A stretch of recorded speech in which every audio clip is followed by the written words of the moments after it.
Chapter 1. The dark water swallows me whole, pulling me under into blackness, dropping too fast. I cannot let the water take me, so I kick and flail. I push my body up. Water flows. Bubbles stream away. The sound of air and desperate splashes. The scent of damp night. And at last, I see the inky sky once more. I don't have enough energy for relief.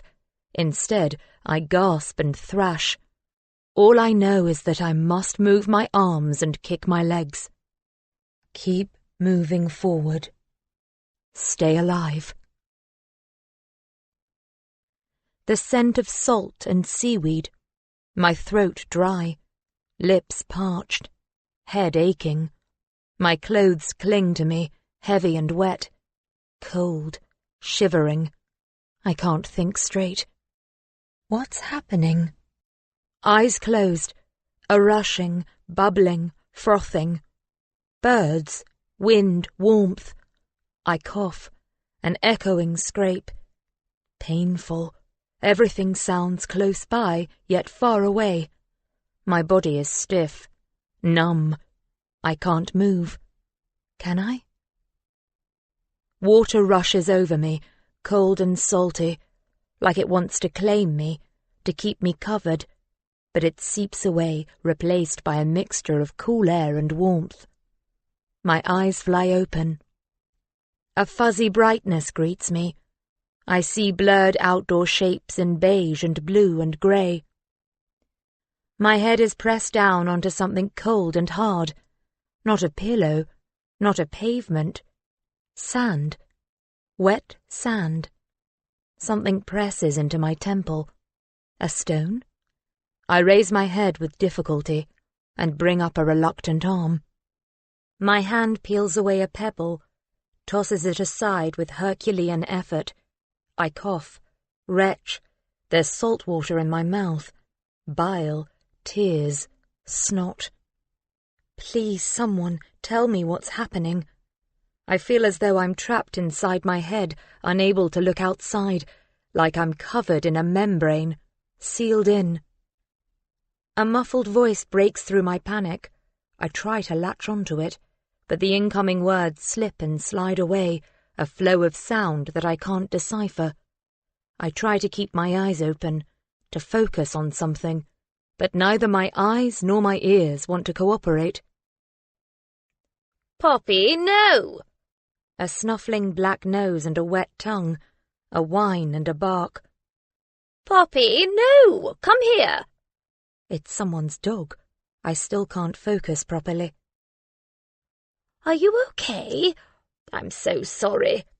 Good girl, Poppy. I open my eyes once more and order them to focus. Are you okay? The same voice, closer this time. A face looms into my field of vision. I see a nose, a mouth, pink lipstick, glasses. A noise comes from the back of my throat, but it's just a rattle and a rasp, nothing intelligible. What am I trying to say? I called 999. Don't worry. Poppy, sit. The ambulance will be here soon. A warm hand takes my cold one. Don't worry. You'll be okay. Will I? This person is here to help me. I know that much. That's good. I can give myself over to the help of this woman. I close my eyes again. It's too hard to keep them open. Too hard to focus. More voices roll in and out like the salty water, like the breeze on my cheek. A wash of sound trying to break through to me. Part of me tries to resist the voices, wants to keep them as a distant, blurring sound, merging one with the other, like the waves and the wind. But a greater part of me needs to decipher the words, needs to understand what's happening. Can you hear me? Another female voice in my ear, a younger, firmer voice. Her breath warm on my face. Hello, can you open your eyes? Can you look at me? I force my eyes to open. That's it. Can you tell me your name? Warmth spreads over my body. Someone has placed a blanket over me. I'd forgotten how cold I was. Look at me again. That's it. Can you tell me your name? I'm staring into kind brown eyes. A woman in uniform, her hair pulled back in a ponytail. I open my mouth to say my name, but then I close it again. My mind has gone blank. It hurts to think. Can you hear me? I want to nod, but my head won't obey. Yes, I say, even though no sound comes out. Good, the woman says. Do you know where you are? Beach. My voice is a faint croak. That's right. Do you know which beach? No. Can you tell me how you feel physically? Tired. Have you been in the water? Been for a swim in the sea? I think I was in the water, I whisper. Are you hurt? Are you in pain anywhere? I don't know. Sore throat, headache, cold. All right. We're going to get you up off this sand. Get you away from the waves where you'll be more comfortable, okay? I close my eyes again. I'm scared. They're going to move me. But what if my body's broken? What if it hurts when they lift me? The next few minutes pass in a strange blur. I'm lifted onto a stretcher. It's not as bad as I thought it would be.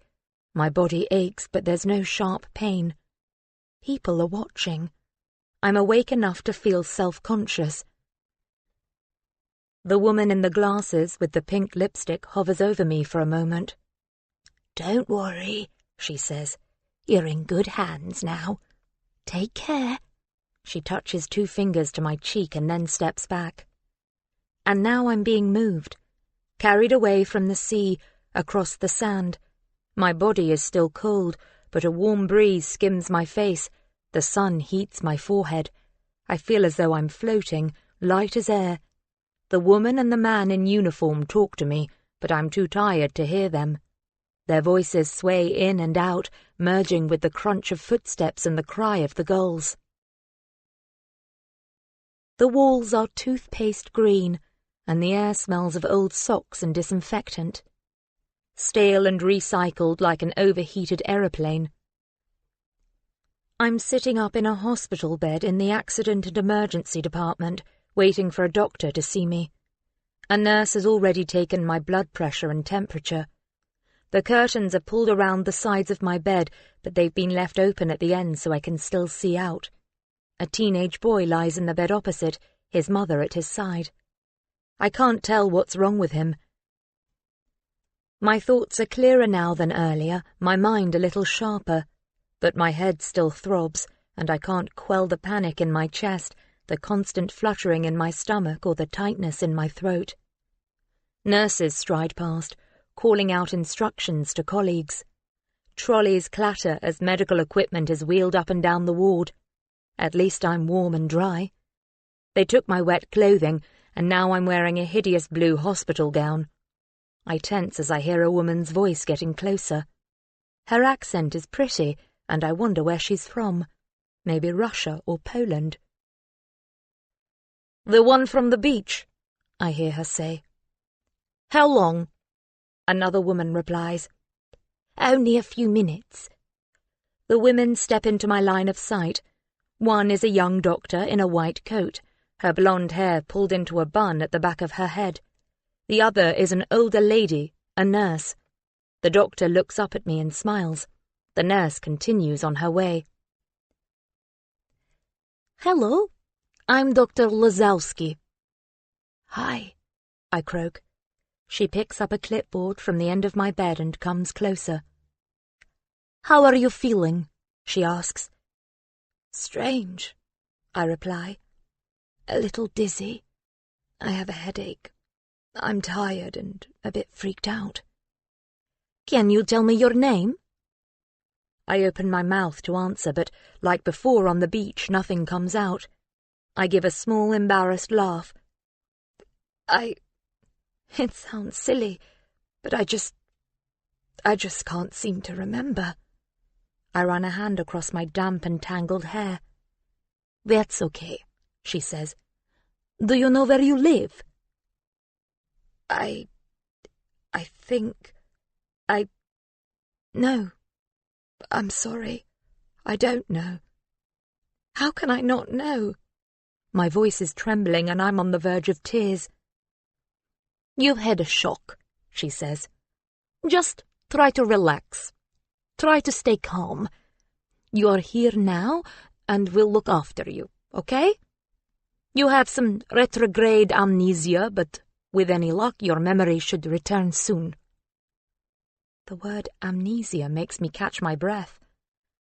I'm going to run a few tests, she says, closing the curtains fully. We'll see how you are, physically, and then we'll try to get those memories back. I nod again, hit by a wave of exhaustion. My eyes want to close. I feel the pull of sleep, but Dr. Lazowski is talking again. I should try to concentrate. Can you sit up, please? I do as she asks. I'm going to listen to your heart and lungs. Just breathe normally.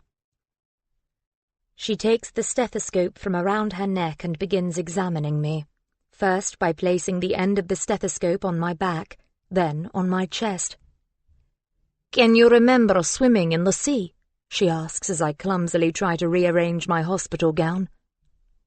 No. Were you in the water at all?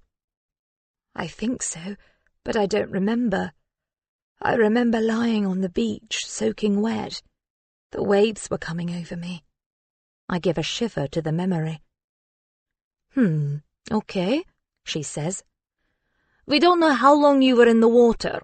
I'm worried about a possible lung infection, so we'll have to keep you in for a few days at least. To keep an eye on you. Is it serious? I ask. Just a precaution, she replies. We'll also get you on an IV drip.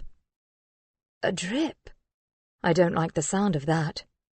You're dehydrated, she says. You'll need fluids. I close my eyes and massage my forehead with the tips of my fingers. What's happening to me? What am I doing here? How on earth did I end up unconscious on a beach? Why can't I remember anything? Chapter 2. I've been moved to a different ward. They've put me on a drip to replace fluids, but the fluid bag gives me the creeps, hanging there like a grotesque transparent organ, so I'm lying on my side, facing away from it, staring out of the window at a flower bed in front of a wall. Thankfully, my mind is beginning to feel a little clearer, less weak and fuzzy, so the fluids must be helping. But the dehydration and possible lung infection are not what's worrying me. No, the thing that's really freaking me out is that I still don't know who I am. At all. Dr. Lazowski says that amnesia due to shock or trauma is usually temporary. She checked my reflexes and balance, and I also had to do some tests to check my thinking, judgment, and memory. So far, it's just my long-term memory that seems to be the issue. But I'm going to have an MRI scan, so hopefully that will shed some light. Truthfully, I'm struggling to keep my panic under control. My heart races, my head spins, and I'm constantly having to wipe the sweat from my palms. How can I not know who I am? It's crazy. Surely I should know my name, my age, my history. But when I try to find that information in my brain, it's just not there. The doctor told me not to worry. She said that they would try and find out my identity, that once I see my next of kin, my memories should all come rushing back to me. But what if she's wrong? They've been asking me questions every 20 minutes, questions like, what's your name? Do you know where you live? What's your mother's name? What year is it? And I always give the same answers. I don't know. No, I can't remember. All I do know about myself is that early this morning I was discovered by a woman walking her dog on Southbourne Beach, Bournemouth, Dorset, on the south coast of England. I've heard of Bournemouth, but I can't remember anything about the place. Do I live here? I have no idea. I turn my head at the sound of voices and footsteps. The charge nurse is approaching, accompanied by a man and a woman, both wearing suits. Are they here to see me? They must be. They're heading this way. Could they be relations? Friends? They look too smart, like they're here on official business. I sit up, my head swimming with dizziness. I take a breath, try to compose myself. "Hello," the nurse says to me with a smile. "You've got a couple of visitors from the police station. They've assured me they won't stay long. Are you up to talking?" I'm not sure I am, but I nod anyway. She draws the curtain around my bed all the way up to the window before she goes, leaving me with the two officers. Both look to be in their late 20s, maybe early 30s. They're smiling at me, so I adjust my expression and try to smile back, not sure if I'm succeeding. "Mind if we sit down?" the female asks, tucking a stray tendril of blonde hair behind her ear. "Sure," I reply, my voice a faint croak. She grabs two stacked plastic chairs from below the window and brings them around to the other side of the bed, pulling at them with some difficulty. Her colleague helps her to tug them apart with a clatter. "Sounds like you've had quite a morning," she says as they finally sit. "I'm Detective Sergeant Emma Wright, and this is my colleague, Detective Constable Christopher Blackford." He gives me a brief smile and says hello before taking out a notepad and pen from his jacket pocket. "Can you please tell us who you are?" GS Wright continues. I bite my lip and shake my head. I don't know. I can't remember. I'm sorry." "That's okay," she replies. "We're from the Criminal Investigation Department, and we're here to try and find out what happened to you this morning." "Criminal?" I ask with a jolt of panic. "Have I done something wrong?" "Not as far as we know," DS Wright replies. "We'd just like to try and establish some facts, okay?" I nod. "How are you feeling?" she asks. "Strange. A bit weak. I've completely lost my memory. The doctor says I have retrograde amnesia. I don't even remember my name."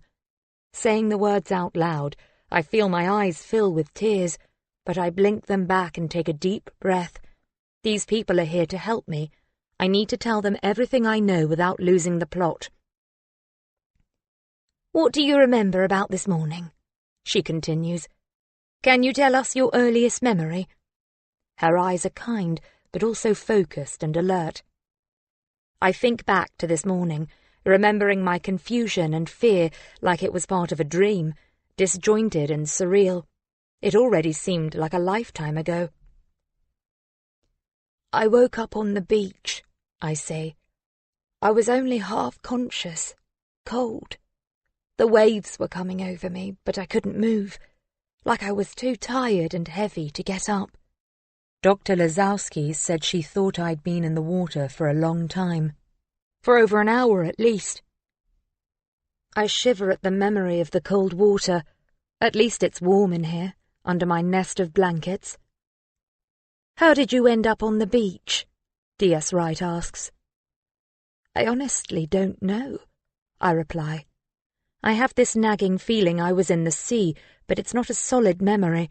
It's just an impression I have. But I couldn't have been for a swim because I was wearing clothes. Anyway, an early morning swim doesn't sound like the sort of thing I would do, even though I don't recall what sort of things I do. "Are you hurt at all?" "I've got a couple of bumps on the back of my head. They throb a bit, but the doctor doesn't think they're too serious." "Do you remember how you got the injuries?" I shake my head. "No." Her colleague is writing in his notebook as we talk. "Do you remember anybody at all from before you woke up?" she continues. "No, I don't remember anyone. Just the woman who found me on the beach. She had a dog. I think Poppy? That's the dog's name. She wore glasses. The woman, I mean, not the dog. I gave a short, strangled laugh. I must sound like a lunatic. Sorry, I add. You're doing really well, the policewoman says. I want to snort. Doing really well for a crazy person who washed up on the beach and doesn't even know her own name. I'm sorry I can't remember more, I say. Dr. Lazowski said I was wearing sports gear, some kind of lycra leggings and top, so maybe I'd been running? Yes, we'll keep your clothing as evidence for now, D.S. Wright says. Evidence? Just as a precaution. A precaution against what? I think to myself. What time of day was it when you first opened your eyes? This time it's D.C. Blackford who speaks. His voice is deep and soft, and he fixes me with an encouraging stare. It was this morning, I reply. Was it early morning? Still dark? No, it was bright. I could feel the sun on my face. Where are you from? He asks. I reach for the information in my brain. I even open my mouth to give the answer, but it's just not there. My mind won't cooperate. I try to conjure an image of where I live, try and remember the place. A house? A flat? I shake my head and stare down at my hands. I don't know. I realize my fingers are bare of rings, so not married or engaged then, unless I lost them in the sea. Or maybe I didn't wear them for some reason.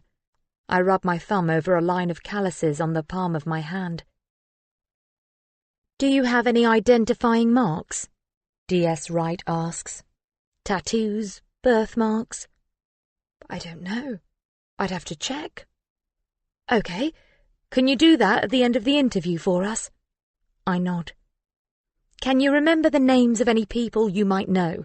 She asks. I look up again. Her face is open, hopeful. I so want to remember someone, but it hurts to think. It would help us find out who you are, she continues, if you could remember someone's name, or even a nickname, she prompts. Does anyone at all spring to mind? Stupidly, the only name I have in my head is Poppy. This makes me want to laugh. I bite my lip. Anything at all? The officer asks. I shake my head. CSI went down to the beach earlier to investigate, she says, to see if anyone saw anything. Maybe they'll find your bag or purse or phone, something we can use to identify you. I nod. Would you mind if we fingerprinted you? She asks. We can run your prints through our national computer, see if we can find a match. I suppose so, I say. And a DNA sample? She asks. That way, if you're not on our database, we still might get a percentage match. Percentage match? A match with a relative, a parent or sibling. I nod. Too weary to do anything else. I feel exhausted again. I want nothing more than to slide down under the hospital covers and sleep, but D.S. Wright is still talking. We'd like to pass your details to the local media, see if they can help us get the word out, either to trigger someone's memory about what happened to you, or to find someone who knows who you are. Do we have your permission to do that? Yes, I say. Please do what you have to do. Thanks. We won't release a photograph of you in the first instance, but we may take your photograph in case we need it for identification. Is that okay? I nod again. I wish I had someone here to help me, someone I knew, a friend, a parent. I don't want to face all this on my own. These things they want me to do, they all sound reasonable. I know it's all to help me, but it's still overwhelming. The police officers ask a few more questions, and I answer as best I can. But I can't tell them any more than I've already told them. My mind feels like it's shutting down. Perhaps after a sleep things will become clearer. The next half-hour goes by in a haze. DC Blackford fingerprints me here, in the hospital, with a handheld fingerprint scanner. Then he swabs the inside of my cheek for a DNA sample. They take my picture. I'm sure I look terrible, but there isn't the time or opportunity to check my reflection. I realize with a jolt of panic that I don't even know what I look like. Lastly, I go into a private room with a nurse and we check my skin for birthmarks or tattoos. Aside from an old faint scar on my forearm, there's nothing. My body is smooth and blemish-free. I know these people are here to help me, the doctors, nurses and police officers, so why do I feel like Exhibit A? What if I never get my memories back? What if nobody knows I'm missing? What if I have no one? What if I am no one? Chapter 3. As I approach the hospital bathroom mirror, I'm almost too scared to look. Will I recognize myself? After the police officers left yesterday, I slept. Consequently, I woke up this morning feeling a little stronger, a little more determined. And I'm off the drip finally, so at least I feel less like an invalid. My memory is still missing, but I will get it back. I'll do everything it takes, starting with facing myself in the mirror, hoping against hope that I'll recognize the person staring back at me. I have deliberately unfocused my eyes. The mirror sits above the sink, directly in front of me, but I must gather up my courage to look properly. I take a deep breath and stand up straight. I let my eyes relax and do their job of seeing.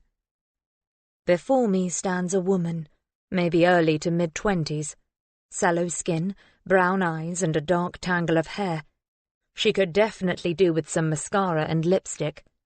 I put my hands to my face, to my pale lips, my dark eyebrows, to my nose which tips up at the end. I almost look like I could be Spanish or Italian. Is that me? I guess it must be. Well, at least I know now. My amnesia is so severe that I don't even know the woman staring back at me from the mirror. I am a stranger. I try not to let that information mess with my emotions.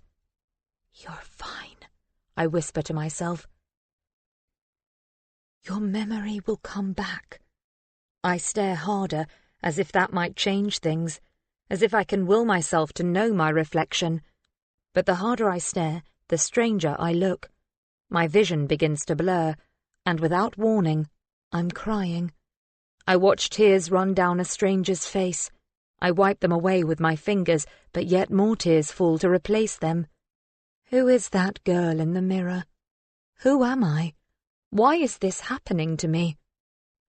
I close my eyes to block out the forlorn image, sink down onto the floor and press myself back against the bathroom door, curled into myself. Who am I? Who am I? Who am I? I don't know how long I've been sitting here on the bathroom floor, but suddenly I'm tired from all the crying. My eyes raw, my throat dry, my mind weary. I tell myself that's enough now, snap out of it, and I struggle to my feet, shaky but stronger. I can't let myself think dark thoughts again. I must try and stay positive. Have faith that someone will claim me, like a lost suitcase or a forgotten tombola prize with a raffle ticket taped onto my side. A hot shower will shake this negativity. It's only been one day. Maybe this time tomorrow my memories will return and all will be well. Half an hour later, I'm back on the ward wearing clean pajamas and a dressing gown, clothes donated by a hospital charity.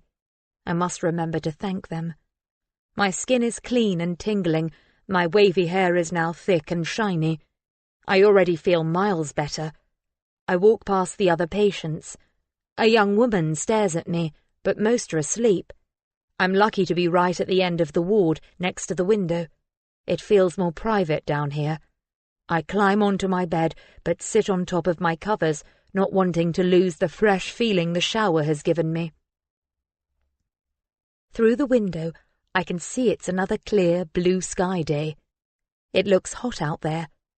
I realise I'd like to go outside, feel the warmth of the sun on my face and fragrant summer breezes rather than this stifling hospital air. I wonder, can I go out for a while? I don't see any reason why not. But a trip outside will have to wait, for I glance up to see a familiar face approaching. It's Emma, the policewoman. DS Wright. She's wearing grey trousers and a white shirt, her jacket over her arm, her face flushed. She looks hot and bothered, but she smiles at me as she gets closer.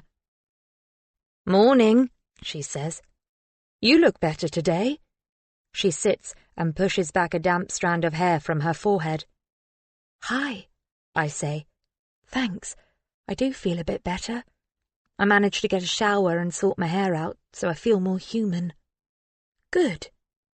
I look at her expectantly, wondering if she has any news.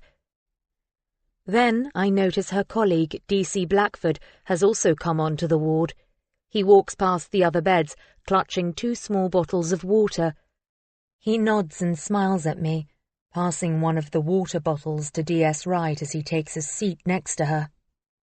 "It's roasting out there," he says, unscrewing the lid and taking a long swig of water. "And the aircon in our vehicle has decided to pack up." I make a sympathetic face. "Anyway, that's not important. How's your memory? Has anything come back to you since yesterday?" I shake my head. "Nothing. I don't even recognize my face in the mirror." "Sorry to hear that," DC Wright says, "but we may have some good news for you." My heart thumps louder as I wait for her to go on. "I'll get straight to the point," she says. "Someone local reported a woman missing last night, a woman matching your description. We think it might be you." My brain takes a few seconds to register her words. I didn't expect them to have news about me so soon. I shuffle backwards on the bed and cross my legs, pulling my dressing gown tighter around my body. What am I about to find out? There are so many worrying possibilities swimming through my head, but I can't latch on to any of them. I can't think straight. "Are you okay?" DS Wright asks. "You've gone a little pale. Mind you, that's not surprising." "I'm okay," I croak. "The name of the missing woman who answers to your description is Mia James," she says. "Does that name sound familiar?" Does it? I don't think so. I say the name in my head. Mia James. It's a nice name, but does it feel like my name? Maybe. I don't know. God, this is stupid. How can I not know who I am? I feel like the answer is there on the tip of my tongue, just out of reach. I grasp for it, but it eludes me, slips away like a fish, darting through the ripples to disappear. Suddenly I'm tired again. My brain hurts. I need more sleep. "Are you all right?" she asks. "Chris, pour her some water, would you?" "Sure." DC Blackford stands and does as he's asked, passing me a glass. I take a couple of sips of the tepid liquid and put the glass back down on the side table, my hand trembling. "Who was it who reported me missing?" I ask. "Was it a member of my family or a friend?" "We need to do a few more background checks on the person before we can confirm anything, but we wanted to run the name Mia James past you first to see if you recognized it, see if it triggered any memories." "The name doesn't mean anything to me," I say. "I don't recognize it at all. Is that bad?" "No," she says. "It just means we have to make sure that we identify you correctly, that you really are who this person says you are." "How long will that take?" I ask. I don't want to think too much about the name Mia until I know it really is my name. I'd rather not be disappointed if it turns out to be a mistake or duff information from a crank. "We can't be sure how long it will take. We'll process things as thoroughly and quickly as we can for you." "Thanks." I'm increasingly curious about the person who's come forward. I wish they could tell me who it is. "Your details are already on our social media network. They'll also be going out in the local press and on the local news channels today."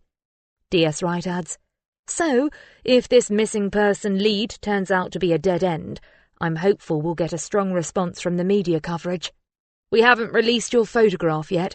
We'll keep that back in case we need to use it later. I think about the newspapers running my story today, about the local TV news presenters talking about a woman washed up on the beach. It makes me want to pull the bed covers over my head and hide. I know it's overwhelming, DS Wright says, almost reading my thoughts. But you don't need to worry or do anything for now. Just rest while we get the wheels in motion. We'll find out who you are, okay? I nod, grateful for her kind words, but also wishing they'd go now and leave me in peace. This is all too much. I really need to sleep again. When they finally do leave and I'm able to close my eyes, all I can think about is the name Mia James and whether or not it belongs to me. Chapter 4. I soften my gaze against the glare of harsh hospital lights and wrinkle my nose at the sharp smell of disinfectant, so strong I can taste it at the back of my throat. My whole body pulses with nerves as I lie here on the scanner table, my head secured in some kind of cradle. I opted not to listen to music, so instead I'm wearing earplugs, and all I can hear is the blood whooshing through my body and thud of my heartbeats. Occasionally, the radiographer's voice breaks through this muffled seclusion as he issues instructions and reassurances through my earplugs. Because I had a couple of bumps to the back of my head, and because of the amnesia, they're using this magnetic resonance imaging scanner to check for damage or abnormalities in my brain. Dr. Lazowski assured me this scan is just routine, but everything starts off that way, doesn't it? It's all just routine until they find something. Then it's not routine anymore. I take a deep breath as the motorized bed begins to shift me towards the giant donut-shaped machine. My head will sit inside the hole while they take images of my brain. It's pretty clever, really, and if I weren't so freaked out, I'd marvel at the technology. But I am freaking out. I'm panicking, my breathing heavier, less regular. My heartbeats begin to race away, the whooshing of my blood threatening to drown out everything. That's it. You're doing great, the radiographer says in my earpiece. My hands are together, resting on my stomach, my fingers interlocked. My palms sweaty. I have this sudden, awful image of crematorium, of a coffin on a conveyor belt sliding inexorably towards a red velvet curtain behind which lies a roaring incinerator. The urge to get up and run is overwhelming. Think of something else. Think of something else. My head approaches the scanner. You're doing so well, the voice in my ear tells me. Almost there, and then we can start getting some images. His no-nonsense voice jolts me out of my panic. I'm okay, I tell myself. They're just going to take some pictures and then it will all be over. They warned me about the banging noise the machine would make, but even with the earplugs, it still makes me jump. It's a good thing my head is held in place. I concentrate on my breathing. I close my eyes and tell myself to let go of the panic, to think of something calming. This machine is here to help me. These people are here to help me. I breathe in and out, slowing my heartbeats and easing my fear. The mind is an incredible thing. It can steer you to madness or furnish you with comfort. I relax my brain and try to conjure up a restful image. I see water, but instead of feeling scared by it, I am soothed. I see dappled light playing across inky blue ripples. I hear a steady splash, splash, splash. Feel warm sunlight on my face. Is this a daydream or a memory? The rest of the scan passes without incident, and before I know it, it's over. I'm sitting on my bed, flicking through old magazines. I'm restless, bored. I've been outside into the courtyard gardens. I've lingered in the cafeteria, wandered the corridors, been into the TV lounge with its endless rolling news. I thought I might have caught a glimpse of myself on television, but after an hour of depressing world calamities, I gave up and left the room. I'd like to wear some proper clothes. These donated pyjamas are making me think I'm ill when I'm not. I'm sure I won't be able to stay here much longer anyway. I'm taking up a bed when I don't really need it. But where can I go? I have no home that I know of. As I lays in bed, I watch the nurses moving around the ward, kind and efficient. Dr. Lazowski says the danger has passed, that I'm no longer dehydrated or in danger of an infection in my lungs. Apparently, I'm now perfectly healthy. She says I should be fine. Fine? How can I be fine when I still don't even know who I am? I should have the results back from my MRI within a few days. Perhaps that will shed some light on what's happening in my brain. The police haven't been back for a visit, so maybe their lead was a dead end. Maybe the real Mia James has been found safe and well, reunited with a loving family. Or maybe she's still missing. I sigh, set aside the magazines and lie down. I roll over onto my side and stare out of the window at the brick wall and at the flowers wilting in the heat. A gull lands on top of the wall. He fixes his eye on me and I stare back. He's big. He looks confident and sure of himself. He has no name, but he knows who he is. He knows his place in the world. Hello? I start at the words. Someone is here. The gull tilts his head and swoops away. I turn and sit up. It's DS Emma Wright. Hello, she repeats. Hi, I say. She smiles. It's a genuine, warm smile, not a fake, polite one. It's nice to connect with someone, even a semi-stranger. Mind if I... She points to one of the plastic chairs next to my bed. Sure, go ahead. She sits down, hanging her black handbag on the back of the chair. I spoke to the charge nurse. She said you were well enough for us to have another chat. You feeling better? I nod. Still have no memory of who I am, though. Sorry to hear that, she says. We may assign you a family liaison officer, someone who'll be your point of contact with the police from now on, who'll keep you updated on any new developments in our investigation. But in the meantime, anything you need, any worries, new memories, issues, etc., feel free to contact me. Here, I'll give you my card. Oh, okay, thanks, I say. I don't even have a phone or any money, so how on earth would I be able to contact her? She fishes around in her handbag and finally passes me a white business card. There's a free phone number on there you can use, she says. I thank her and place the card on my side table. Do you remember me telling you on Monday that someone came forward to identify you? She says. I nod. I've thought of little else over the past couple of days. I realise I'm holding my breath. We've run some background checks, and we believe the gentleman in question has positively identified you. I digest her words. So, am I Mia James? Yes. I stretch my fingers out and take a deep breath. I feel the need to stand up. I slide off the bed and stand by the window, running my hands through my hair.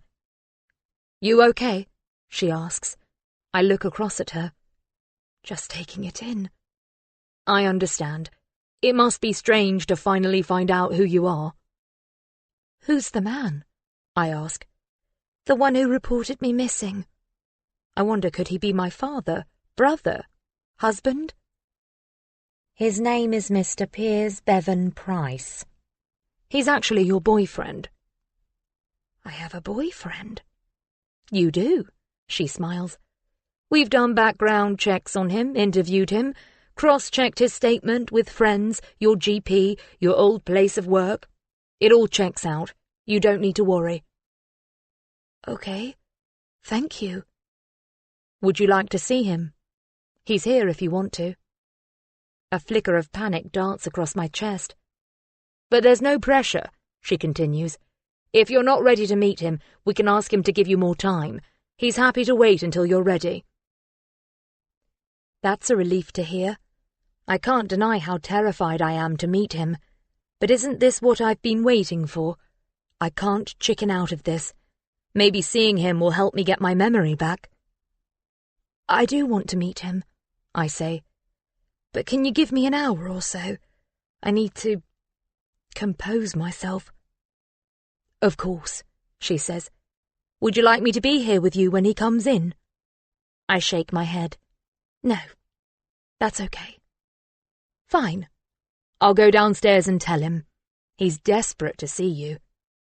My heart is hammering. This is it. My life is about to begin. Chapter 5. D.S. Wright has been gone for almost an hour now.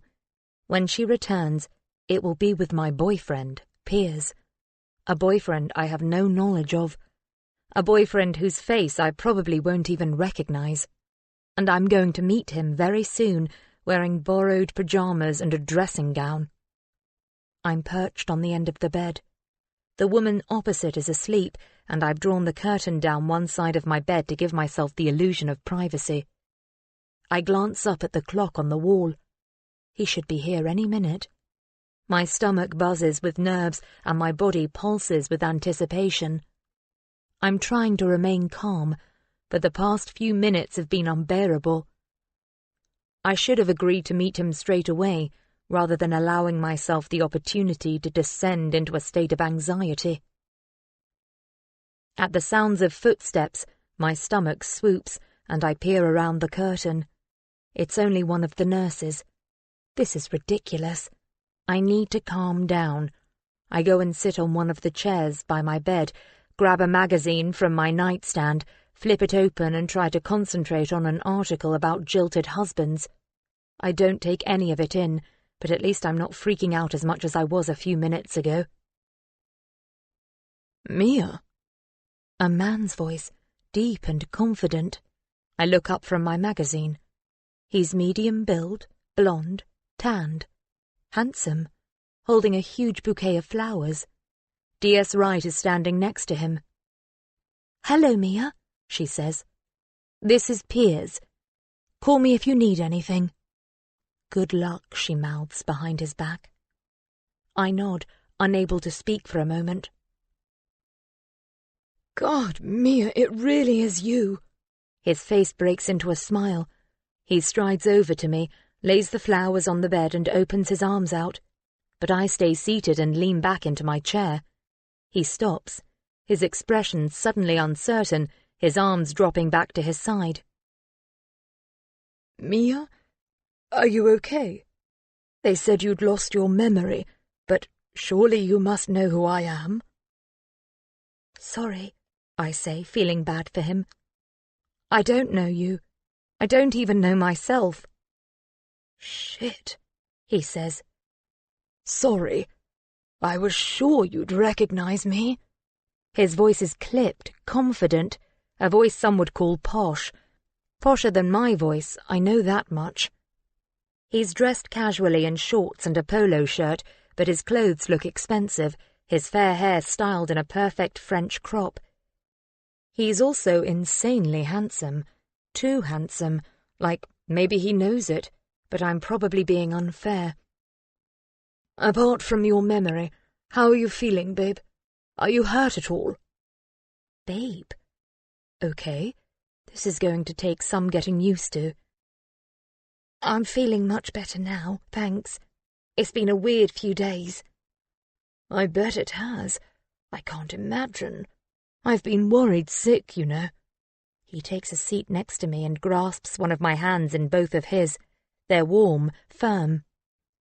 "You really don't look yourself, Mia. We need to get you home, get you some pampering." "Where do I live?" I ask, wondering if he and I live together. "Wow." He stares at me for a few seconds, as though searching my face for something.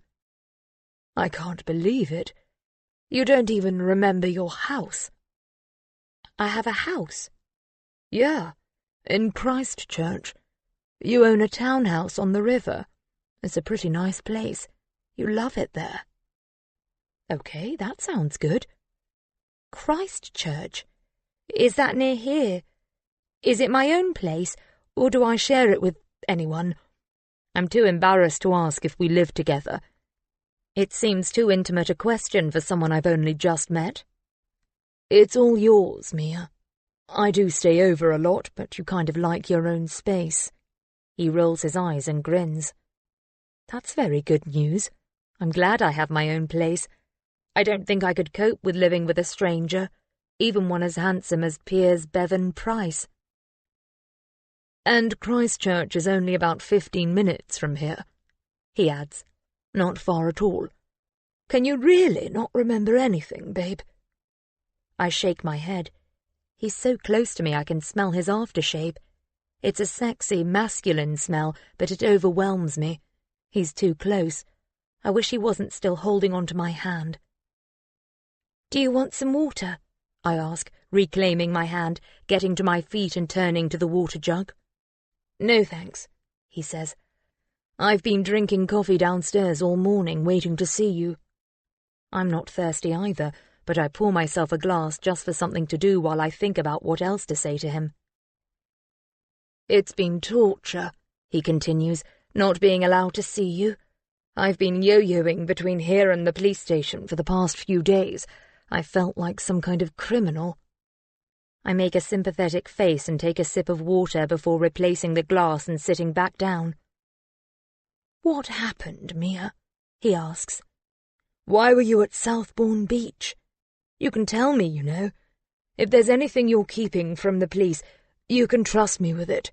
We tell each other everything. I look at him. Really look at him for the first time. His eyes are bright, like he's holding back strong emotions. He almost looks as though he's about to cry. If I knew anything, I say, I would tell you. But I don't. I really don't. It's like everything that happened before Sunday morning has been erased. I have retrograde amnesia. I'm not faking it, if that's what you think. I wish I was. No, of course not. What a nightmare, he says. Then something occurs to me. What was I doing the night before I was found? I ask. Where was I on Saturday night? Don't you know? He says, surprised. Haven't the police told you?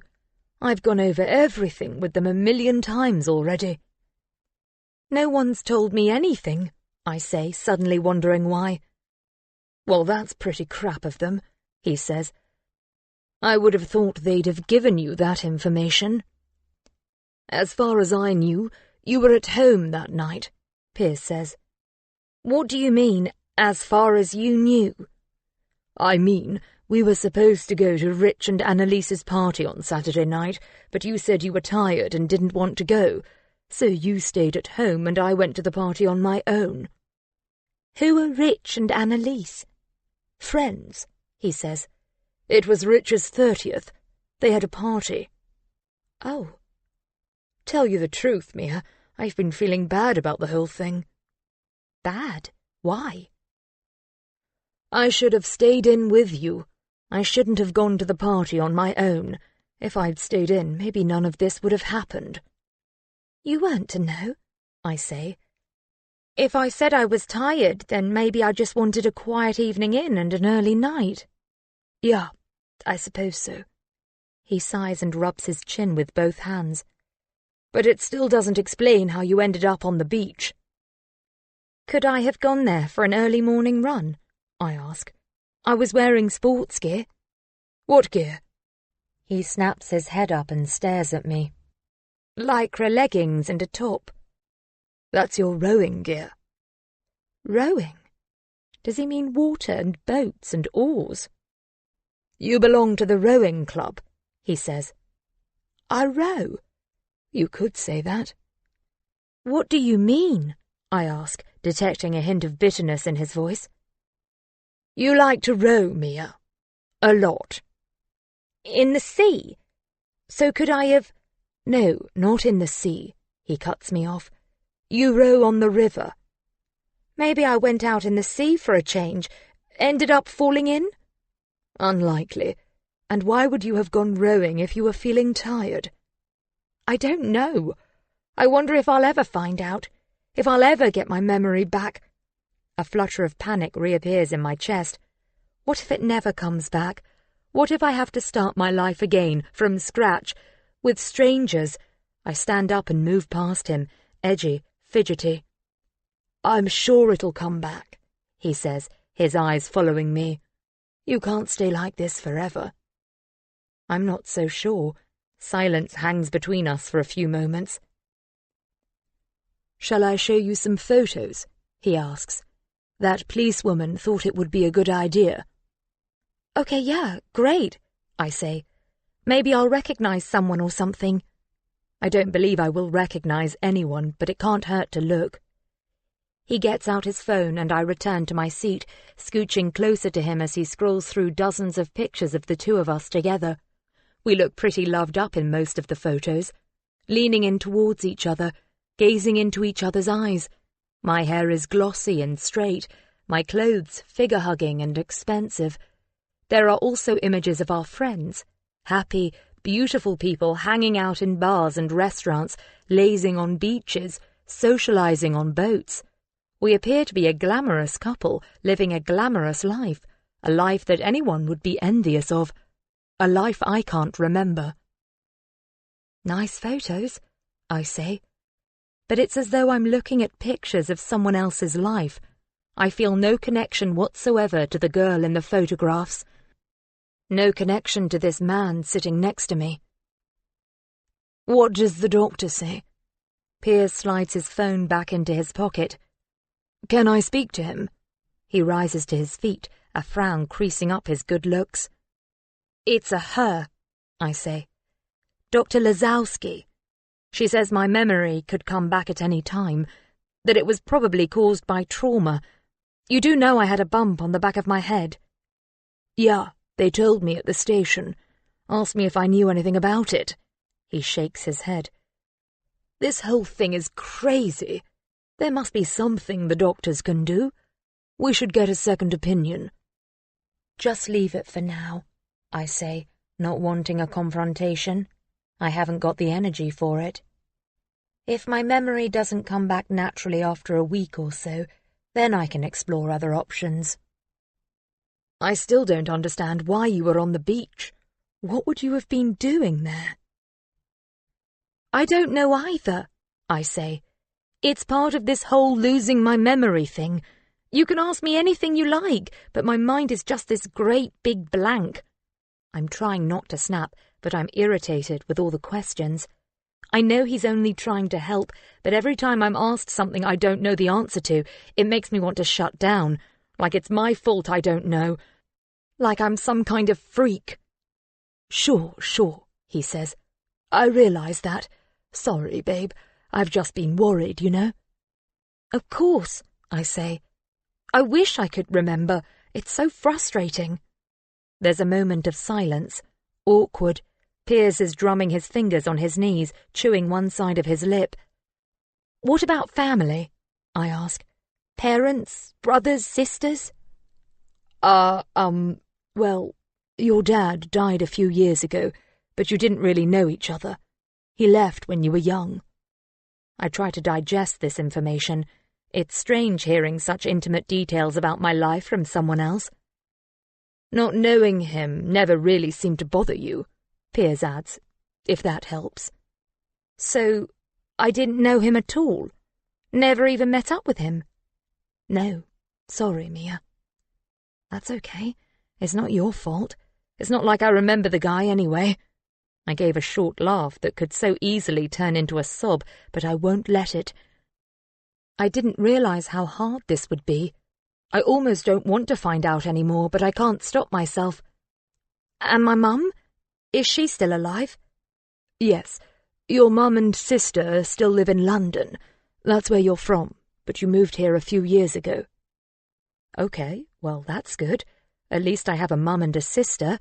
I have a family. People who care about me. Do they know I'm in hospital? Piers stands up and runs a finger around the neck of his shirt. God, it's warm in here, he says. Do you have to stay? He asks. In the hospital, I mean. Can we get you home? Talk about all this when we get back. I mean, apart from the amnesia, you're fine, right? Things might feel more normal once you're out of this place. It's pretty depressing in here. I nod. I suppose I can go. The doctor says that, apart from my memory, I'm in perfect health. Cool. Shall I speak to someone? He rises to his feet. The policewoman, or your doctor. Shall I get you out of here? Should he? Am I ready to leave? After a moment, I nod. Yeah, I say. Let's talk to them. See if they'll let me go home. I wonder if I'm making the right decision. Chapter 6. Piers drives me in his brand-new Porsche Cayenne. I may not remember anything about my life, but I know enough to realize this is an expensive vehicle. I feel mildly self-conscious wearing a pair of pale blue jersey shorts and matching t-shirt. They're actually pyjamas that Piers bought me from the hospital shop, but he said they look fine and that no one would be able to tell the difference. I'll take his word for it, but I do wish he'd brought me some proper clothes from home. Dr. Lazowski wasn't entirely happy about me leaving today. She almost glared at Piers when he requested it. But she finally agreed to discharge me on the condition that I come back tomorrow for a follow-up consultation to see how I'm coping without the hospital's support. Now, as we leave the hospital behind, I stare out of the window, taking in the urban scenery, desperate to see if I can recognize anything. But it's all a nondescript sea of cars, roads and houses, bland petrol stations and parades of shops, nothing I recognize, nothing I'm able to latch onto. The traffic is heavy. A heat haze shimmers up from the tarmac, making things seem even more surreal. Piers keeps darting glances across at me. I can tell he's worried, uneasy. His attempts at conversation are wasted. I can't think of anything to say to him. Maybe this wasn't such a good idea, leaving the hospital so soon. I don't know this man, even if he is my boyfriend. After 15 minutes or so, we come to a prettier place. A small town centre with boutiques and cafes. Piers tells me this is Christchurch, the town where I live. I sit up a little straighter in my seat, paying more attention to my surroundings. Although it's unfamiliar, I feel a little less tense, a little more relaxed. I think I might like it here. Do you live here too? I ask. In Christchurch, I mean.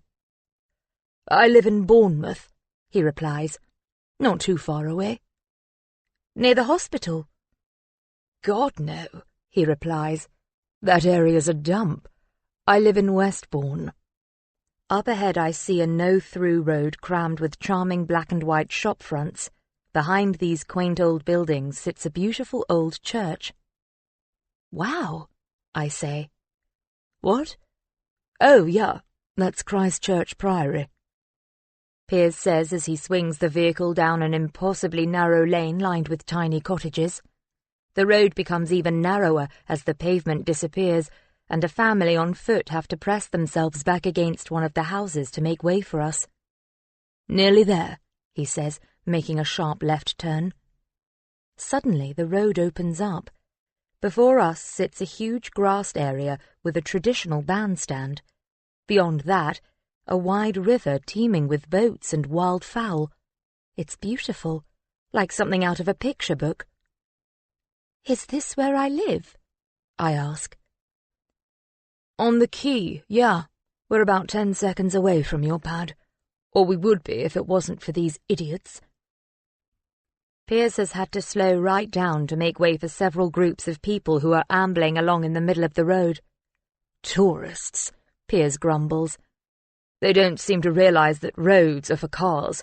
It's always a nightmare getting to your place in the summer. My nerves lessen as I soak up our surroundings. The sunshine, the people on the green, the boats on the river, the swans and ducks, restaurants and cafes. It really is picture perfect, especially after the drab, sterile hospital ward. Piers turns left into a lane made up of cobblestones. It doesn't look like a road you should be allowed to drive on, and there are even more people down here to negotiate our way around. We pass an outdoor art exhibition in the grounds of an old mill house. Directly after this, Piers turns right and we drive across a small bridge leading into what appears to be a private residential complex. I live here. You do?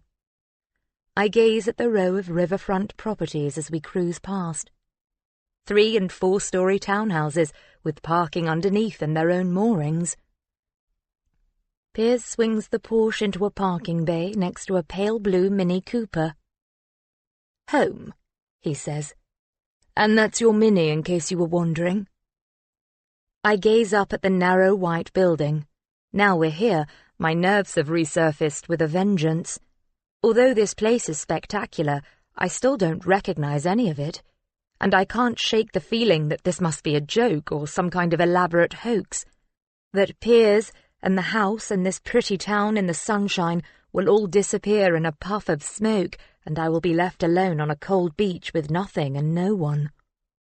He turns off the engine, its soft thrum replaced by the gurgle and splash of the river, the screech and squawk of waterfowl, the boat masts clanking, the shouts and laughter of children in the distance. None of it familiar. Here, Piers says, handing me something. I look down at my hand and see a set of keys. They're mine, he says. You've got a spare set in the kitchen drawer. Thanks. But you'll need to change the locks, babe, he says. I guess you must have lost your keys along with your phone and stuff. I nod, wrapping my fingers around the cold keys. Shall we? He opens his car door. As I open mine, a wall of heat hits me, along with the damp smell of the river mixed with diesel oil and barbecues. I follow Piers to what must be my front door. He's waiting for me to open it, but instead I hand him back the keys, too disorientated to even attempt unlocking it. He does the honours and I follow him into a cool, dim entrance hall. I watch as he disables the alarm. I'll give you the code later, he says. I must have a good job to afford this place.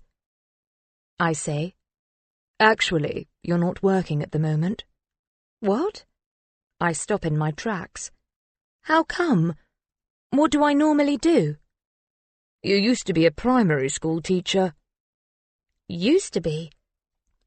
Why aren't I working now? How come I can afford to live here?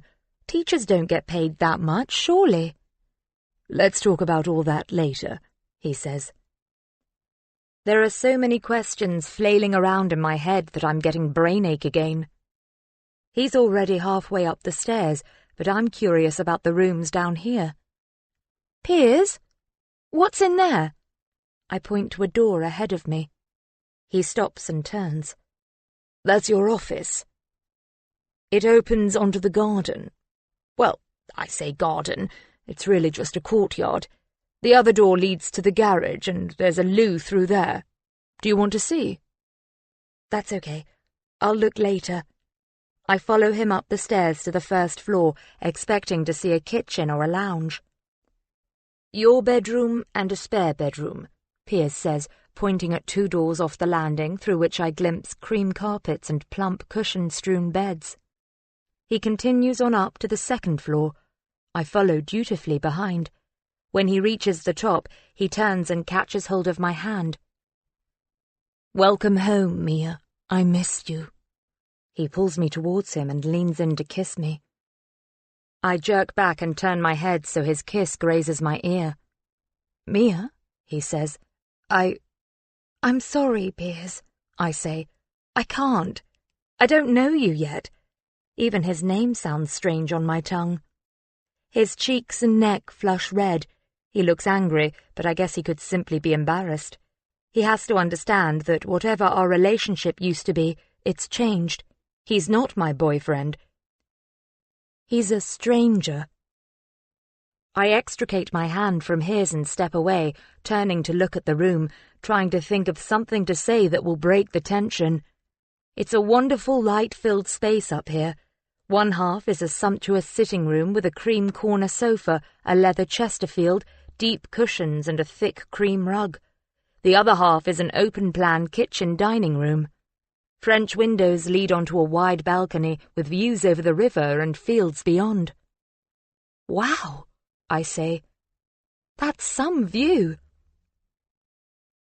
"It's stuffy up here," he says, pulling at the neck of his polo shirt. "I'll let some air in." Piers strides over to the doors and tugs them open. A warm breeze winds its way over to me. "Glass of vino?" he asks. "Good. We're going to ignore the awkward kiss. That's fine by me." "Sounds good," I say, relieved. I take a couple of steps toward the open doors, enjoying the cooler air. I desperately want to change out of these horrid pyjamas. I'm also craving a shower. To be honest, I wish Piers would just leave. I need to get my bearings and be alone for a while. How can I phrase it without sounding rude and ungrateful? He strolls over to the kitchen area where he takes a couple of glasses from a cupboard and places them on the black marble countertop. I watch as he expertly opens a bottle of red wine. His eyes are focused on what he's doing. He doesn't look up at me once. "Okay," I decide. "We'll have one glass of wine together, and then I'll ask him to give me some space." The night air is warm with hardly a breeze. A pearl of sweat trickles down my back. The river is quiet. The wooden building looms, its blank windows gazing at me, menacing. No one is here. It's just me, so why is my heart beating so fast? Why am I so on edge? I'm waiting for something, for someone. And then I see her in the distance. She's walking towards me, unhurried, along the river's edge. I cannot run. I cannot move. She's coming for me, with hatred burning in her eyes. Chapter 7. I finally got rid of Piers last night. That sounds uncharitable, but I was desperate to be alone and he hung around for ages. He wanted to stay the night in the spare room to make sure I was okay, but I managed to persuade him that I would be fine on my own. That I needed some space after the hospital with its endless parade of nurses, doctors and police officers. That I just wanted some peace and quiet. He wasn't happy about leaving, but I promised we'd meet for lunch today, and that seemed to appease him. Now, I lie beneath the warmth of my quilt, my bedroom shrouded in darkness. The illuminated numbers of my bedside clock say 7:22 a.m. I stretch, slide out of bed, draw back the heavy cream curtains, and squint as golden sunlight floods the room. Once again, I'm taken aback by the view. Like the lounge upstairs, this room also has a balcony overlooking the river. I certainly knew what I was doing when I bought this place. It feels luxurious to be here all alone, like I can finally breathe. I may not know who I am, but at least I have my own place in a beautiful spot. I can work on the rest of it. I even managed to sleep well last night. My bed is so comfortable and large compared to the one in the hospital. I sit back on the rumpled quilt and stare out at the pale blue sky and the glistening water. As my mind relaxes, a memory hovers around my subconscious. I don't dare breathe for fear of dislodging it.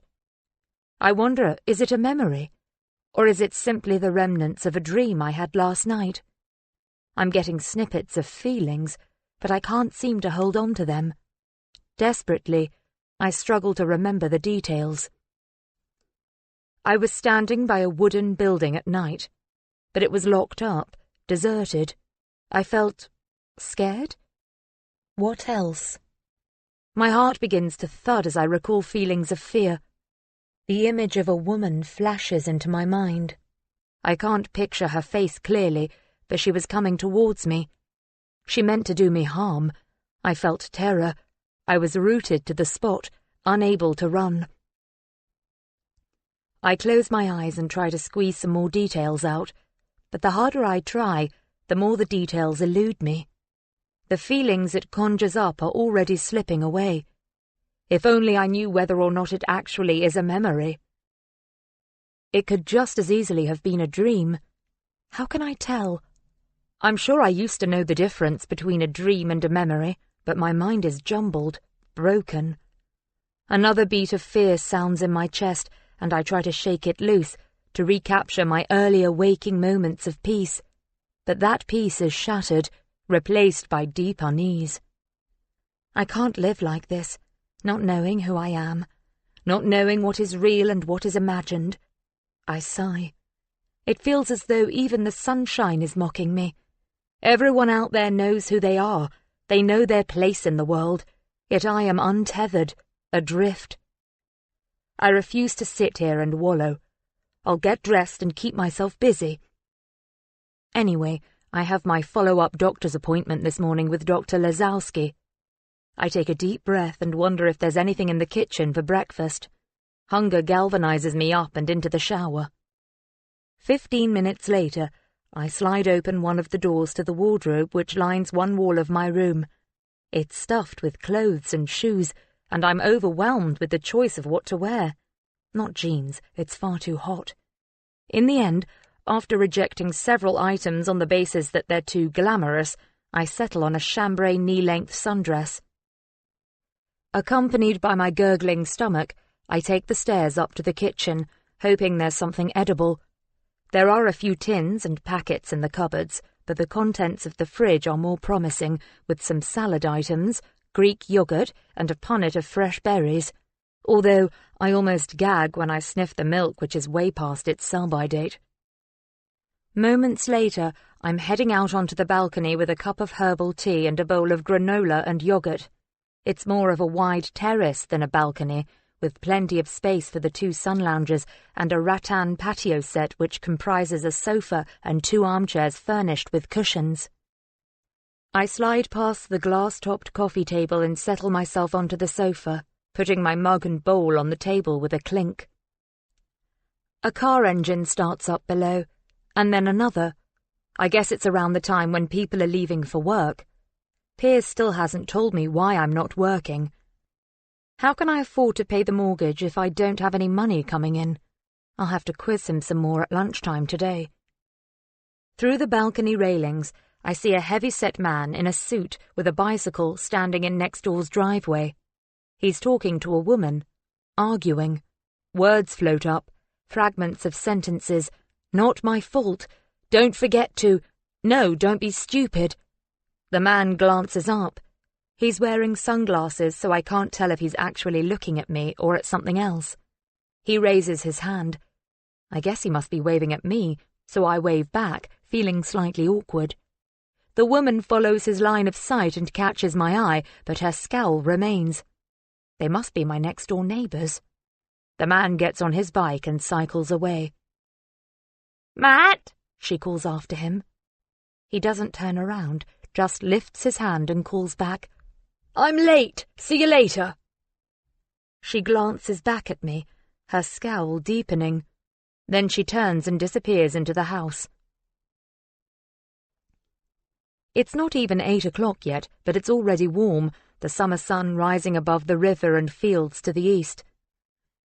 I think I'll let my hair dry out here this morning, allowing its natural wave to come through. In the photos Piers showed me, my hair was immaculate, dead straight, styled to within an inch of its life with hair products and straighteners. A reminder of the person I used to be versus the person I seem to be now. I chew my granola and gaze out at the river, trying to let my mind rest for a while, to stop forcing it to try and remember. Half an hour later, I make my way back inside, the cooler air a relief on my heated skin. My doctor's appointment is at 10:15 this morning, and I don't want to be late. I'm pretty sure I still know how to drive, so I'm going to be brave and attempt the journey on my own. I know I could call a cab. Piers gave me a large wad of cash until my replacement bank cards arrive, but I want to get back into the swing of things as soon as possible. Anyway, driving will help me orient myself. I need to get to know the area. I find a set of car keys in one of the kitchen drawers. I assume they're the right ones, as the key fob is emblazoned with the Mini Cooper logo. I stuff some cash in a small leather shoulder bag and head downstairs, ignoring the swooping nerves in my belly. Sat-nav gets me to Bournemouth Hospital in plenty of time and without any incidents. I find a parking space without too much trouble, get a parking ticket, and make my way into the main entrance, my low-heeled sandals clicking across the tarmac. It feels like weeks since I was last here. I can't believe it was less than 24 hours ago. I make my way to the neurotherapy department, give my name to the receptionist, and take a seat in the waiting room. After skimming a magazine for 10 minutes, I'm called into Dr. Lazowski's room. She gives me a smile as I enter the small consulting room. I'm taken aback again by how young she looks, not that much older than me. I guess I assumed a neurology consultant should be older. Her window is wide open, and the sound of distant traffic filters in. "Mia," she says, "please take a seat. You look great, much better. Sorry it's so warm in here. I've opened the window, but it makes no difference." "Hi," I say, sitting down. "How are you feeling?" she asks. "Okay, thanks," I say. "Have you managed to remember anything?" "No, well, sort of." I flounder, still not sure how much to say. "Really? Well, that's great news. Tell me." She has my notes in front of her on the desk. Her pen is poised, ready to record my words. "I don't know if it's a memory," I say. "It could just have easily been a dream. I'm not sure." "That's all right. Was it a clear memory or fragments?" "Well, I woke up this morning, and it came to me as a feeling, and then as images."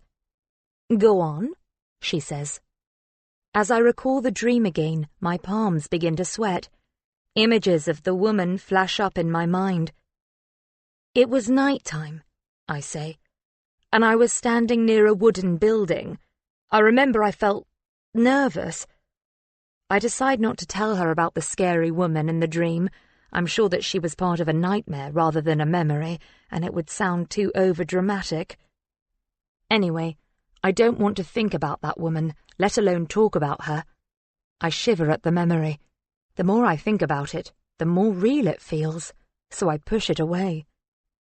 "Do you recognize the building?" Dr. Lazowski asks. "No, sorry. It's probably just a dream anyway."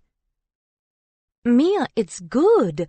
You're seeing images and you're remembering feelings. This is progress.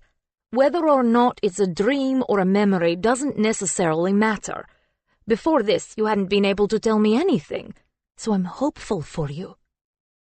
My heart lifts at her words. I hope she's right. I hope this means my memory really is returning. "I also have the results from your MRI," she says. "I asked the radiology department to fast-track the results for me." This piece of news instantly takes my mind off the dream. I don't know which is scarier. I flex my fingers and then cross my arms, waiting. Dr. Lazowski continues. Thankfully, she doesn't string it out. "According to the scans," she says, "everything is normal. No dead tissue, lesions, aneurysms, or tumors. Your brain appears healthy, so there is no reason why your memories shouldn't return. There's nothing we can see that suggests your condition will persist or worsen." I feel my shoulders relax at her words. Now the results have come back clear, that's one less thing to worry about. "Thank you so much," I reply, my voice barely a whisper. "Are you sure?" "As sure as we can be. I don't think those bumps on your head are anything to do with your memory loss. Retrograde amnesia is more likely to have been caused by psychological trauma, the shock of almost drowning, something like that." The rest of our consultation goes by in a blur. I'm hardly concentrating, my relief is so great. She gives me a list of things I can do to try and help my memory along. Things such as talking to friends and family, revisiting familiar places, old schools, places of work, clubs, Usual routes, etc. I nod along and resolve to do everything she's telling me. She's also going to schedule me in for regular therapy and a follow-up consultation. Although the results of the scan are good, it still doesn't explain what happened to me. I still don't know how I ended up unconscious on the beach with no memory. And, although I know my name and where I live, I still don't really know who I am. Chapter 8. After my hospital appointment, I stop off at home to freshen up before my lunch date with Piers. I'm going to walk to the restaurant, which is somewhere in Christchurch. Given that the town centre is more or less one long street with a few little side roads, I'm confident I'll find it. I leave the house and head away from the river towards the Priory.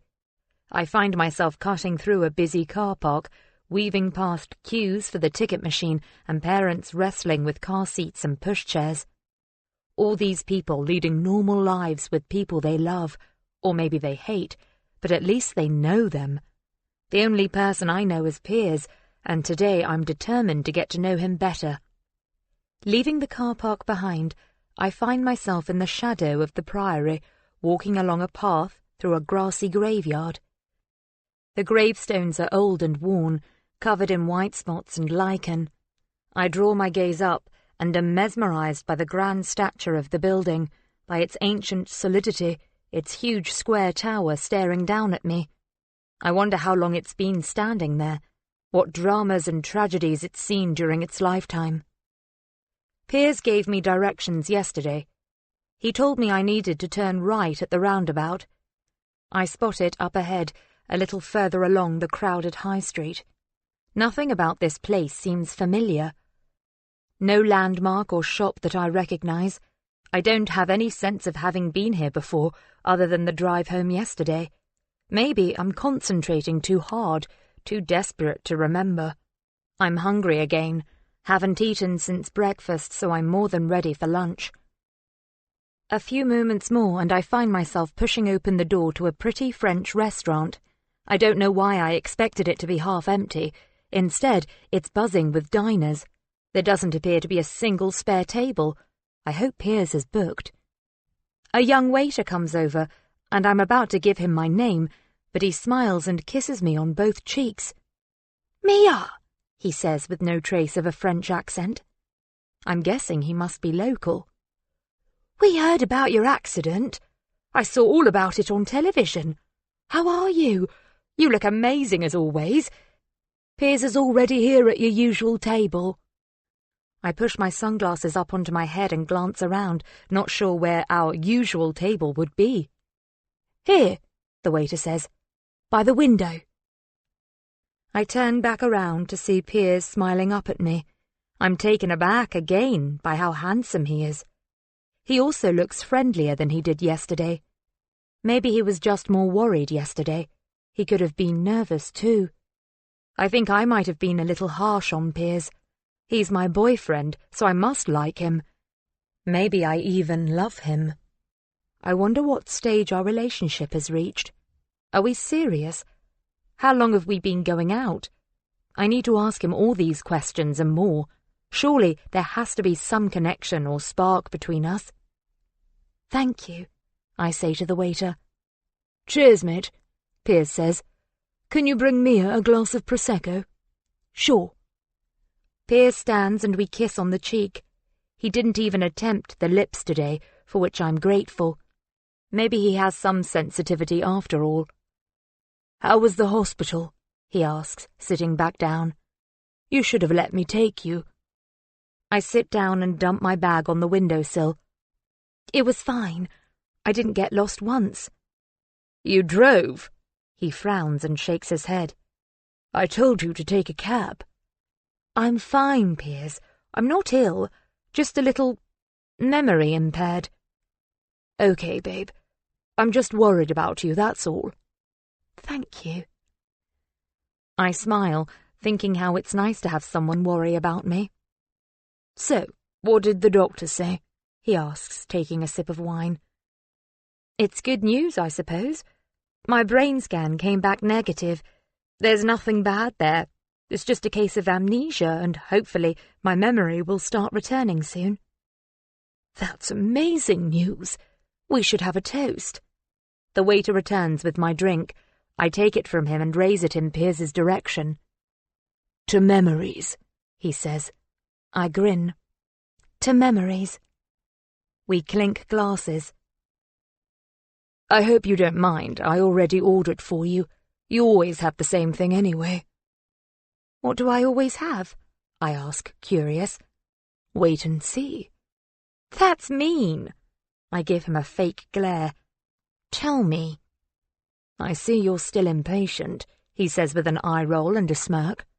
Fine, I can wait. I am starving, though. I reach across to the basket in the centre of the table and break off a piece of warm, crusty bread. Piers says. That's new. What? I say, popping the bread into my mouth. Nothing. Just, you never used to eat bread. Why not? This stuff is heaven. I tear off another chunk. Piers leans across the table. You've got flour. He wipes the side of my mouth with his thumb.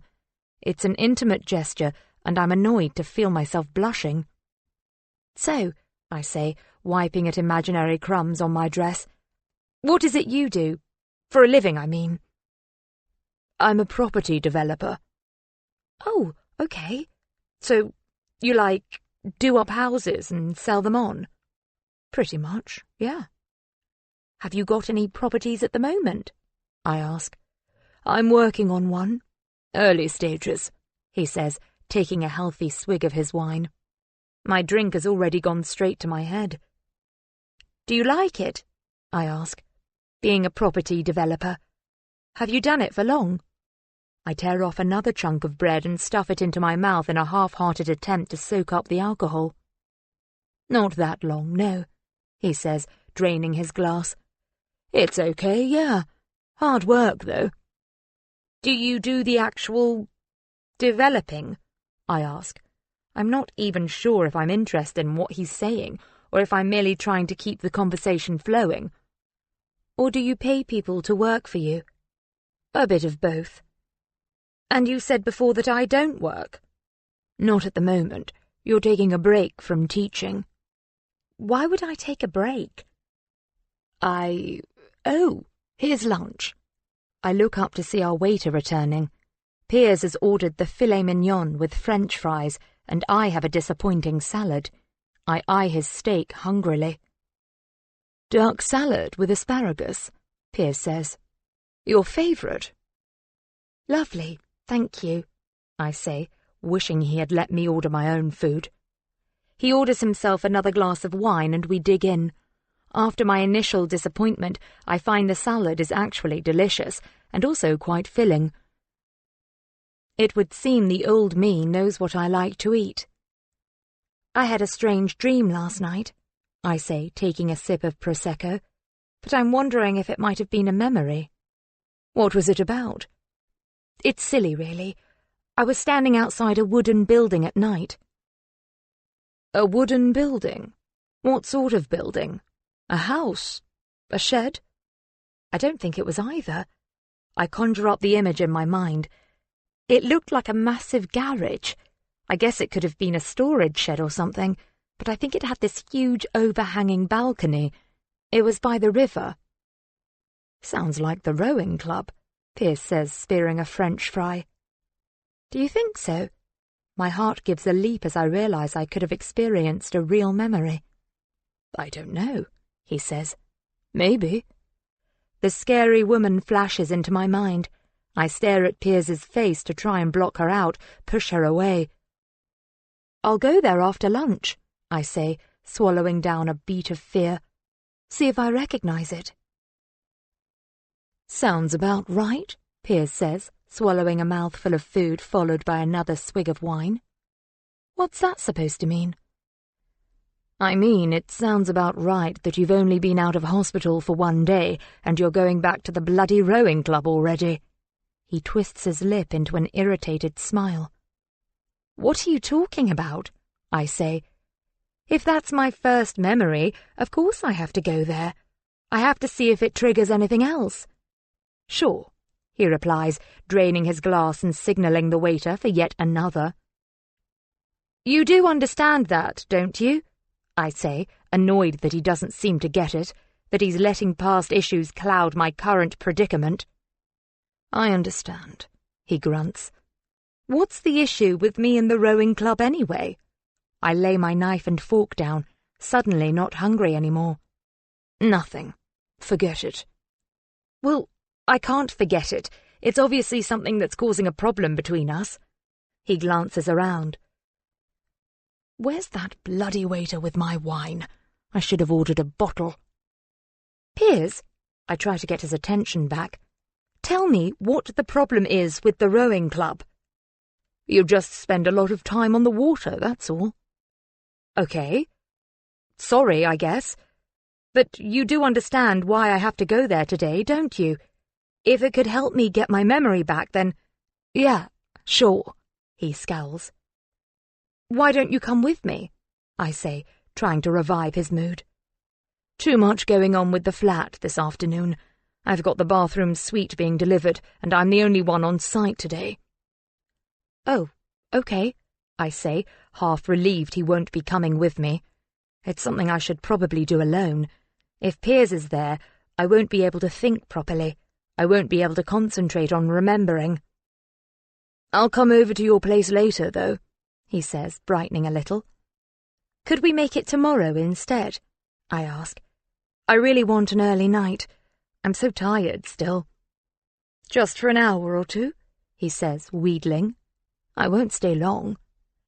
It would be easier to give in to him. He looks like he doesn't want to take no for an answer, but I know I'd regret it later. Not tonight, I say. Honestly, I won't be good company.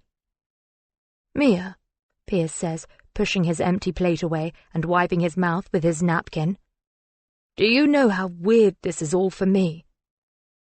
Weird for him?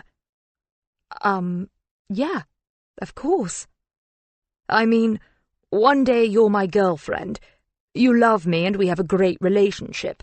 The next day you don't even know who I am and you don't want me coming over. It's weird, right? Of course it's weird, Piers. I try to keep my voice level, not quite believing that he could think his situation is any stranger than my own. I get that it's hard for you, but it's not something I've chosen. I didn't want to lose my memory. I don't know anything about myself. I don't know what I like to eat, what clothes I like to wear. I didn't even recognize my face in the mirror, for fuck's sake. Whoa, he says, raising his hands in submission. Easy there, Tiger. I'm just trying to have a conversation about everything, trying to work out what we should do. He runs his finger up and down the back of his head, massaging his scalp. Sorry, I didn't mean to snap, didn't mean to swear. I exhale and stare through the window at a middle-aged couple browsing the menu outside. Piers must think I'm a total cow, losing my temper like that. I don't even know how old I am, I murmur. You're 25, Piers says with a sigh. Oh, I guess 25 seems like an okay age to be. I look across at him. He's staring down at his empty plate. I can't tell if he's upset or angry or what. If it's awkward for you, I begin. Do you want... should we... I don't know, take a break? Split up or something? What? Jesus, no, Mia. That's the last thing I want. He reaches across the table and takes both my hands. You may not know me anymore, but I know you, Mia James, and I love you. We're great together, and I'm going to make sure you know it. I suddenly realize that of course it must be awful for Piers to have the person you love stare at you blankly like you mean nothing. What a kick in the guts. I give his hands a squeeze and smile weakly. Thank you, is all I manage to say. Chapter 9. After my lunch with Piers, I'm all antsy and keyed up. I'm walking back home and feel like I want to go for a run or something, but it's far too hot. It must be 35 degrees out. Unless my memory returns, I really don't see how Piers and I are going to make it work. I don't feel any connection between us. There's no spark. Not for me, anyway. A mobile phone shop catches my eye, and I decide to go inside and pick out a new phone. Not that I know many people to call, but I guess I'll need one eventually. I spend an hour or so in there, and finally leave with a phone that's made the sales guy far happier than me. I step back out onto the pavement feeling hot and bothered, unable to relax. I'm still walking back in the direction of home, but I don't want to go back yet. Instead, I think I'm going to head straight to the rowing club. I'm not sure where it is, but maybe I can ask someone. I walk quickly despite the heat, and now I'm almost back at the quay. There's some kind of sailing club near my house. Maybe the rowing club is part of it. As I walk back through the car park, I'm grateful for the shade provided by all the trees here, along with the hint of breeze coming off the river. I leave the cool of the car park and cross the cobbled road, walking over the stone bridge and heading towards the boats. There are quite a few people milling about. I approach a family who are loading supplies into a dinghy. "Excuse me," I say to the woman who's chastising her young sons for mucking about instead of helping. She turns to me with an irritated expression, but it transforms into a smile when she realizes I'm not a misbehaving child. "Hello," she says. "You going out on the water this afternoon? Isn't it just the most perfect day?" "It's gorgeous," I agree. "I'm actually looking for the rowing club." "Oh, okay. You're at the wrong end." She points west. "It's about a 10-minute walk in that direction. You can't miss it. It's just past the kids' playground." "Thank you," I reply. "Hot work, though," she says. "Rowing in this heat. You must be fit." I smile. "Thanks again." I leave the bustle of the sailing club behind and walk along the gently curving river, passing overfed ducks and swans, admiring the silvery reed beds on the opposite bank and a pretty wooden house which sits alone amid the long grass. I pass elderly couples relaxing on wooden benches and families playing ball games on the field. Dogs trot lazily in the heat, and children squeal with delight in the playground and water park up ahead. I'm alert for anything which might look familiar to me, but it's all fresh, new and interesting. Nothing to suggest I've been here before. As I pass the playground and come around a sharp bend, I spot 4 teens at the river's edge, gathering up their blades ready to climb into their boat. Wellington boots lie discarded on the shingle, and their instructor is sliding a launch into the water. I jog towards her, hoping to have a word before their session gets underway. I wonder if she might recognize me, but as I draw closer, I glance to my right and catch my breath. It's the building, the one from my dream.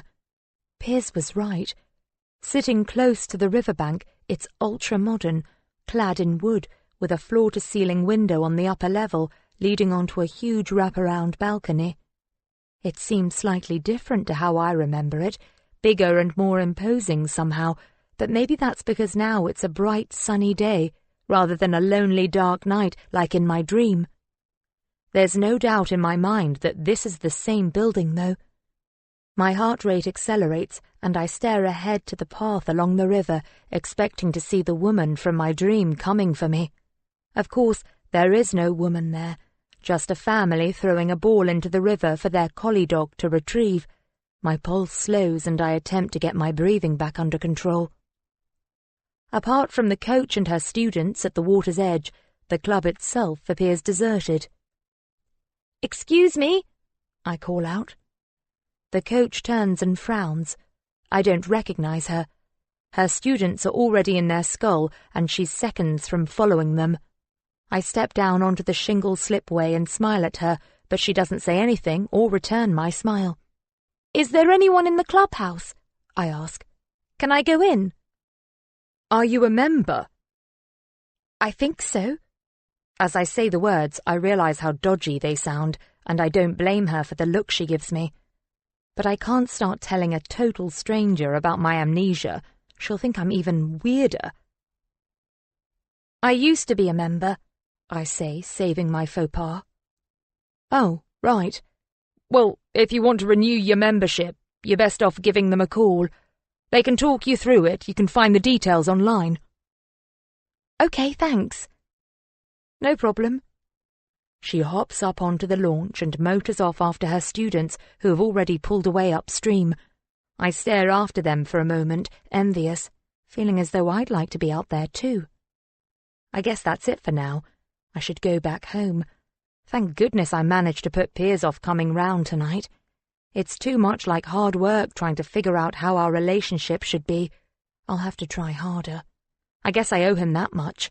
Just not tonight. I should be pleased with how things have gone this afternoon. At least I know this building is definitely the one from my memory, so there's every chance more memories will start returning. That's got to be good news. But I get a strange vibe from this place. It's comfortable here, and kind of familiar, but it's also making my stomach flutter with nerves. Mia? I turn at the mention of my name, already becoming used to the sound of it. A man dressed in shorts, t-shirt and trainers comes out of a door in the side of the clubhouse. He brings a hand up to shade his eyes and takes a step towards me. Mia? It is you, isn't it? Hello, I say, taking a step towards him. It's me, Jack. Sorry, do I know you? I hunch my shoulders and flush at the thought of not recognizing a possible friend or acquaintance. He must think I'm so rude. I'll have to explain my amnesia. He gives me a smile, his head tipped to the side in a gesture of sympathy. I heard what happened, Mia. The police have been here, and we saw it on the news. The beach and your amnesia. How terrible. He's standing right in front of me now. Tall, with a rower's body, dark hair and blue-green eyes. Yeah. God, what an idiot. I literally can't think of anything to say. At least he knows what happened, saving me having to explain everything. His smile broadens. I'm Jack Harrington, club coach and fellow rower. He holds out his hand and I shake it. I'm guessing you can't remember me, he says. Sorry, no. He puts his hand on his heart, steps back and pretends to be offended. But if it's any consolation, I say with a hesitant smile, I can't remember anyone or anything, so it's not just you. Okay, I'll let you off. Do you want a cuppa? I was just locking up, but we can go back upstairs and sit on the deck for a while if you like. No, that's okay, I say. Thanks for the offer, but I'd better get back. I don't know why I turned him down. A chat and a cuppa with a former friend sounds like it could be just what I need, but I'm a little tired and off balance. No worries, he says. Another time, maybe? Sure, that would be great, I say. I make a move to leave, but then I turn back. Apparently I used to row here. Only every day, Jack says with a grin. I have a thought. Maybe. Do you think I could book in a session sometime? I might need help remembering what to do, though. Of course. Give me a call, or better yet, just drop by. I go out most mornings around 7. Great. Thanks so much. I lost my mobile, so I don't have anyone's numbers, but I'll definitely drop by one morning. Look forward to it. Good to see you, Mia. Take care. Bye. I walk away feeling more optimistic. He seemed like a nice guy, easy to talk to. Hopefully I'll remember how to row. Maybe it's like riding a bike, something you never forget. It seems like something I might really enjoy. Maybe the old me is starting to resurface. Meeting old friends, getting back to my old hobbies, rediscovering my house, my town. Maybe.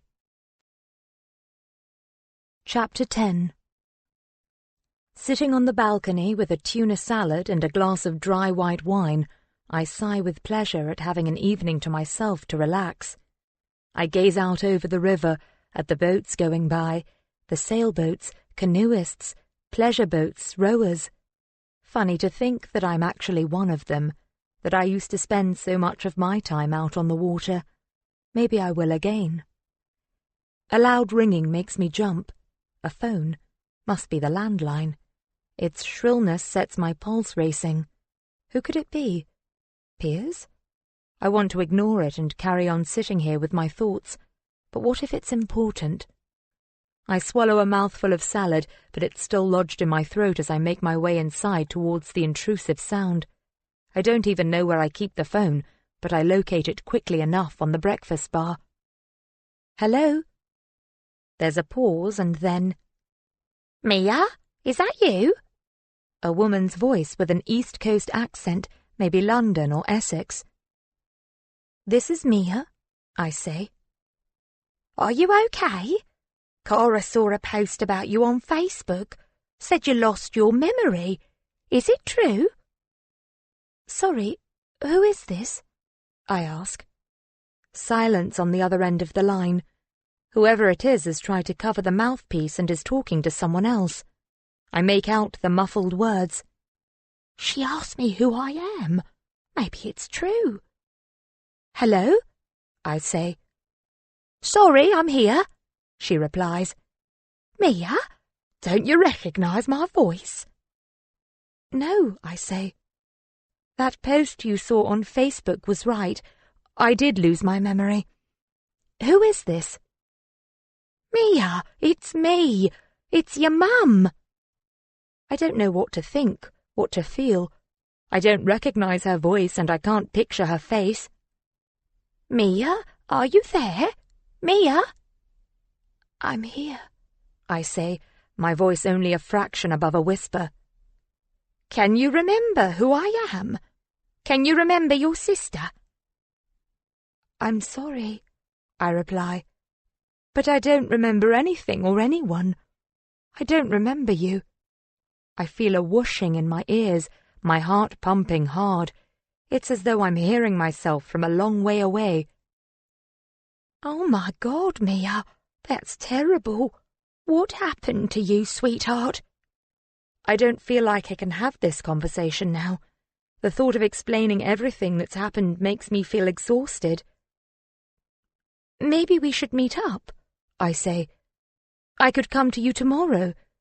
Piers said you live in London. What else did he say? Nothing much. Can you get up here okay? I can take the day off work tomorrow. I'll get Cara to take the day off too. Cara? Your sister. God, you really have lost your memory. Don't worry, hun. We'll take care of you. Just jump on a train and get yourself home. You know, there are probably some trains still running tonight. Tonight? The thought of travelling to London tonight is too much. Not tonight, I say. Tomorrow would be better. Well, all right, but make it first thing. I'm worried about you, Mia, sweetheart. I need to see you and make sure you're okay. Thanks, I say, not quite able to call her Mum yet. She does sound really worried about me. Maybe when I see her and my sister I'll remember some of my past. I hope so. Cara was beside herself when she saw that post on Facebook. She thought it was some kind of hoax. Couldn't believe it could be true. How did it happen? It said you were found on the beach. You weren't attacked, were you? No, I'm fine, honestly. How can you be fine when you've lost your memory? Don't worry, I'll tell you all about it tomorrow. Can you give me your address? Her voice goes muffled again as she speaks to the person in the background, presumably my sister. She doesn't even know our address. And then she comes back on the line and gives me her address, phone number and directions of how to get to her house in southwest London. When I finally end the call, my head is spinning. I'm not sure how to feel. I can't stop my brain whirring, trying to picture the woman behind the voice on the phone. What does she look like? Surely I must have a photo of her somewhere. I glance around the apartment, but I can see no photos on display at all, which strikes me as odd. Not even of me and Piers. I'll have to hunt some out. I must have family photos somewhere. I also realise I need to find out the train times. The phone rings again, making me jump out of my skin. Maybe it's my mum calling me back. She must have forgotten to tell me something. Hello? Is that Mia? A woman, but it's not my mum. It's a younger voice, vaguely familiar. Yes, this is Mia. It's DS Emma Wright here, from CID. Oh yes, hi. Nerves kick in. Why are the police calling me?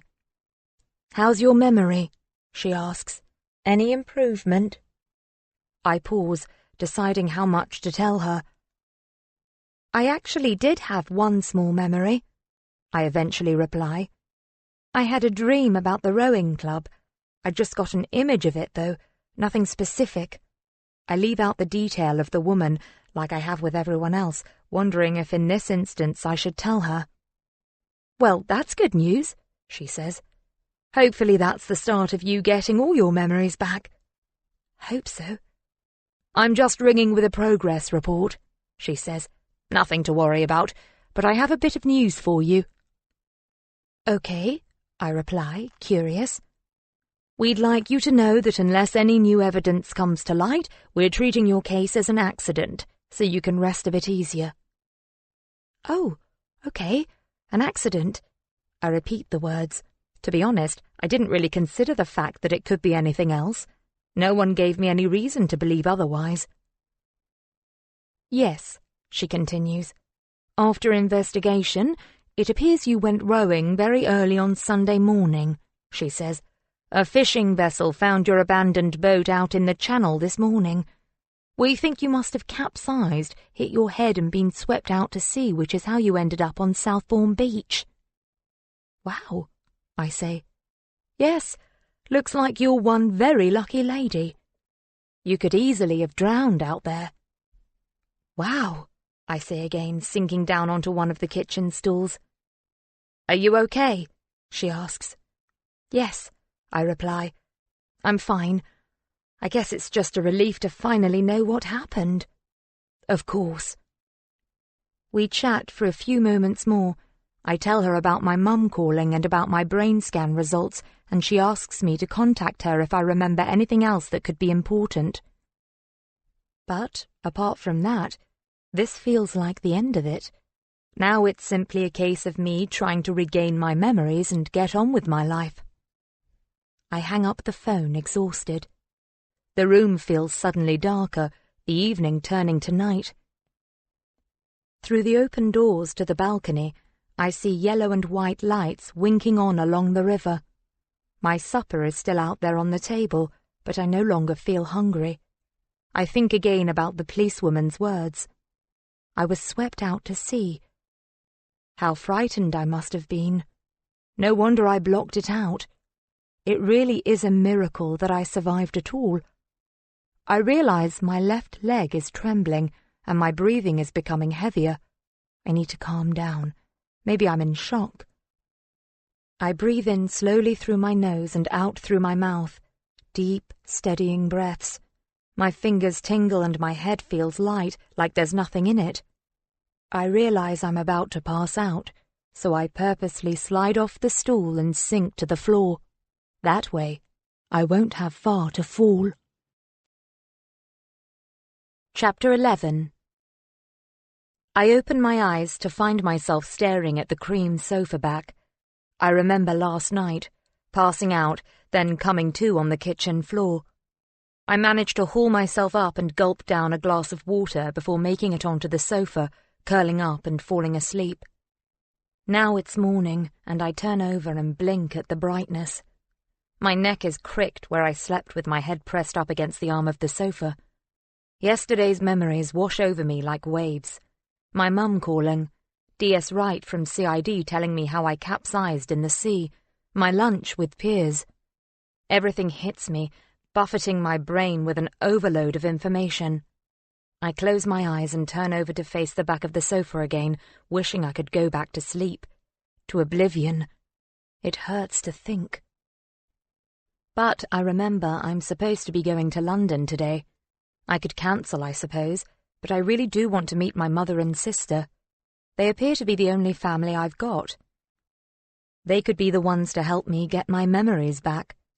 I take a deep breath, open my eyes and sit up too quickly, feeling like I left my head on the sofa cushion.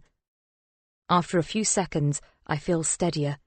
The room comes back into focus, so I lurch shakily to my feet. I notice that I left the doors to the balcony open all night, and a coolish breeze has ensured the room isn't too stifling. My tuna salad and glass of Prosecco must still be out there too, wilted and gone flat. My dress is crumpled, my mouth tastes vile, and I have a pounding headache. First things first, I need to find some paracetamol or aspirin, brush my teeth, have a shower, then make myself some breakfast. After that, I'll tackle train times and the rest. 2.5 hours later, I'm on the train, staring out of the window, the chair material hot and prickly beneath my thin cotton dress. Opposite me, 2 smartly dressed women chat excitedly about shopping and a theatre visit.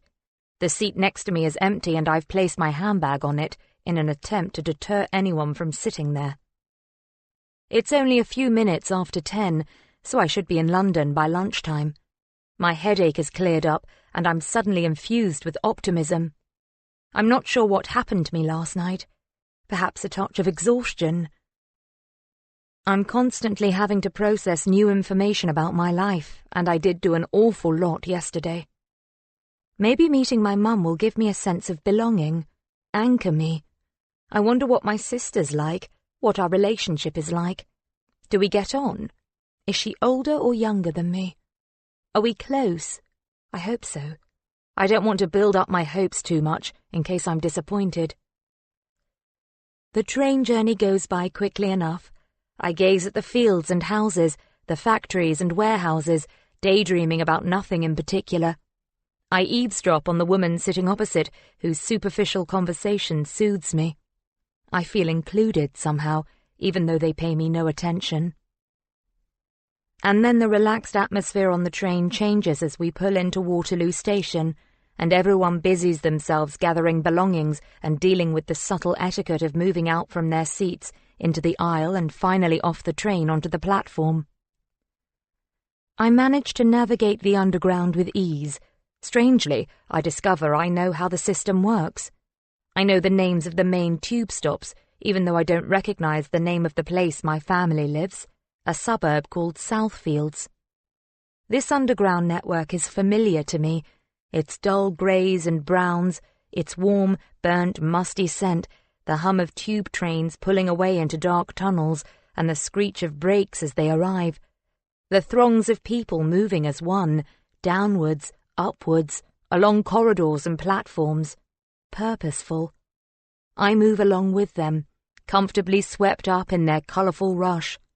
Eventually, I reach my stop and emerge into bright sunshine once more. Southfields isn't anything like I imagined. I thought it would be more built up, more urban, but it actually has quite a villagey feel. As I follow the directions my mum gave me, I find myself walking past designer boutiques, bistros, delicatessens and cafes. And, lovely though it is, none of it looks familiar. At the end of the high street, I turn into a tree-lined residential street flanked with characterful Edwardian terraces. The sun dapples my face through the leaves. It's a pleasant walk, and I almost forget why I'm here. Not too far now. Just a couple of streets away and I'll be there. My stomach swoops with a sudden attack of nerves. Questions flit through my mind once more. What will my family be like? Will I like them? Will I recognize them? Or will it be like with peers where I feel no connection? I want to belong, to be part of a family rather than simply a person on the periphery of things. I suppose I'll find out soon enough. I turn left and then right, and finally find myself in Smithbridge Close. Straight ahead sits the block of flats where my mum lives. Is this the place where I grew up? It's a low, wide building, set out in a horseshoe shape. Built from yellow bricks, it has the ex-local authority look about it. I can't help feeling disappointed that they don't live in one of the pretty Edwardian terraces I just passed.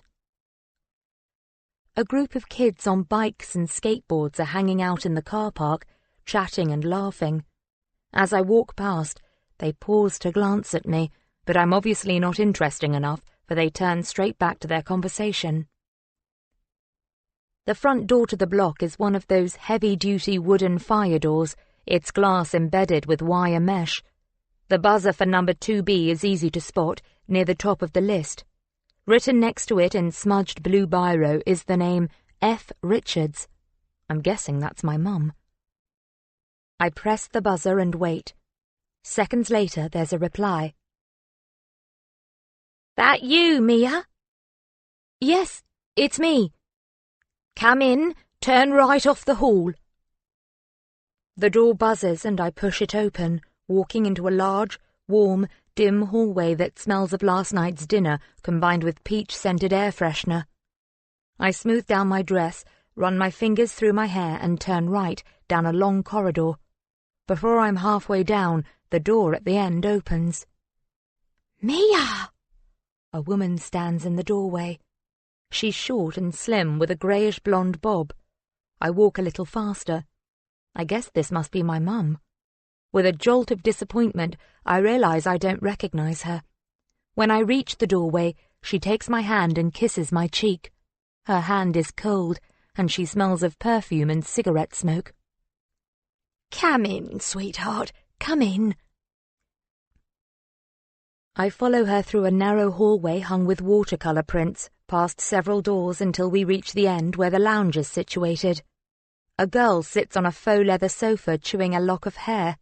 She's the spitting image of my mother, but her hair is longer and blonder. She stands when she sees me and gives a hesitant smile. "Hi, Mia," she says. "You must be Cara," I say. She and my mum give each other a look. I don't blame them. It must be so strange for them, the fact that I don't know who they are. "Yeah, I'm Cara," she says. "Can you really not remember us at all?" I shake my head. "Shit," she says. "That's mad." "You want a cuppa?" my mum asks. "Tea, coffee, something stronger?" She laughs. "Tea's good," I reply. "Cara?" "Yeah, tea," she replies. My mum nods and leaves the room, and it feels a little uncomfortable with me and Cara just standing there. She's much shorter than me, even in her 4-inch spike heel sandals. I try to see if there's any resemblance at all between us, but all I see is a pretty young woman with dyed blonde hair and too much makeup. I feel wildly undergroomed by comparison, but I don't think I could ever carry off her look. "So," I say, desperate to break the awkward silence, "am I older or younger than you?" "You're 2 years older," she says, scratching her nose with a perfectly manicured leopard print fingernail. "So that would make you 23, we say at the same time, punctuated by a small laugh. She sits back down on the sofa, gesturing for me to do the same. There's a set of open patio doors at the end of the room, leading out to a small terrace screened by a low hedge. Beyond that is the entrance car park, and I can hear the voices of the youths I passed earlier. "So," Cara says, "you, can't remember anything about us? Not growing up here, or school or anything?" "I can't even remember my own boyfriend," I say. I couldn't remember what my face looked like. I looked in the mirror and didn't recognize myself. That was scary. "That's mental. You've got to tell Mum. She won't believe it. She already thinks it's some kind of wind-up." "She can call the hospital if she doesn't believe me," I say. Strangely, I notice myself modifying my accent a little as I talk to Cara, taking on more of a London twang. Is this how I normally talk, or has being around peers made me lose my accent? My mum comes back into the room, carrying a tray with 3 mugs and a plate of pink wafer biscuits. I take a mug gratefully and sip the liquid. It's a hot day, but the tea is refreshing. "Mia doesn't remember anything," Cara says. "Nothing at all. She didn't even know what she looked like in the mirror. That's terrible, my mum replies. She settles herself on the sofa next to me. Let me look at you, Mia.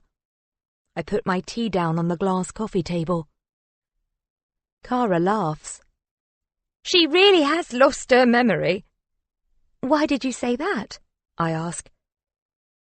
You dared to put your tea down on the table without using a coaster. You obviously forgot what Mum's like about stuff like that. I feel my cheeks growing warm, pick up the mug and place it on one of the black leather coasters. Sorry, I murmur. Cara! My mum glares at her. Don't mind her, she says to me. She's just winding you up. I don't care where you put your mug, sweetheart. You could pour your tea all over the rug and I wouldn't give a hoot. I'm just happy to have you here, safe and well. Cara mumbles something, but I don't hear what. The room falls silent. We sip our tea. So, my mum says, you going to tell us what happened to you? How you lost your memory? I'm not really sure how it happened, I reply. After you called last night, I got a call from the police. They think it was a rowing accident, that I capsized and was swept out to sea, but then I washed up on the beach. They said I'm really lucky to be alive. My God, Mia, my mum says, taking my hand in hers and kissing it. You nearly died. How come you were rowing? Cara says. Were you, like, in a boat on your own? Yeah. Apparently I like to row. Weird, Cara says. So, didn't I used to row, growing up? No. I didn't know it was something you were into, love, my mum says. Sounds dangerous. Perhaps you shouldn't do it anymore. It strikes me as really odd that they don't know about a sport I apparently love. Are you sure I never mentioned it to you? I say, rubbing at my temple. It's one of the things I love to do. Why wouldn't I have told you about it? You probably did mention it, love, my mum replies. You know what I'm like, brain like a sieve. Another silence cloaks the room. Cara picks at the hem of her denim cut-offs, and my mum helps herself to a biscuit while I rack my brains for conversation. I hope you don't mind me saying, I say, but we don't look very similar. That's 'cause you look like your dad, my mum says. Oh, right. I don't suppose you have a photo? Cara, can you get the album? It's in my room on the dresser. Cara puts her tea down on the tray and stares at my mum, giving her a look I can't decipher. The album, Cara, my mum repeats. Or do I have to do everything myself? Cara peels herself reluctantly from the sofa and leaves the room. My dad died, right? I ask my mum. Yes, I'm sorry. You and Cara have different dads. Me and your dad, Marcus, we split up when you were a baby. You never really knew each other, which is a shame. And then he died a few years back.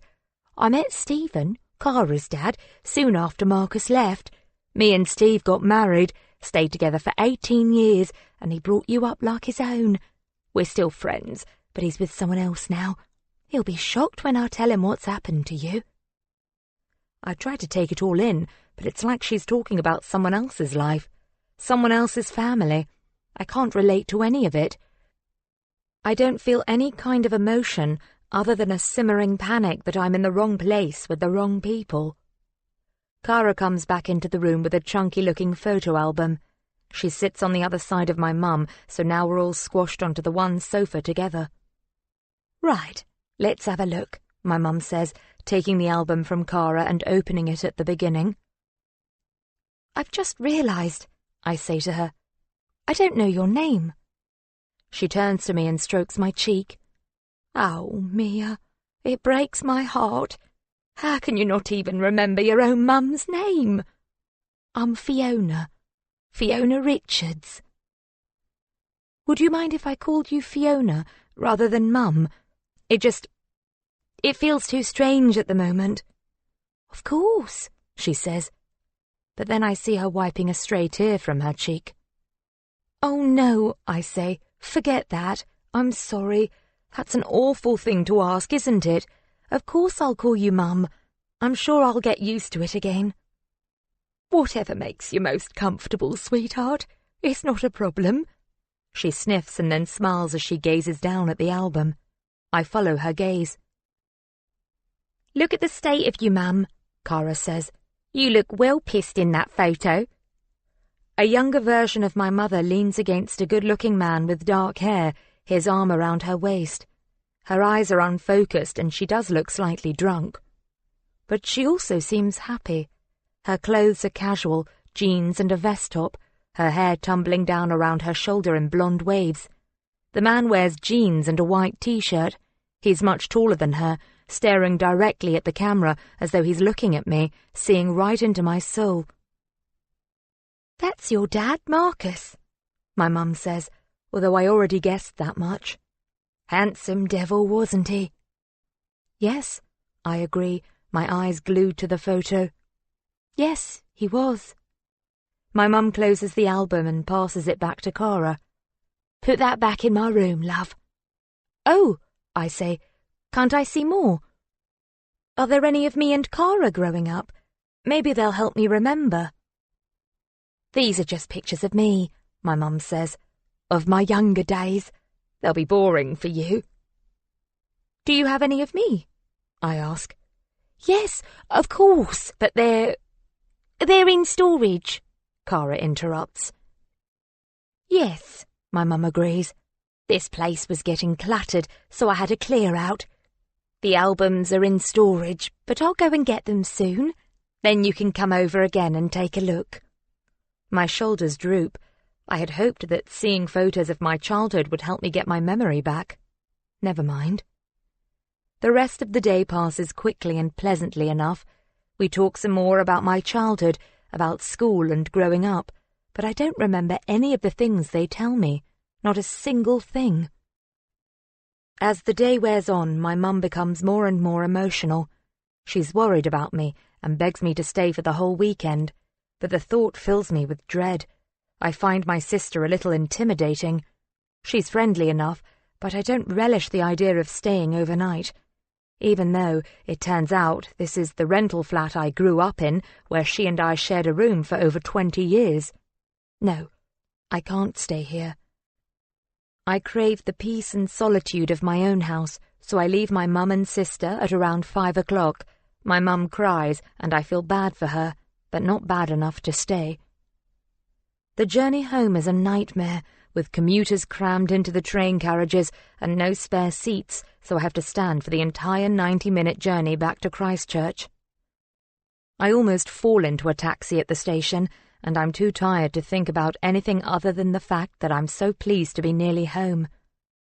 My shoulders relax as we cruise down Christchurch High Street. The town is fairly quiet for a Friday evening, just a few clusters of people heading into local pubs, wine bars and restaurants. At last we cross the stone bridge which leads to my house.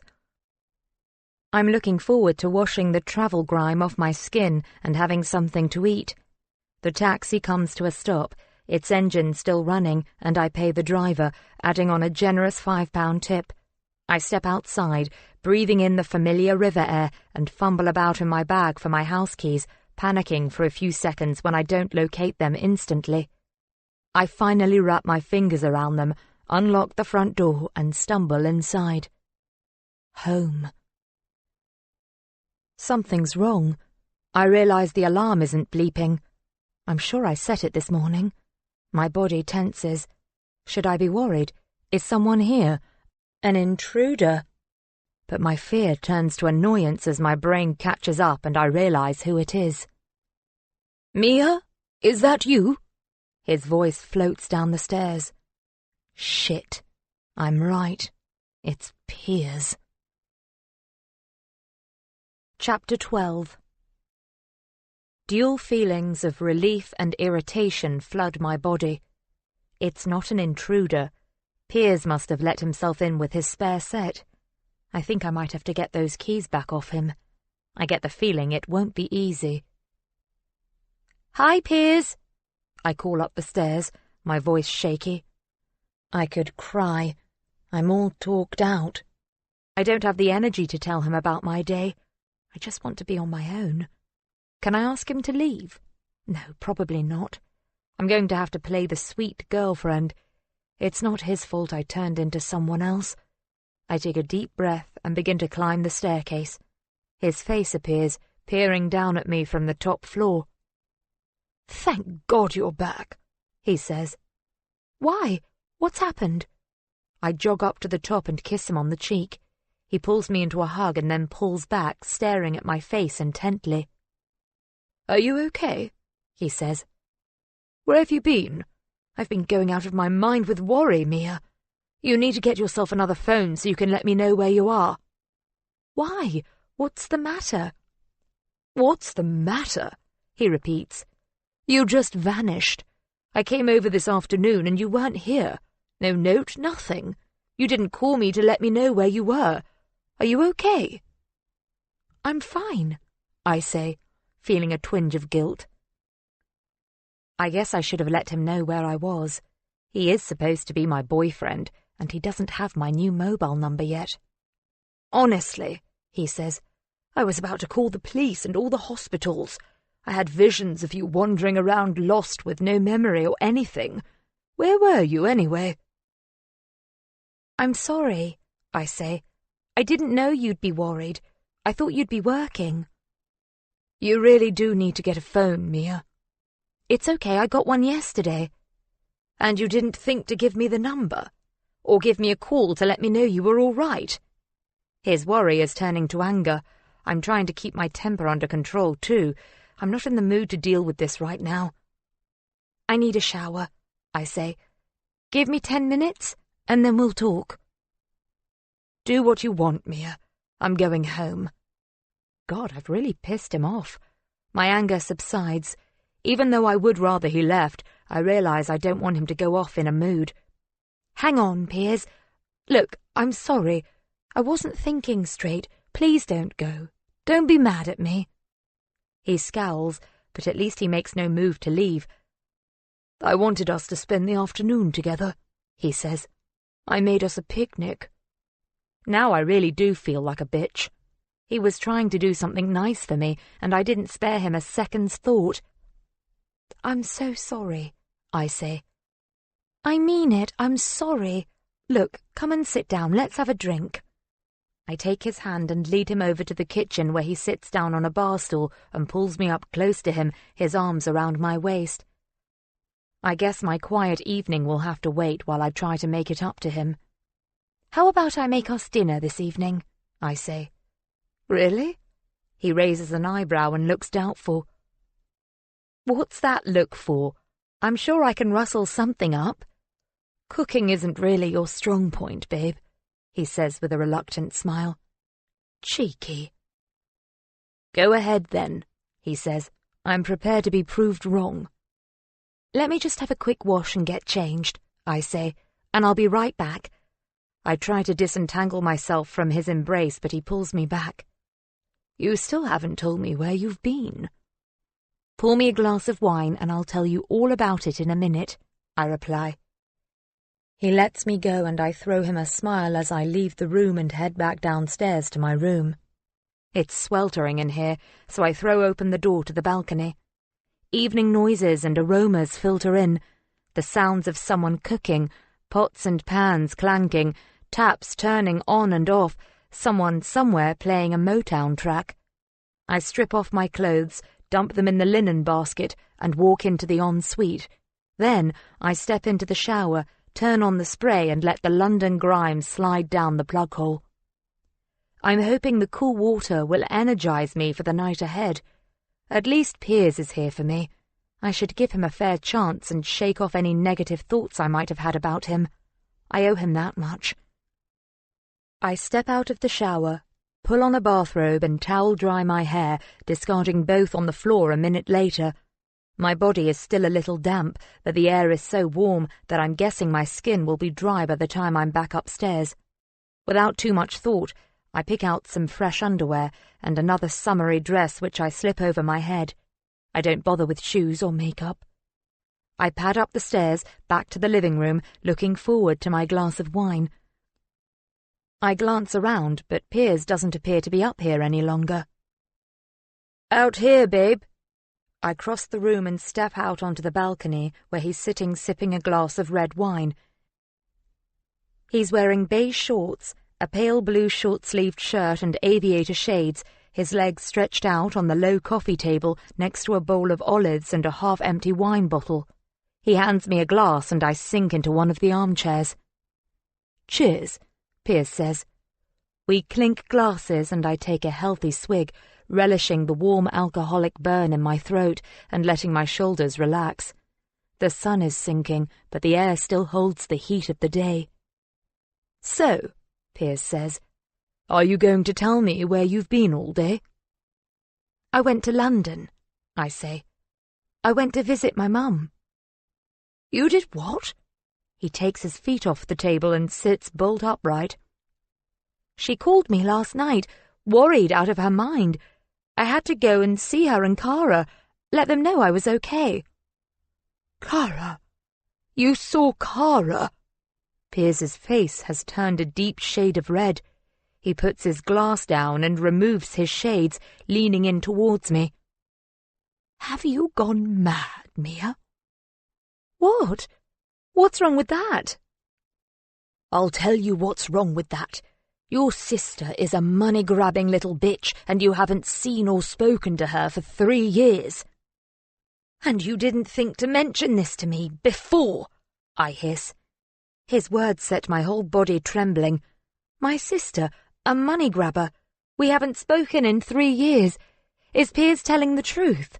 I take another gulp of wine and put my glass on the table with shaking fingers. "Well, he stutters. "Well?" I demand.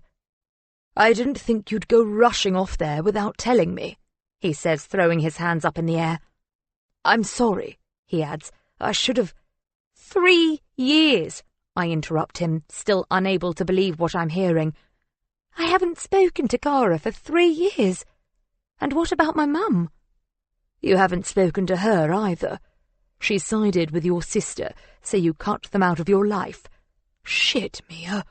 I was going to tell you all about them, but I didn't want to overload you with drama, not after everything you've just been through. How the hell did you end up going to see them today?" "I told you. My mum rang last night. Apparently Cara saw something online about me losing my memory." "Yeah, I bet she loved that.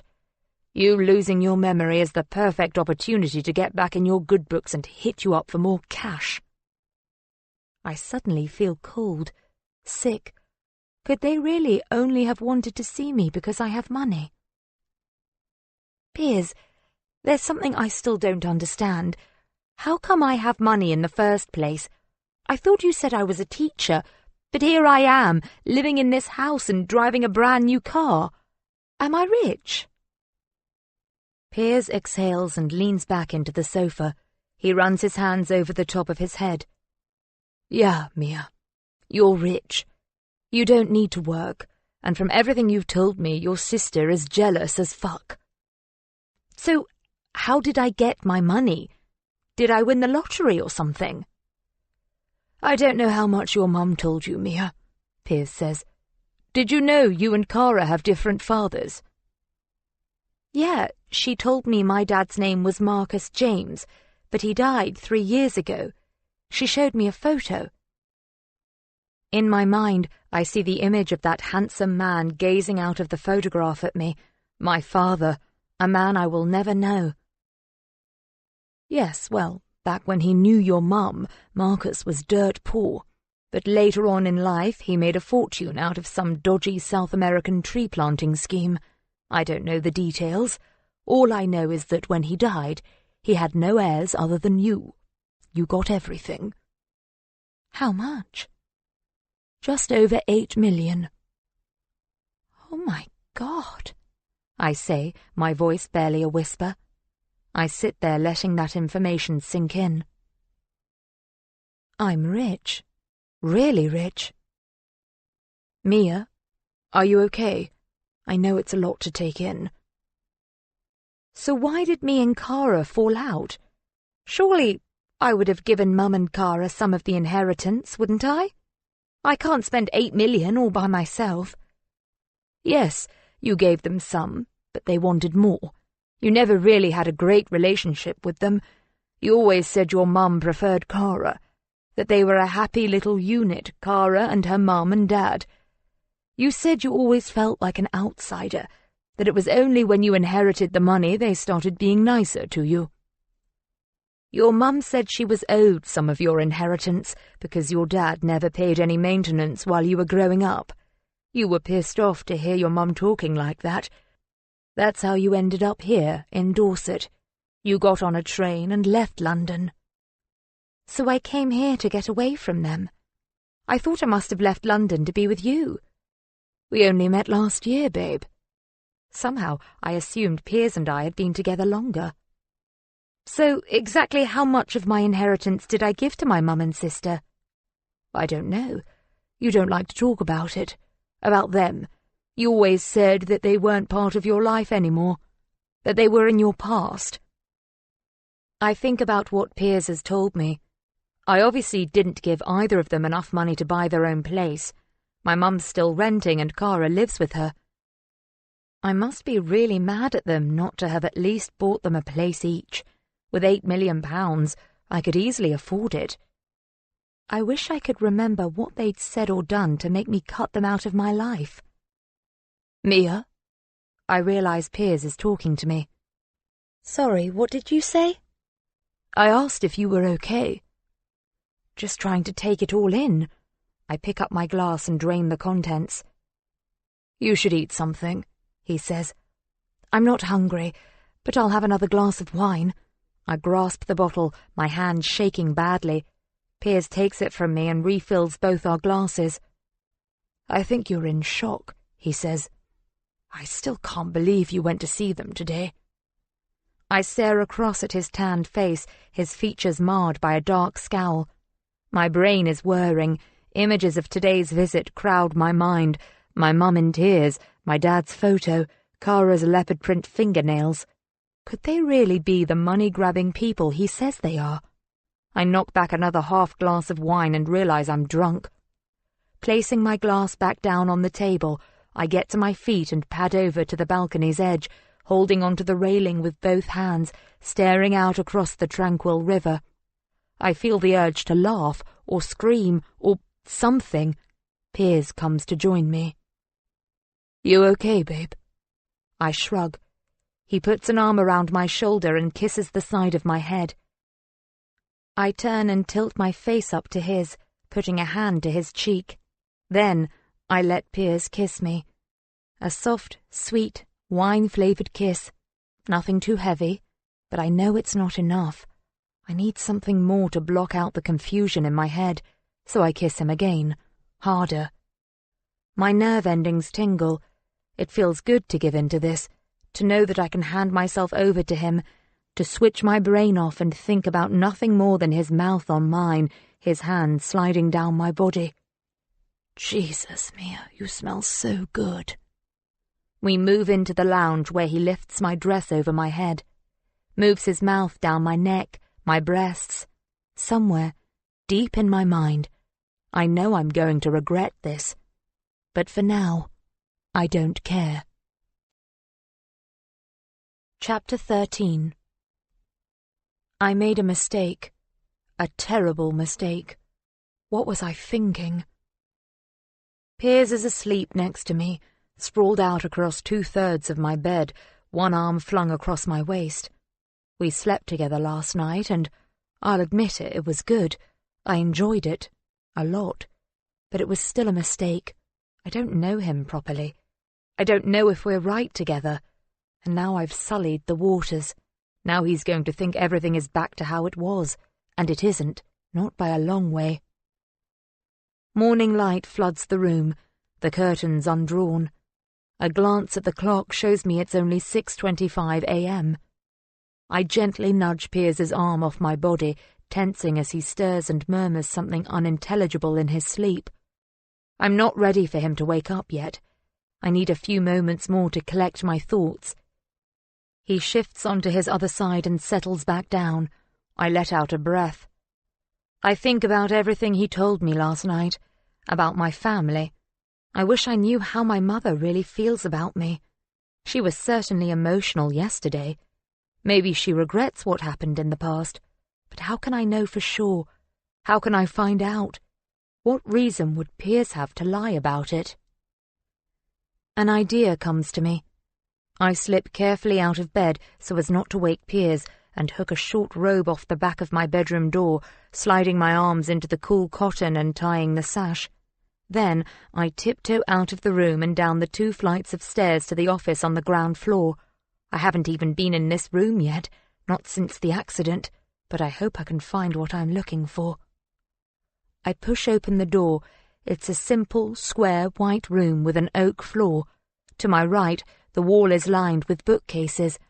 To my left sits a long, white desk and 2 grey office chairs.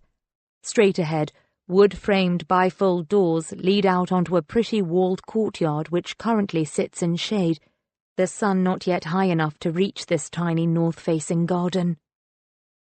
I cast my eyes over the room once more. A laptop sits on the desk, plugged into the mains. I head over to it, perch myself on the edge of one of the chairs and flip open the lid, watching the machine hum into life. The screensaver is a photograph of me on the river. I'm rowing. My hair is scraped back into a ponytail, the sunlight illuminating my face. I briefly wonder who took the picture. Then I click the email icon and the photo disappears, replaced by my inbox. There's a list of around a dozen unopened emails, all of which appear to be special offers and spammy-type mails from various companies. Nothing personal at all. And, even stranger, there are no emails dated from before my accident. The earliest email was sent on Monday. Could someone have deleted them? Piers? I check the sent folder and the trash folder, but there's nothing in them either. Maybe I have another email account. I go back to the desktop page, but there are no other email icons. Strange. I shift back in my seat and think for a moment. A silver 2-drawer filing cabinet sits under the desk to my left. I reach down, slide open the top drawer, and scan the hanging files, my fingers hovering over them. It seems I'm quite an orderly person. Everything is clearly labelled in alphabetical order. I lift out a file entitled Bank Account, Current, and lay it open on the desk. There, meticulously filed in chronological order, are my bank statements. Piers was right. I'm loaded. It's quite something to see that many zeros sitting in an account with my name printed across the top. He said I inherited the money 3 years ago. I wish I'd thought to ask him exactly when I'd received it. Never mind, it won't take me long to check. I flip back through several statements and see that 3.5 years ago my bank account was overdrawn. It went into credit in April of that year when I received a tax rebate for £643.29. I stayed in credit for precisely 2 days, and then it went back into the red. My finances were in the same sorry state right up until June of that year. And then, bingo. I received a deposit on June 25th for the amount of £8,430,560.02. No more going overdrawn for me. What must I have thought when I heard the news? Was I sad about my dad dying, or excited about the money? I check through my subsequent bank transactions. I was spending an obscene amount of money on clothing, jewellery and shoes. Then, at the end of July, I transferred 2 lump sums, one to my mum and one to my sister. 50 grand each. 50 grand is a hell of a lot of money, but considering I'd recently inherited 8 million, it seems insulting to have given my family so little. Piers must be right. They must have behaved badly towards me. I can see no other reason why I would have been so mean. I scroll forwards again. I gave Cara another 50k in September. Then, in the same month, I transferred just under 20 grand to a car dealership. In October, I transferred out just over £700,000 to a solicitor. I'm guessing that must have been for my house. I jot down the name of the solicitor on a pad on my desk. I look through the next 2 years' transactions, where my spending appears to be a little less extravagant, apart from a few meals out and several eye-wateringly expensive holidays. Until I come to this March, where I paid £25,000 to a business called JB Properties, followed by another payment of £345,000 to the same account. Who is JB Properties, and what did I spend all that money on? I think I can probably guess. "What are you doing down here?" Piers's voice makes me jump out of my skin. I close the file, then I turn towards him with an overly bright smile that I instantly tone down a notch. "It's not even 7 o'clock yet," he says with a yawn. He's wearing nothing but boxers, and his hair's dishevelled. He walks over to me, bends down, brushes my hair back with his hand and kisses my neck. I let him kiss me on the mouth before pulling away. I can't make the same mistake as I did last night. I have to stop this before it goes any further. "What's JB Properties?" I ask. He straightens up and narrows his eyes. "It's a bit early for work, isn't it? Why don't you come back to bed? I'll make you breakfast." "I can't go back to bed now. I'm too awake." "Breakfast, then," he says. "Yeah, okay. But you still haven't answered my question." "JB is our company," Piers says. "We have a company?" "Yes, I told you about it already." "I know I lost my memory before the accident, but I think I'd remember if you told me we owned a company together." Piers sits on the other chair and runs his fingers through his hair. "God, Mia, it's too early to be talking business. Can I at least get a cup of coffee?" "Good idea," I say. "Let's go upstairs and have a cuppa, and you can tell me all about our business." "Fine." He stands and leads the way back upstairs. I wonder why he never mentioned the company before now. Once upstairs, he busies himself making coffee, while I boil the kettle for a cup of herbal tea. We don't speak until we have our mugs in hand, and I lead the way over to the sofas. I curl up on the corner of one, tucking my legs beneath me. Piers sits opposite, looking defensive. "You know, Mia, I don't like the way you just spoke to me down there. Like you were accusing me of something. Just to be clear, I haven't done anything wrong." "Sorry if it came out like that," I say. "I was just surprised, that's all. I saw this big chunk of money paid out to JB Properties, and I wondered what it was all about." "That money was for a flat. We bought a flat in Southbourne." He takes a sip of his coffee. "I told you about the property developing business." "You told me you were a property developer, Piers, but you never said we'd bought a flat together." "It was actually your idea," he says. "You decided you wanted to invest your inheritance in property. We both thought it would be a good idea to tart up a few run-down seafront apartments and rent them out or sell them on. The Southbourne flat is the first one we've bought. I've got my eye on a few others." "That does sound like a good idea," I say. "I just wondered why you never mentioned it before." "I didn't want to overload you, babe. You've been through a lot. Thought it was better to tell you everything gradually." "Okay. I suppose that makes sense." "So we own the company jointly. Does that mean you put half the money in?" He flushed. "No. You put the money up. I put the hard work in. That's the deal." "That doesn't sound like a very good deal to me," I muse. "And what's my role in it?" "Role? What do I do? It's half my company, so I must do something. Day-to-day stuff?" "No, I do all the work, I told you, babe. You just relax and take it easy. There's no need for you to get your hands dirty." All this new information is making my head whirl. It sounds a little shady to me, but I guess if I was in love with the guy, why shouldn't we have gone into business together? Some couples do that, don't they? They live together, work together. We'll have to go over everything again, I say. I want to see the contract and how it all works. Of course, Piers says. You'll see it's all legit and it all makes good business sense. I give Piers a weak smile. I'm not so sure about that. Not with me putting up all the money. And now, all this is making me question what he told me about my family yesterday. I'll have to go and visit them again. I want them to be on my side, to love me, to want what's best for me and not be drawn by the money.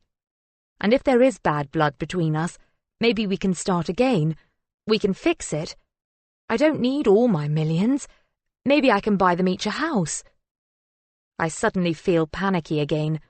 Panicky and helpless, trapped, constantly reliant on other people to let me know what's been going on. I sip my tea, keeping my eyes down. I could kick myself for sleeping with Piers last night. What was I thinking? I wasn't.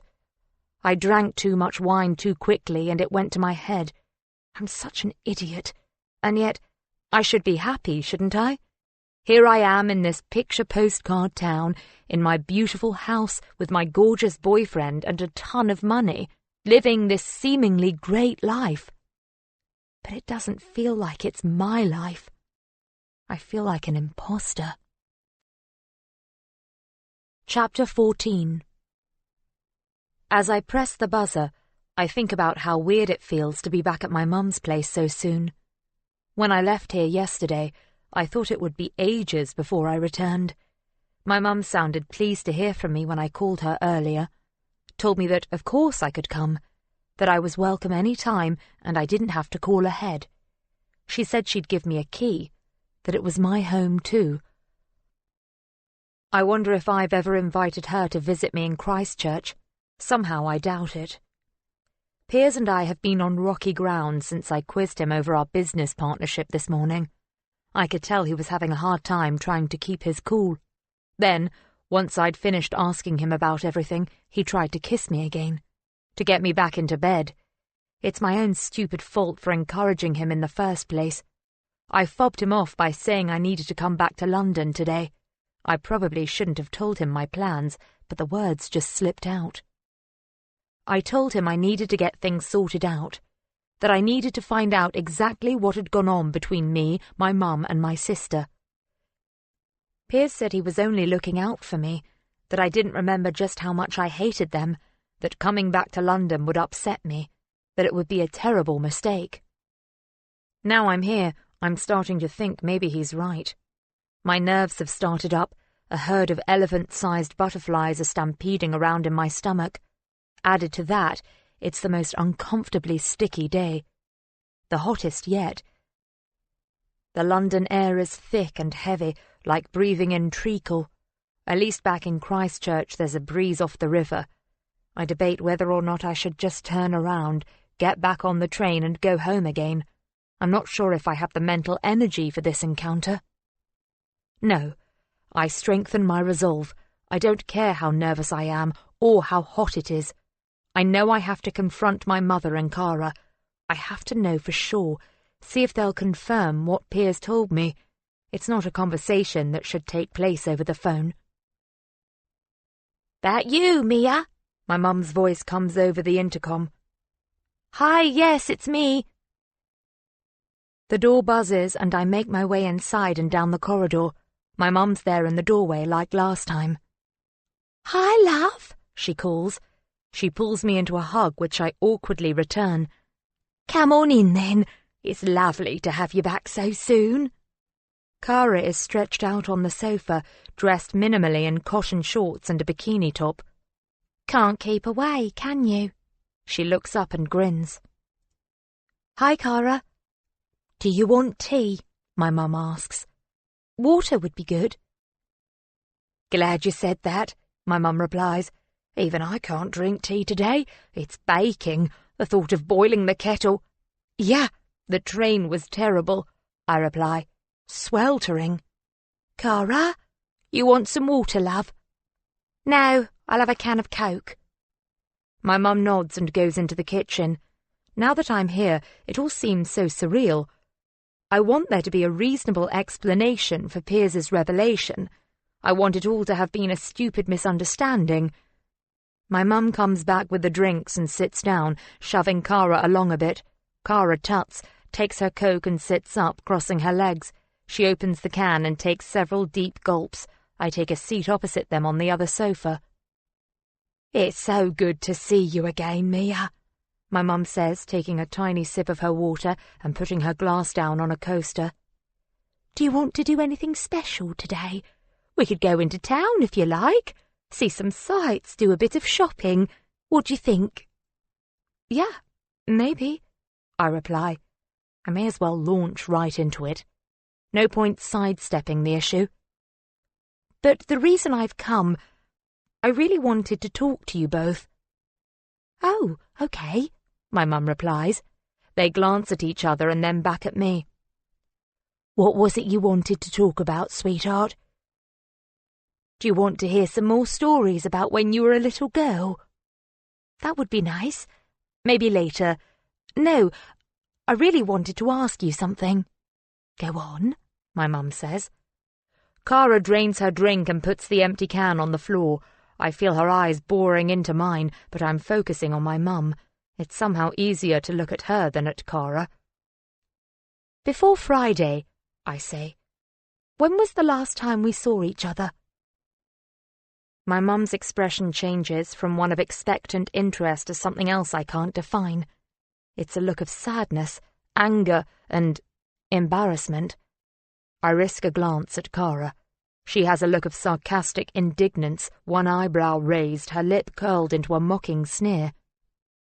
Well, Cara says, you probably already know the answer to that, don't you? Seeing as how you asked the question in the first place. Her voice is tight and accusing. I've opened the can of worms, so I'd better deal with it. I haven't come here for an argument, I say. I just want to know what happened between us, how we fell out so badly. I'll tell you what happened, my sister says bluntly. You were a bitch.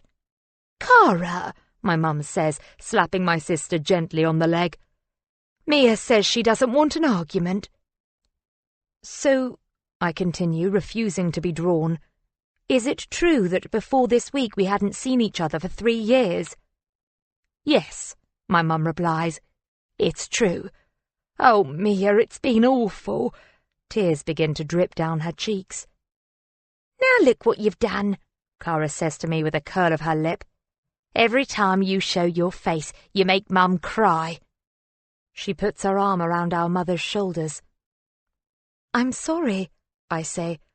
I just want to understand what's happened between us.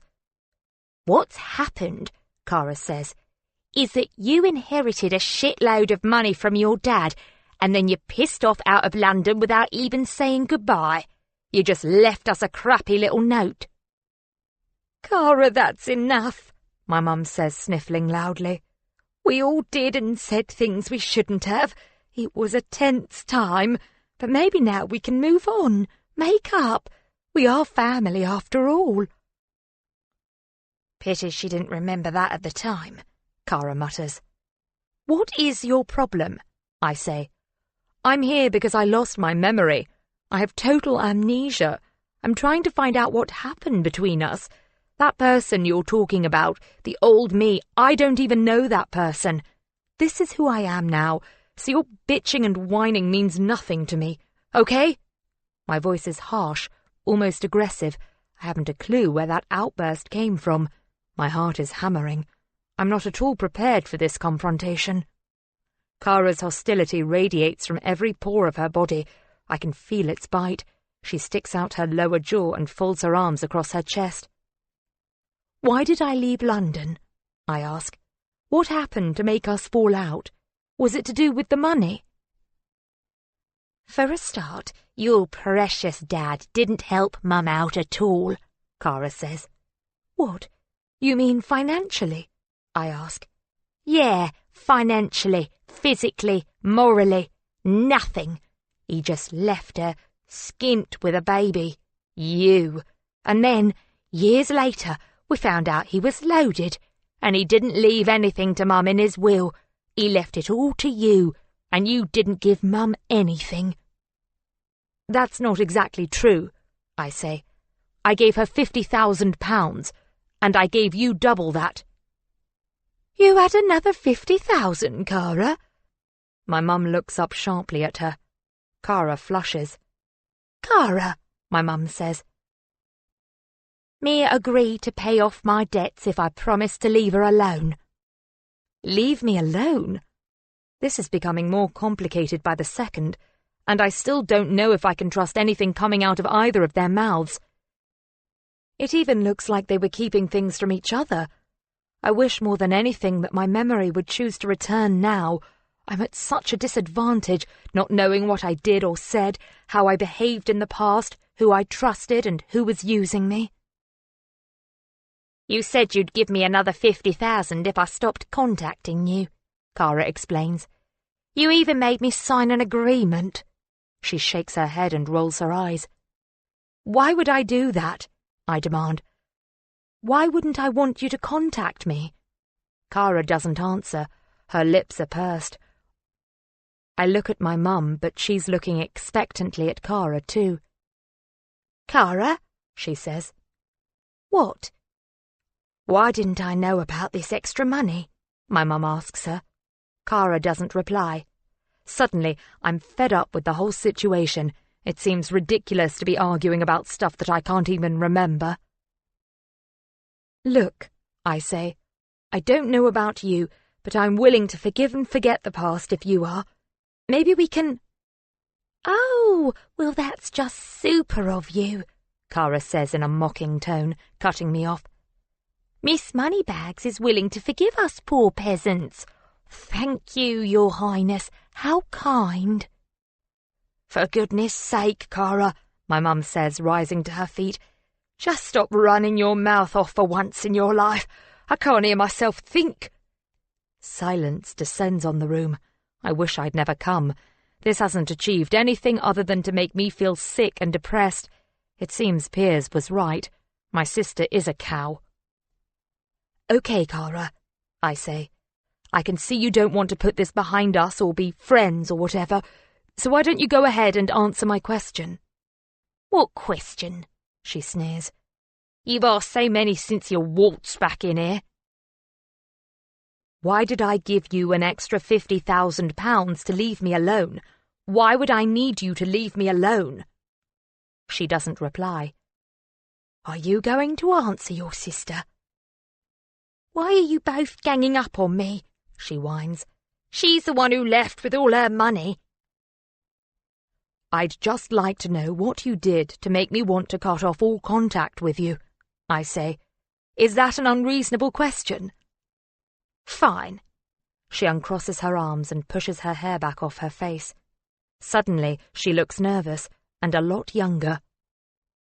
I'll tell you, but you blew it up out of all proportion. It's not as bad as it sounds. Cara, spit it out. My mum's face is hard, her eyes hooded, her lips pressed in a firm line. Okay, fine, she says, recrossing her arms. But you won't like it. Chapter 15. I can't imagine what my own sister could possibly have done that was so bad I had to pay her to leave me alone. I almost don't want to know. Well, Cara says, for a laugh, I took a video on my phone of Mia and her ex having sex. You did what? My mum cries. It was just a laugh. I told her I'd put it online if she didn't help me out, but I would never actually have... Cara Richards. My mum rises to her feet. I am ashamed. She's your sister, for crying out loud. Half-sister, she mutters. You were blackmailing me. I shake my head and stare at her open-mouthed. Of all the things I expected to hear, this wasn't one of them. You're telling me that you were going to post sex tapes of me online if I didn't give you more money? My stomach churns. How could she do that? Firstly, that she would video me, and secondly, that she would use it to get money.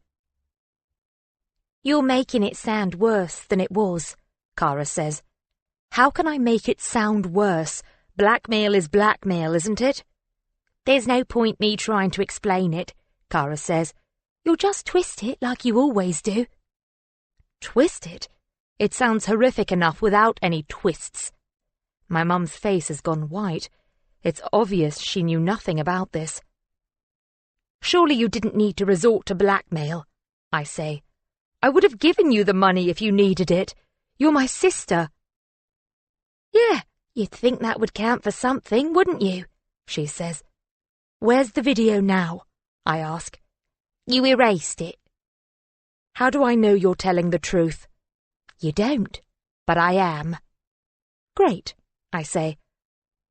I can see that Piers was right. I really shouldn't have come back. You weren't going to give us anything, Mia, Kara says. Nothing at all. I had to beg you for the pittance you did give us. And what about Mum? Don't bring me into it, Kara, my mum says. I'm disgusted with your behaviour. I don't even want to look at you. She turns to me.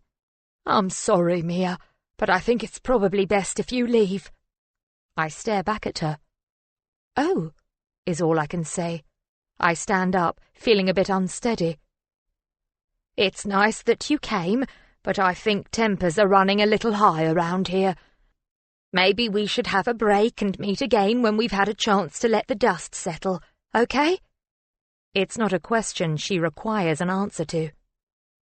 Fine, I say. I was just trying to... I know, she cuts me off.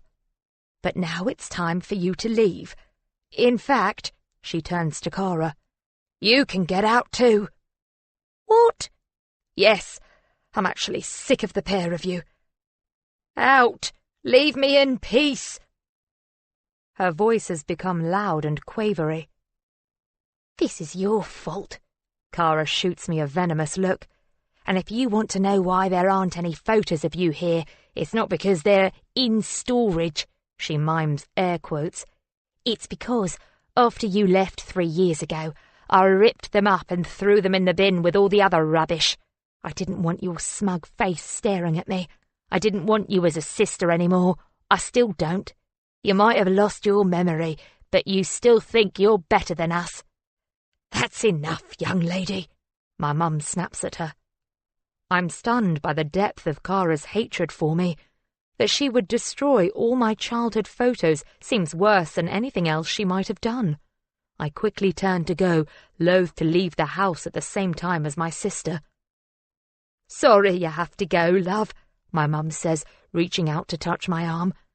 But it's brought all the nastiness rushing back, and I can't cope with it. My nerves won't take it. I'm sorry, I say. I didn't mean for it to... I know you didn't, she says, but that's how it is. We'll talk again soon, when I'm feeling up to it. Okay, I say, guilt plucking at me. I didn't think I'd personally said anything that awful, but Kara had behaved like I was the devil. I'd almost expected her to physically attack me, she was so angry and bitter. I don't know how today has spiraled so out of control. I leave the flat in a rush. Dazed, I head back to the tube with my pulse still racing. What the hell was all that about? I went there to get answers, hoping for a reconciliation. Instead, I feel more alone than ever. My goal of getting my memory back seems to be receding. I had hoped that spending time with my family would make me remember who I am. Instead, it's thrown up more questions. Questions I'm not sure I want the answers to. The train journey home is a blur. Today has been way more than I ever bargained for. The words blackmail and sex tapes are lodged in my brain, ludicrous words that shouldn't be anything to do with me. Is my sister for real? Any hopes of us reconnecting have been well and truly severed. I step out of the taxi and slot my key into my front door. I'm home, safe. I make a resolution to leave the past alone. If my memory doesn't return, I'll start my life from scratch again. No family, no peers, just me, and whatever life I can create for myself. I'm rich. I have the luxury of doing what I want. I do like it here in Christchurch, but maybe I should go away somewhere where nobody knows me. Dance music filters down from somebody's balcony. The sound of laughter, someone else's Saturday evening. As I open my front door, the music gets louder. It's coming from upstairs. It's really loud, thumping. Piers is here again. The mood I'm in, I feel like marching up the stairs and telling him to get lost. I don't care if he is my boyfriend. This is my house, and he can't keep letting himself in any time he feels like it. It's like I'm under attack from all sides. I want to scream. Instead, I slam the door behind me and stomp up the stairs, anger pulsing inside my head, growing, pounding, prickling at my skin. "She's here!" A woman's voice cries out above the music. What the hell? A pair of feet appears on the stairs, walking down towards me. Denim-clad legs, a white shirt. It's Piers. His eyes are bright. He's smiling, holding a bottle of beer. "What's going on?" I hiss. "Are there people here?" "I know you've had a crap time recently," he says, kissing me with beer breath, draping his arms around my body. "And I know today's visit will have been shit, so I rang round a few of our friends and invited them over. Thought it would cheer you up. It's Saturday night, babe, and I know how much you love to party."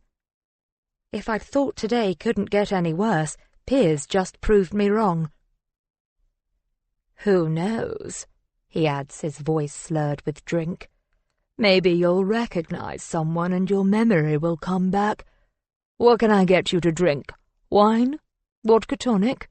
He doesn't notice my glare, or if he does, he chooses to ignore it. I'm suddenly defeated by his cheerful onslaught. I feel my shoulders slump. "Yeah," I say. "Vodka tonic sounds good." All my anger evaporates. Piers has filled my house with friends who may as well be complete strangers randomly picked up off the street, because I know I'm not going to recognize a single one of them. Could my boyfriend possibly be the most insensitive man on the planet? Short of storming upstairs and yelling at everybody to get the hell out, I have no choice but to make the best of this. The only choice now, the only way for me to get through this farcical evening, is to get spectacularly wasted. "Make it a large one," I say. "That's my girl," he says with a grin. I run my fingers through my hair, push my shoulders back and follow him up the stairs, wondering what new hell I'm about to encounter. "Mia! Oh my God, Mia, we heard what happened. How are you? Piers told us what happened. We can't believe it. Mia! Hey, Mia!" As the music throbs, pulsing through my core, my house swarms with beautiful people, all crowding around me, kissing me on the cheeks, hugging, offering condolences and well wishes. The women with their shiny hair, bright designer dresses, perfume, lip gloss and sparkling jewellery. The men confident and tanned in shirts and shorts, their aftershave subtle but expensive. Everyone's giving me the same weird, fascinated smiles and pitying looks, like I'm some strange museum exhibit. I bet they've all been gossiping about me, loving the drama. I smile back and nod, saying I'm fine, knocking back the vodkas, letting all the people merge into one big smiling face of concern. Piers steers me from one to another, introducing them, telling me how I came to know each person. I don't even attempt to take in the information. I simply nod and smile politely, gulping at my drink, waiting until the blissful moment I can pass out and forget this hellish day. I pretend I'm happy to see them all. I laugh at their jokes, kiss Piers, hang off his arm, make a good show of enjoying his concerned attention. But inside I'm fuming. He says this will help me get back to normal, that maybe I'll recognize someone. But I don't. Of course I don't. If I can't even recognize my own mother, how would I recognize a bunch of strangers? Inside I'm laughing hysterically, laughing and screaming. "This is Suki and Matt Willis," Piers says. "From next door." My heart skips a beat as I realise I recognise them. The disappointment hits me when I realise I don't remember them from before the accident. It's the couple I saw arguing in the driveway the other morning when I was having breakfast on the balcony. They look a little older than me and Piers, maybe in their mid-30s. They don't fit in well with the rest of the crowd here tonight. They're older and more conservatively dressed. Matt is short and broad. He's almost square, half a head shorter than his wife. But he has an open, friendly face with grey-flecked short brown hair. Suki is an English rose with a dark brown bob, dressed in an expensive-looking knee-length fitted dress. She doesn't smile or acknowledge me in any way. She just looks bored. I nod and smile at them, my eyes becoming heavy as the vodka does its work. "Hello, Mia," Matt says warmly. "Sorry to hear about what happened. If there's anything Suki and I can do to help, you will let us know, won't you? We're just next door, and Suki's home most days." "That's kind," I reply, thinking how there's no way I'd ask that sour-faced woman for any help, not even if I were dying. "How many of those have you had, Matt?" Suki asks, inclining her head at his can of lager. "I thought you were going to go easy." She turns to Piers. "He's trying to lose the beer gut, but it's not going well." Matt pats his stomach good-humouredly. "This baby? I'm trying to cultivate it, not get rid of it." He and Piers laugh, but Suki just purses her lips. "You're succeeding," she says to her husband. "It's getting bigger by the second." "Glad you're feeling better, Mia," she says without enthusiasm before turning away and glaring at Matt until he takes the hint and follows on behind. "Matt is so whipped," Piers says to me with a grin. "Suki needs a slap." I'm not inclined to disagree. I have to put up with another 2 hours or so of small talk. Music and laughter shuffles in and out of my consciousness until finally everyone leaves and I can flake out on one of the sofas. Piers tries to pull me to my feet, but I resist him, my body heavy and lethargic. I want to stay here in the lounge and curl up on the sofa. "Come on, Mia," he says. "Help me out. I can't carry you all the way downstairs." "Staying here," I mutter, leaning back. My stomach is cramping, and the lounge ceiling spins past as though it's on a carousel. Piers leans over me again. He's talking, but I'm not listening, and I suddenly find it hilarious that he doesn't know how much he's annoying me right now. I try to tell him how arrogant he is, but the words won't come out right. Instead, I'm giggling and pointing up at him, jabbing him in the chest. "Okay, Mia, you win. If you want, we can sleep up here tonight." He flops next to me and sticks his feet up on the wooden coffee table, knocking a can of beer onto the floor. Pale amber liquid seeps onto the carpet, but I don't have a clear enough head to reprimand him. "Like my mum with the coasters," I mumble. "She wouldn't be happy with you." I poke his shoulder with my forefinger. Piers turns to me with a heavy-lidded smile. He starts unbuttoning my dress, but I push his hand away, flapping at him, irritated. "God, you really are pissed," he says. "No shit, Sherlock," I say. Then I turn away from him, lean over the arm of the sofa, and puke my guts up onto the carpet. "For fuck's sake, Mia, I'm not clearing that up." I sit back up on the sofa and wipe my mouth with the back of my hand. He glares at me in disgust, and I give him what I imagine to be a triumphant smile. He stands up and steps away from the sofa as if I'm contaminated. "I'm going to sleep downstairs, in a bed," he says. "Are you coming?" I shake my head. Piers leaves me and my vodka-induced vomit, his footsteps receding down the stairs. After throwing up once more, my head clears a little and the room stops spinning. I still feel the urge to laugh, thinking how I've discovered the key to getting rid of my boyfriend, a pile of unglamorous puke. Maybe Piers will be so disgusted he'll leave me for good. Chapter 16. I wake with a start. It's dark. I must have finally fallen asleep on the sofa. I remember clearing up vomit and then scrubbing at the carpet, which is probably ruined now. My tongue is stuck to the roof of my mouth, a sour taste lingering. Further images of my hellish day flash up in my mind. My sister's sneering face, my mum's tears, the house stuffed with strangers and their pitying gazes, Piers's disgusted expression.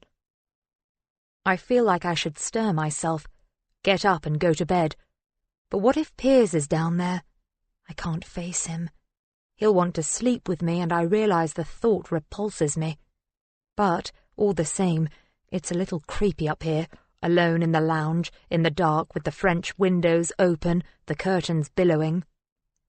There are no sounds now but the sigh of the river and the boats gently knocking together. I should close the balcony doors. It's not safe to leave them open overnight. Anyone could climb up and walk in.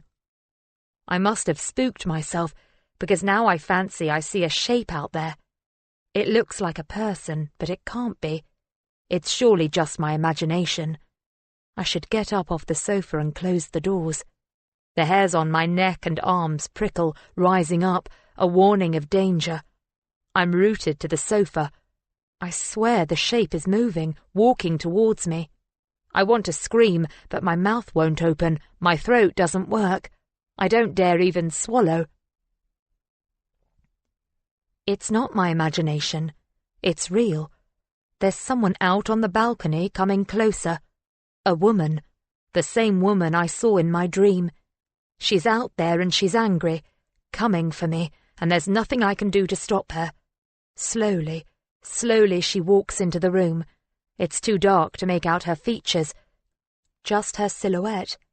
If she ran at me it would be better.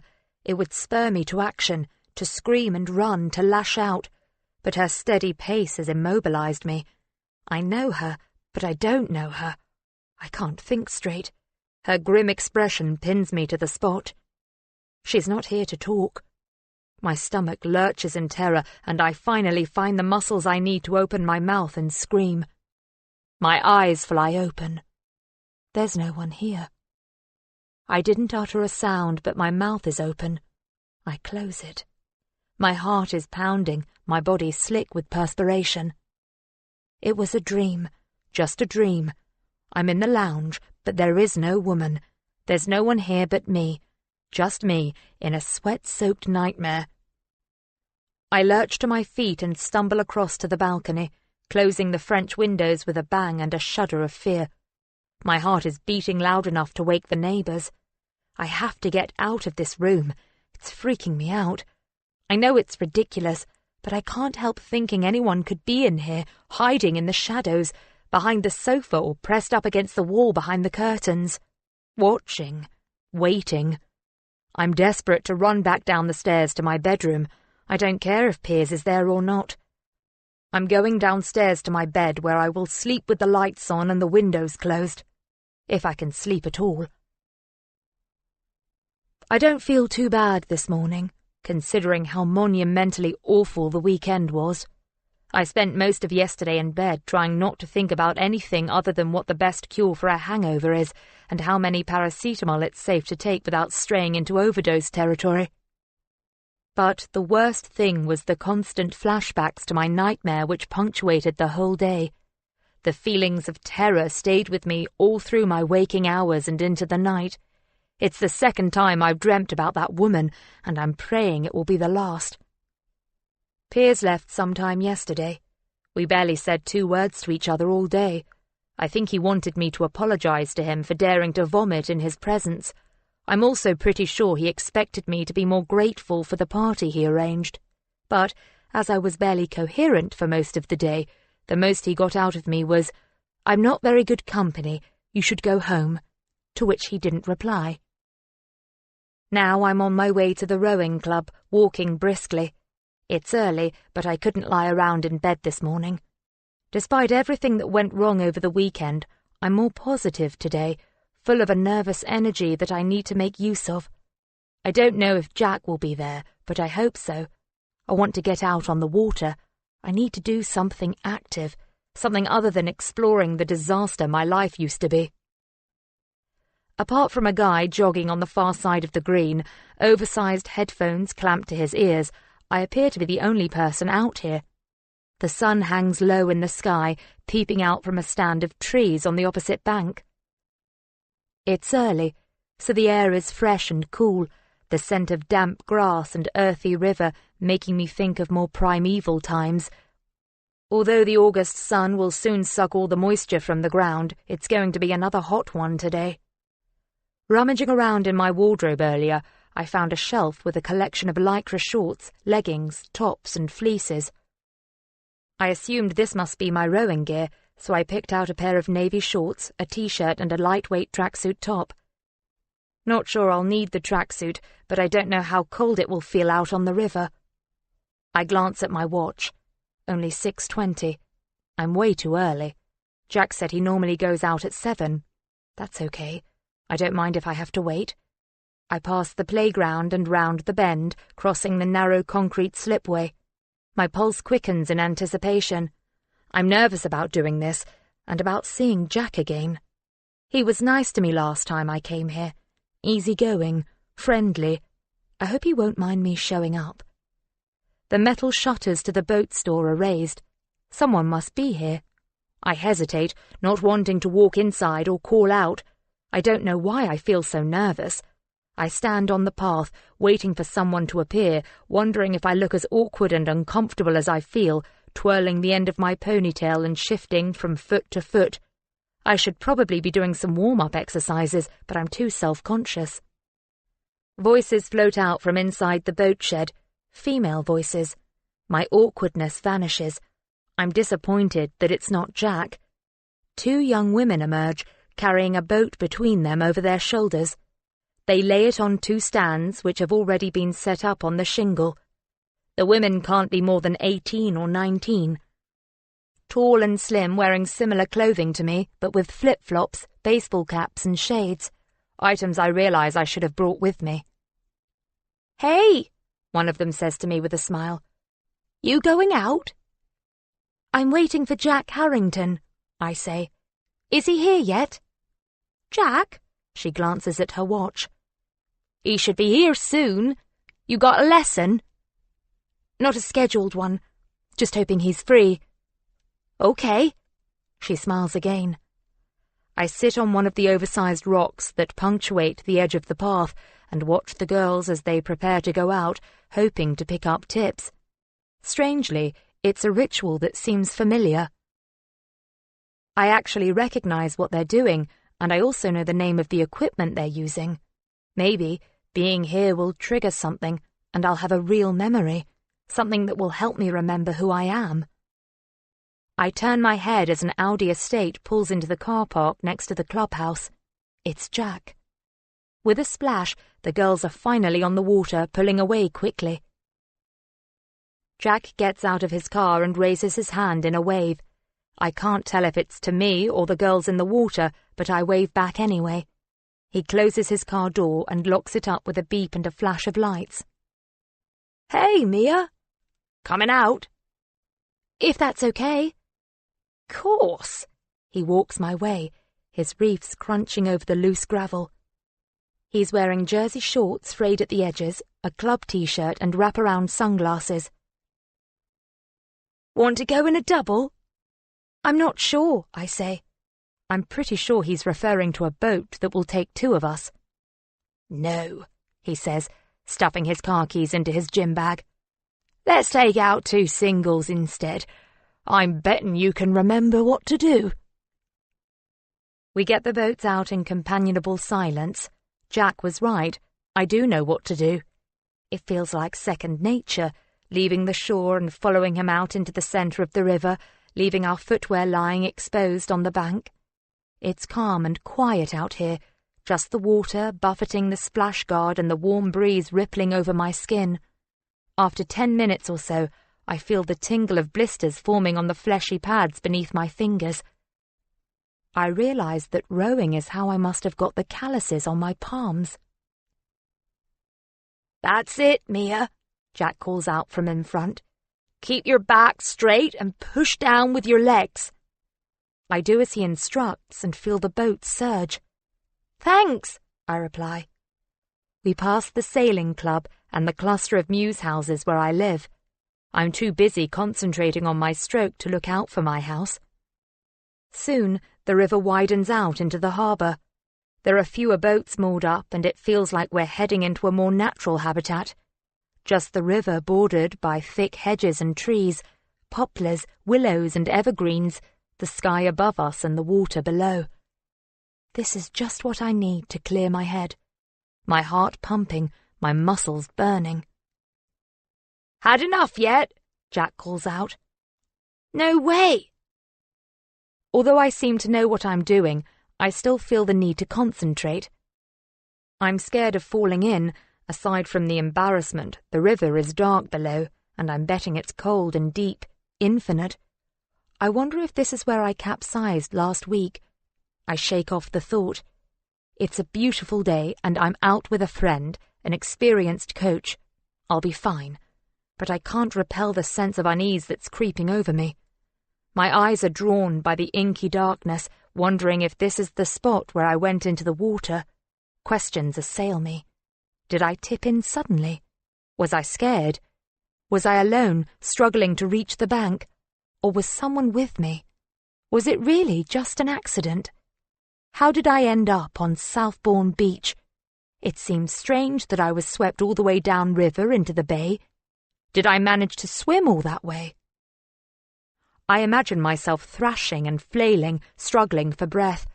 I could so easily have been taken under by the strong currents, pulled into the murky depths, sucked down by the greedy ocean. "Mia? Mia, are you okay?" Jack's voice breaks through my panic. I hear him as though from a long way away. It's like my ears are blocked with water, almost as if I'm down there, straining to hear through the rippling layers of the river. I'm breathing too shallowly, unable to catch my breath, like a repeating rhythm I can't break out of, rasping, gasping, my fingers tingling, my head tight and woozy. Am I about to faint like I did the other night?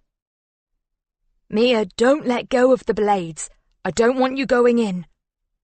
I hear Jack's voice and tighten my grip, my blades hanging heavy in my hands. His face comes into focus. "It's okay, Mia," he says. "You're safe. I'm here with you." His face blurs again. "Look at me." I do as he says and refocus on him. His eyes are concerned, gentle. "Here," he says. "Drink this." He throws his water bottle into my boat and it lands below my seat. I manage to take both blades in one fist and retrieve the bottle with trembling hands. "You might have a touch of heat stroke," he says. "That sun is already pretty strong." As the chilled water passes my lips, I begin to feel a little less dizzy and panicked. Maybe he's right. Maybe I'm just dehydrated. "How are you feeling now?" he asks. "Any better?" A flash of green water and rising bubbles, the pull of the darkness, the river in my lungs.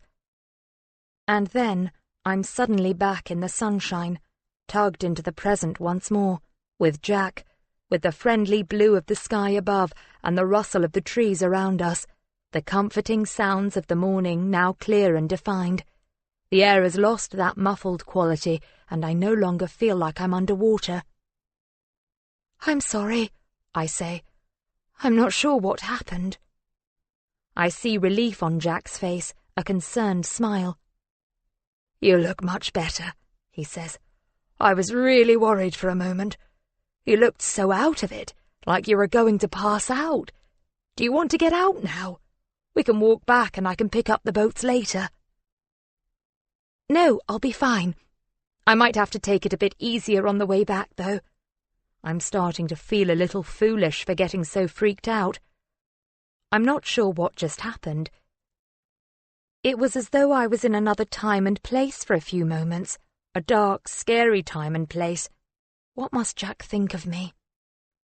"Are you sure?" he says. "You shouldn't overdo it, not with heat stroke." "Honestly, I'm okay. That drink of water really helped, just a little dehydrated," I lie. He's frowning at me, chewing his lip. I pity the poor man having to put up with me being such a drama queen. I smile to let him know I'm really okay. I promise I'm absolutely fine now. I start moving off, turning my boat around so Jack has to follow. When we get back, the clubhouse looks busier, with groups of rowers out front and the car park filling up. My legs are jelly once we're back on land, and I don't think it's anything to do with my level of fitness. We don't have to put our boats away, as there are more rowers waiting to take them out. A few people greet me by name. I smile and say hello, but thankfully they don't ask me about the accident or my memory. I don't think I could handle any questions from strangers right now. Jack and I stand a little awkwardly on the path by the boat shed. "Shall I walk you back home?" he asks. "Or, if you want company, we could get some breakfast. I don't have to be at work till later today." His offer takes me aback, but I realise I really don't want to be on my own right now. "Thanks," I reply. "Breakfast sounds really good. I'm starving." "Not here, though," Jack says. "I'll get roped into doing club stuff. Let's go into town." Chapter 17. Jack and I head away from the river along the quiet back streets. We pass rows of bungalows and chalets until we reach the older part of town with its tiny terraced cottages. "Apart from your dizzy spell, it seemed like you enjoyed that," he says as we walk. "I loved it. If my legs weren't so shaky, I'd want to go straight back out." Jack laughs and I smile back at him. After 5 minutes or so, we reach the high street. It's jammed with pedestrians and rush-hour traffic. It feels decadent to be going out for breakfast while everyone else is heading to work. "Over there," Jack points to a cafe on the opposite side of the road. We sidestep traffic, getting beeped by an angry guy in a Mercedes. Jack doesn't get riled, though. He takes my hand, waving at the car as he guides me across the road. I feel a ring on his finger. Glancing down, I see it's a wedding ring. I don't know how I never noticed it before. My heart gives a thud of disappointment. He lets my hand go once we're back on the pavement. "That traffic was a bit hairy," I say. "Yeah, downtown Christchurch can be brutal on a Monday morning." He grins and opens the door to the cafe. I scoot in under his arm. The place has only just opened, and the staff are still setting up. "Jack!" A guy comes out from behind the bar area and claps him on the back. "All right, Chris, how's it going?" "Good, man, good. I'll be down the club later. You been out?" "Yeah, it's perfect out there today. You know Mia, right?" "Sure, hi Mia. How was the water?" "Great, thanks." "Awesome. You guys here for breakfast?"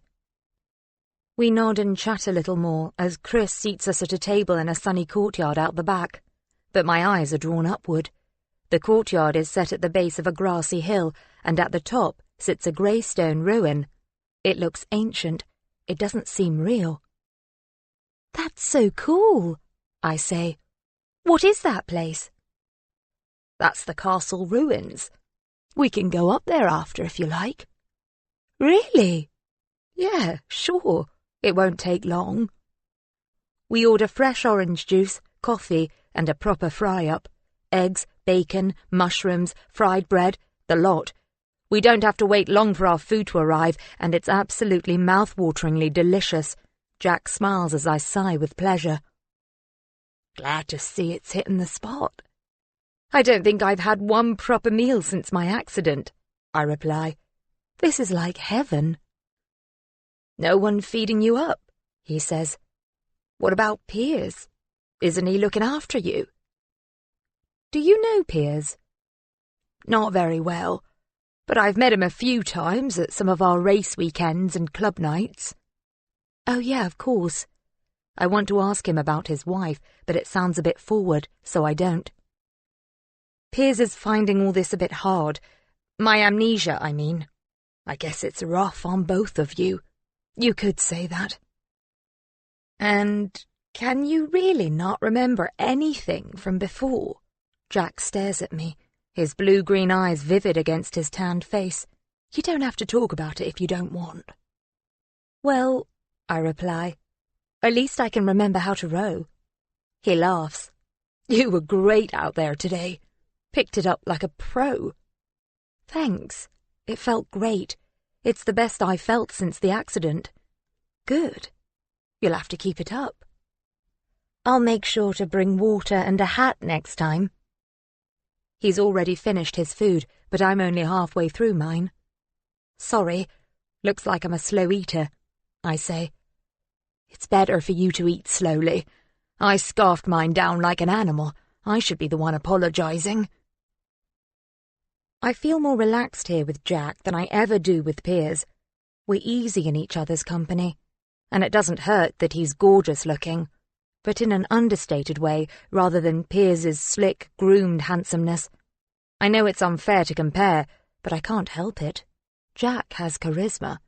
Anyway, I don't know why I'm even thinking like this. He's married. My phone pings. It's a text from Piers asking what I'm doing today. I'll reply to it later. I can't go on like this, dreading his calls and visits. However good we were before the accident, we're certainly not right for each other any longer. I've given it a week, and I can't stand it any more. I finally finish my breakfast, defeated by half a slice of fried bread. Lightweight, Jack teases. He offers to pay for breakfast, but I won't let him, so we agree to split the bill, leaving a large tip. Back outside, the traffic has eased, but the pavements are heaving with impatient shoppers and slow-moving tourists. Turn right, Jack says. I do as he says, and we wind our way, single file, through the crowds. We turn right again at the roundabout, and here, at last, the crowds thin out. I recognise the French restaurant where I had lunch with Piers last week. That day seems like months ago. Jack guides me down a little pathway where I'm surprised to see some wooden stocks. Are those real? I ask. Yeah, I was put in them as a kid. Had rotten fruit thrown at me all afternoon. Scarred me for life. No, I turn to him in disbelief. No, he confirms. I give him a light shove. I actually believed you for a second. They're just a replica of the real thing, he says. Must have been uncomfortable and humiliating to be stuck in there all day. And that was the whipping post. He points further along to an unremarkable-looking wooden post. I shudder at the thought of such barbaric medieval punishments. We continue on along the shady lane. To our left is an immaculate bowling green. Then, straight ahead, I see the grassy hill we saw from the cafe. It doesn't look quite as astonishing from this angle, but it's still impressive. And at its summit sit the castle ruins. Can we go up? I ask. Jack nods, and I follow him up the steep, curving stone steps which have been carved into the hillside. It only takes us a minute to reach the top. The castle walls are of thick, grey stone, mossy in parts. The roof is missing, and most of the walls are crumbling, but there's a pretty view of the priory and the surrounding houses. I can also see the courtyard where we had breakfast only moments ago. A young family is seated there now, studying menus. I wonder who destroyed the castle, I say. Cromwell, Jack replies.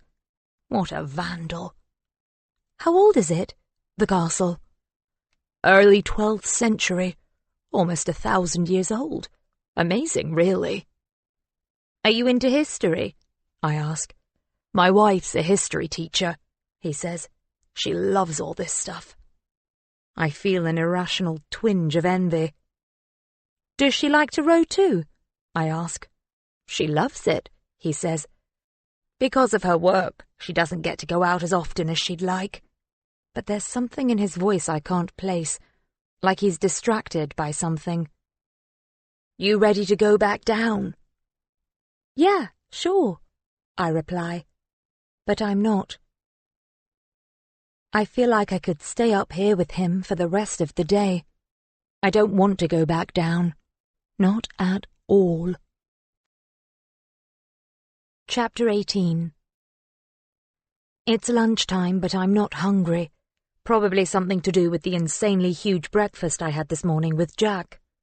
But my lack of appetite is also down to worry. I'm out on the balcony trying to relax, but I can't settle. It's as though I'm riding a never-ending roller coaster, my stomach constantly swooping and rising.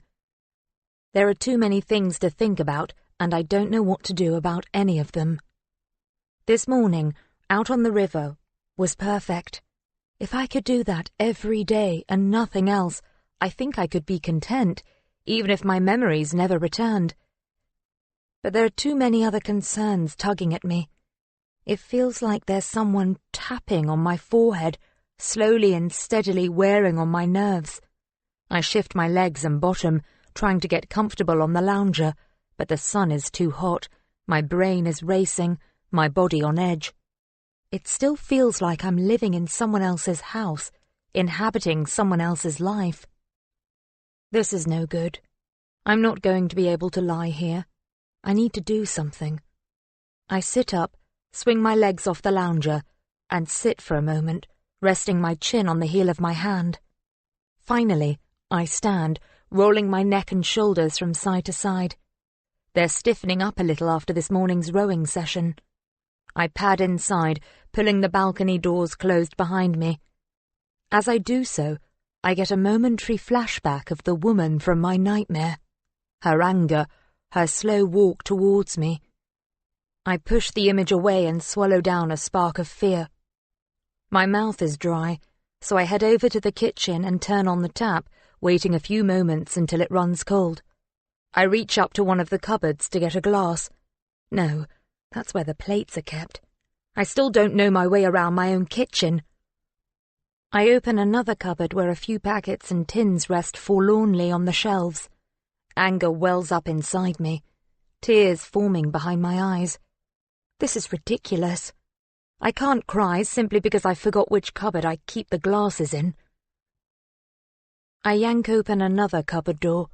The glasses sit there, glinting, mocking. The urge to smash them rushes through me. But I don't. Instead, I take one out and hold it under the gushing water, fill it to the top and then gulp the whole lot down. My hand is shaking, but I will not give in to my anger and sadness. I turn off the tap, place the glass carefully on the drainer, and curl my hands into fists to stop them trembling. I must distract myself with something useful. I leave the lounge and go downstairs. As I descend to the ground floor, the air becomes pleasantly cooler. I push open the door to the office, cross the room and fire up my laptop. I tap in a search for PC repair shops. After a few minutes, scrolling and clicking, I find a place not too far away. I consider giving them a call first, but then change my mind. I need to get out of the house. Glancing around the office, I soon see what I'm looking for on the floor, propped up next to the filing cabinet. A grey, neoprene laptop bag. I close the machine, unplug it, and slide it into the bag, along with the power cable. 20 minutes later, I park up outside a tiny shop, imaginatively called the PC repair shop, squashed in between a sandwich place and a key cutters. It's a no parking zone, but I won't be long.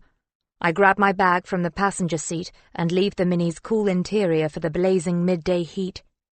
2 steps later, and I push open the door to the shop, setting a bell jingling above my head.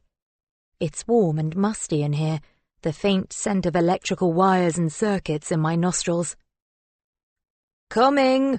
a man calls out from a back room somewhere. He appears moments later through a half-open frosted glass door. Sorry," he says, wiping crumbs from the corners of his mouth.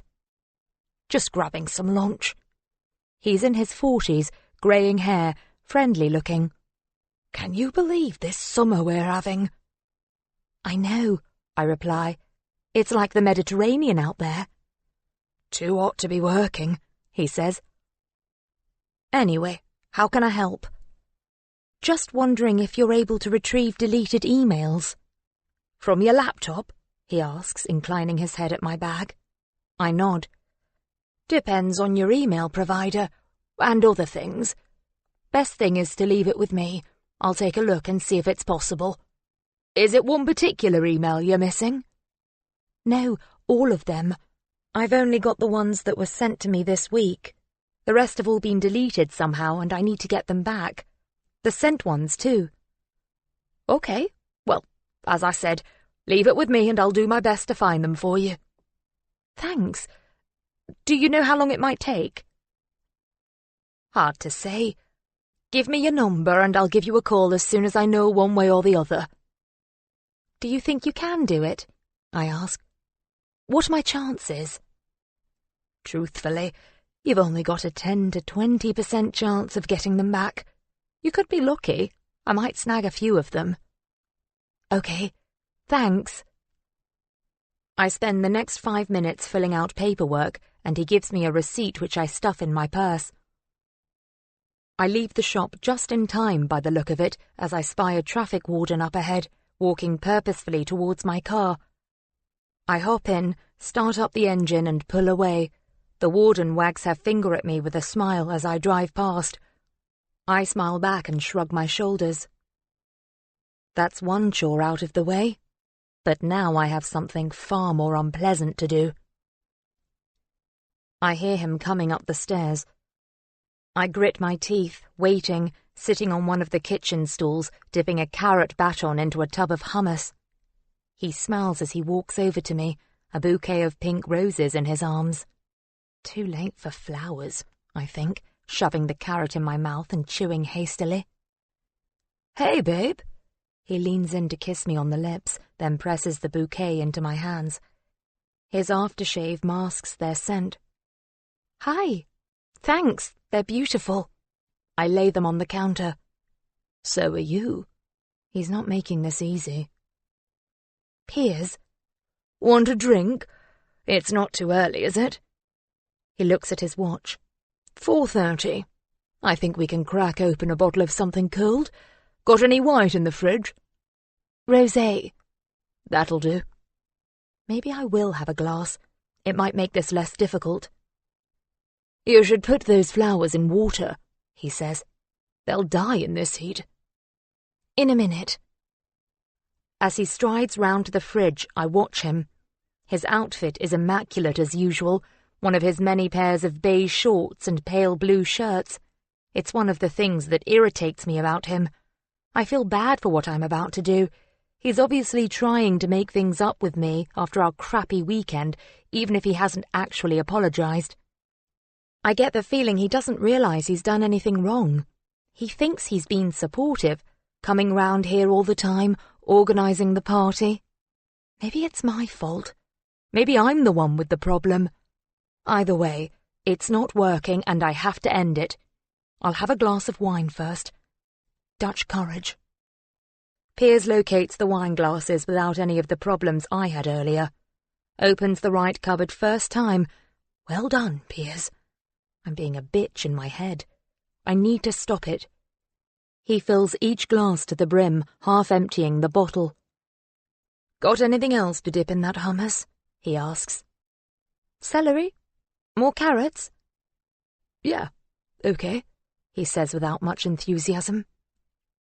I go to the fridge and take out a packet of ready-prepared veggies, slide them onto a plate, grab the hummus, and follow him out to the balcony. But then I stop.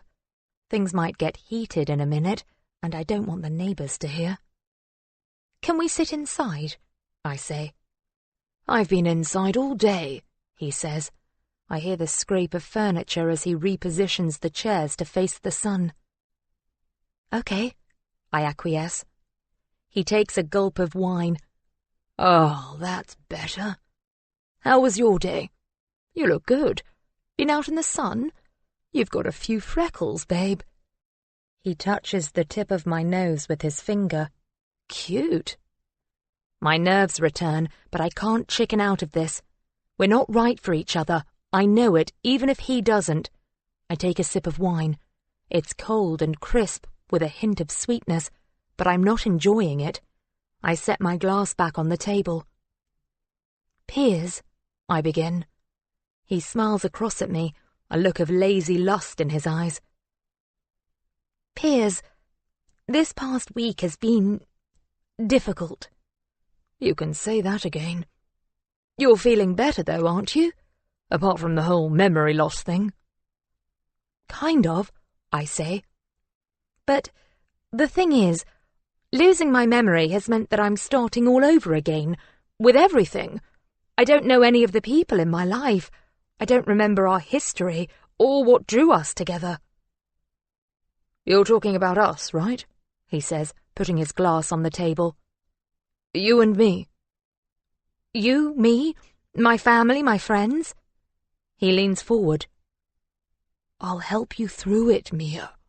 I can tell you everything you need to know. I love you, babe. I'm here for you." "But that's just it," I say. "I don't think I want to be told. I think I want to rediscover it all for myself. Start again, if you like." "Why don't I move in here?" he says, not taking the hint. "It'll be easier. We can rediscover everything together, if you know what I mean." He grins. "No," I say. "I think I need to be on my own." "Okay. Well, I don't have to move in." His smile disappears. He's offended. "Piers, you're not listening." I look into his eyes with the most serious expression I can muster. "I want to be on my own." He stares back, finally understanding.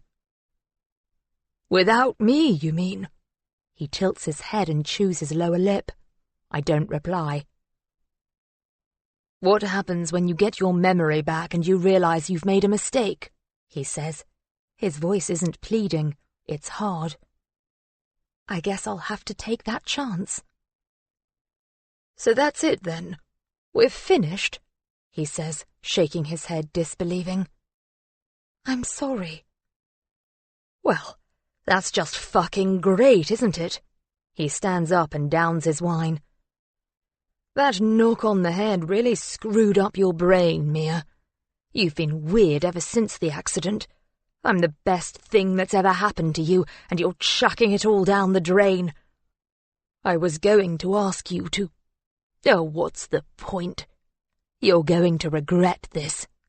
He shoves past my chair and walks back inside. I stand up and follow him, trying to ignore my trembling body and keep it together. I knew this would be hard, but it's awful seeing him so bitter and angry. "I'm sorry, Piers. I didn't want to hurt you. It's just not right between us." "And what about the business?" he says. "The new apartments in both our names. What about all the work I've put into it?" He runs both hands through his hair. "I don't know," I reply. "We'll work something out. You can buy me out or something." "Yeah, like you need the money," he mutters. His face twists. "For someone so loaded, you're a tight cow." "Charming," I say, taken aback by his vitriol.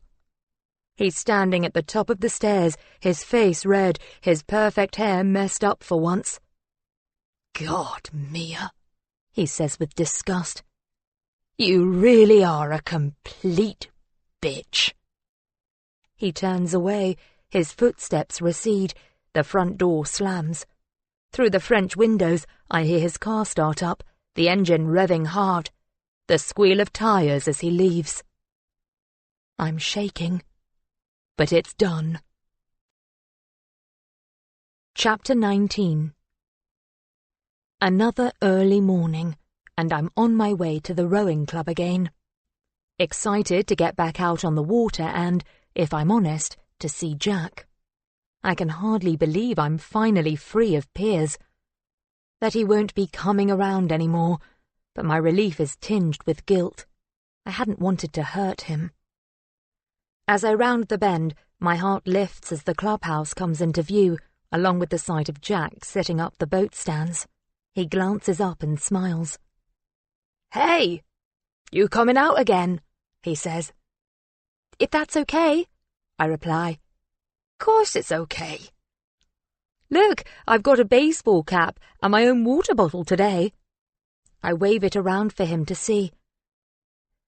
"I reckon one more session out there with you, and then I'll be good to go out on my own. I don't want to be a nuisance."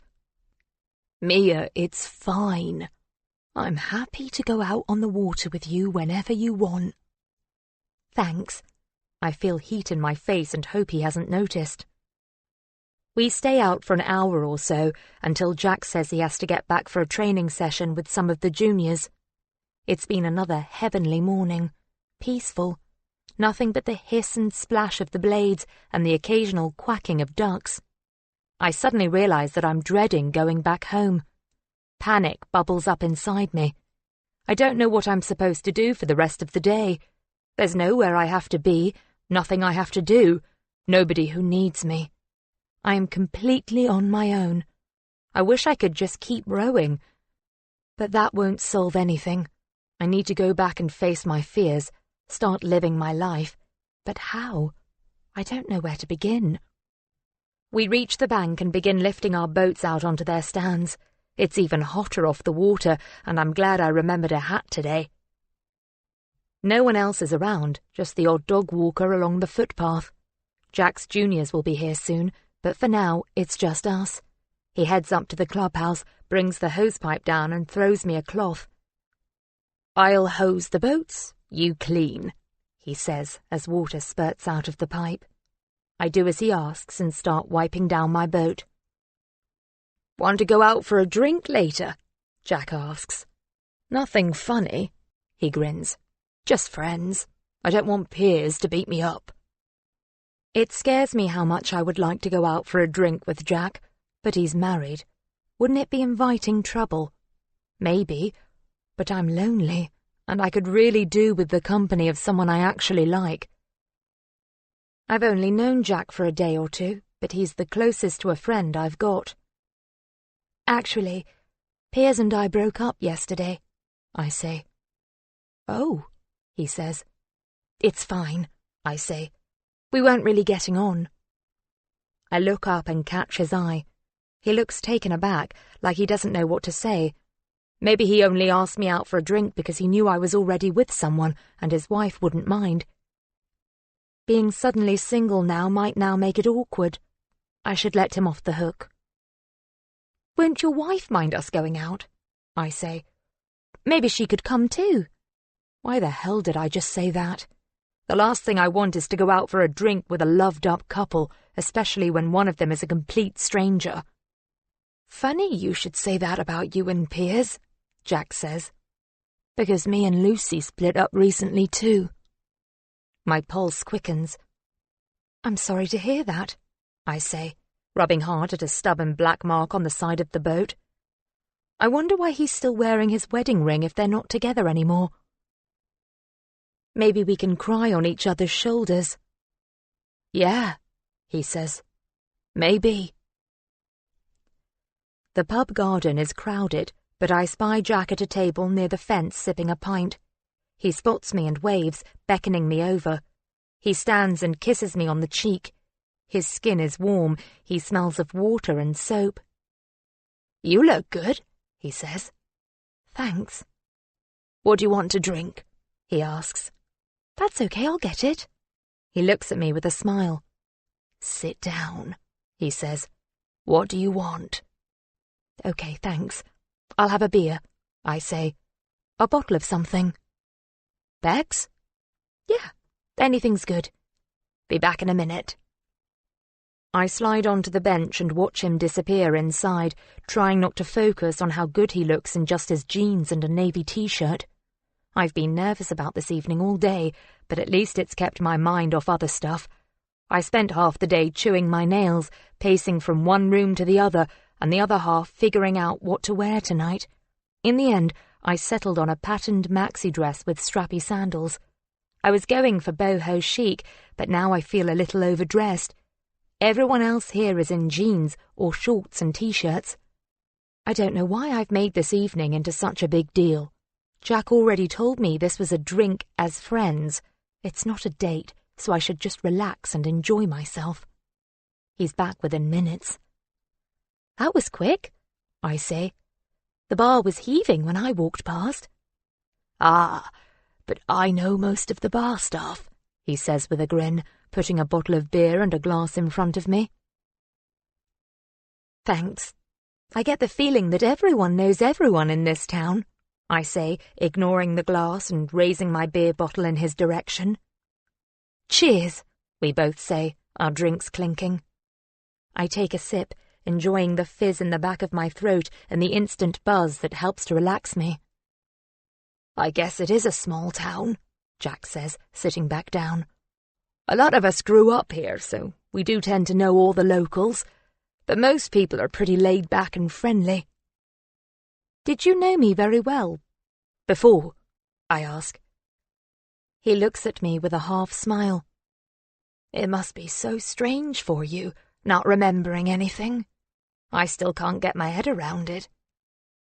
But yes, I knew you before your accident. We all hung out together at the club. Like you said earlier, everyone knows everyone. And now I have to try to get to know everyone all over again. I study his face, willing myself to recognize him. On anyone else, such short-cropped hair could be seen as thuggish, but Jack looks anything but. Poor you, he says. Do you think your memory will come back? I'm beginning to lose hope, I say. It's been over a week now, and all I've had is one tiny flashback. Oh, yeah? Well, at least that's something. I suppose so. Maybe it's a good thing you lost your memory, he says. How do you work that out? Well, he says, his face becoming more animated, not many people get the chance to start their lives over. Maybe you could reinvent yourself, discover what it is you really want to do in life. Think about it. You can be whoever you want. It's weird you should say that, because I've been having the exact same thoughts. It's kind of why Piers and I broke up. So, you were the one who finished it? I nod. I just didn't seem to click with him. I didn't feel like we were meant to be together. I don't know what I was like before, but I must have changed, because I just can't see me and him ever being on the same wavelength. I want to ask Jack if he thinks I seem any different than before, but it feels too needy, like I'm fishing for compliments. All I do know about myself, I say instead, is that I love to row. Well, that's the most important thing, he says. Shows you have immensely good taste in sports. Absolutely. We raise our glasses again and grin stupidly at each other. I have this wonderful, horrible feeling that I'm getting in too deep here, that I'm letting myself fall too fast, but I can't stop myself. We spend the evening in the pub garden, drinking, chatting and laughing. I'm so relaxed in his company. Everything is light and easy. He makes me laugh, and I feel comfortable in my skin for a change. The sky slowly darkens, and the outside lights blink on one by one. It's still warm, but the air has become thick and heavy. The landlord rings a bell and calls last orders at the bar. I think there's a storm coming, Jack says. Probably be too choppy to row tomorrow. Do you think? I ask. The river looked so calm on the way here. It won't be like that for long. We should go, he says, draining his drink. Pretty sure it's going to start pouring any minute. Jack is right about the storm. A streak of forked lightning suddenly illuminates the garden. Everyone outside gasps, laughs, screams. Seconds later, a boom of thunder cracks above our heads. We follow the crowd back into the pub. Some people stay inside, finishing up their drinks, but many of us spill out onto the street as the first plump drops of rain begin to splash onto the dusty pavement. Everyone else disperses, but Jack and I step beneath the covered porch of a tea room next door to the pub. I'll walk you home, Jack says. No, I'll be fine, I say. I'm only 5 minutes away. Where do you live? Over the bridge in Tuckton. Not far either, but in the opposite direction. Okay, well, thanks for a lovely evening, I say, now wishing I hadn't insisted on walking home alone. Are you sure you're okay to go back on your own? He asks again. I don't think you should walk home without company. Now's my chance, but I wimp out. Yes, honestly, I'll be fine. I'll probably run, though, judging by the monsoon on its way. To echo my point, thunder rolls and lightning flashes, this time simultaneously. The raindrops come faster now, until the clouds finally burst open, releasing sheets of water. Well, I'd prefer to see you home, he says. But if you're sure... Good night, Mia. It was fun getting to know the new you. He leans over and pushes a stray tendril of hair behind my ear. My skin tingles at the touch of his fingers. My breathing becomes so shallow I can hardly draw breath. I can't stop myself. I lean forward and kiss him. It's electric. I lose myself. The feel and smell of him is intoxicating. But it's over too soon. Mia, he says. I can't speak. My heart is pounding and I want to feel his mouth on mine again. Mia, we can't. I come back to my senses. He has just told me we can't do this. I want to disagree with him, but I stay silent. I've only just split up with my wife, he says. It's not a good idea for me and you to... I'm sorry. Disappointment crushes me, but I swallow down my feelings and nod. Of course. I'm sorry. I don't know what happened. Don't get me wrong, he says. I want to, but it's just too soon for me. No, of course it is, I say. Of course. Same here, with peers and everything. I'd better go. I turn to leave, stepping out from the shelter of the porch, the rain instantly drenching me, making me gasp. Mia! He catches hold of my hand, joining me in the downpour. His grip warm, firm. Don't let this keep us from being friends, he says. Come rowing with me again this week. It won't be awkward, I promise. Okay, I say, desperate to leave, my humiliation open and raw. Promise? Sure. Say it. Say that you promise. He smiles. I promise, I say, feeling stupid. Good. Okay. See you soon. He lets go of my hand and turns to leave. I'm absolutely drenched. My heart is clattering against my ribcage and I can barely breathe. I know I should run to get out of this downpour, but I can't make my legs obey me. Instead, I walk as though in a dream, letting the water run in rivulets down my body, my dress clinging to my legs, my skin soaked, my hair plastered to my face.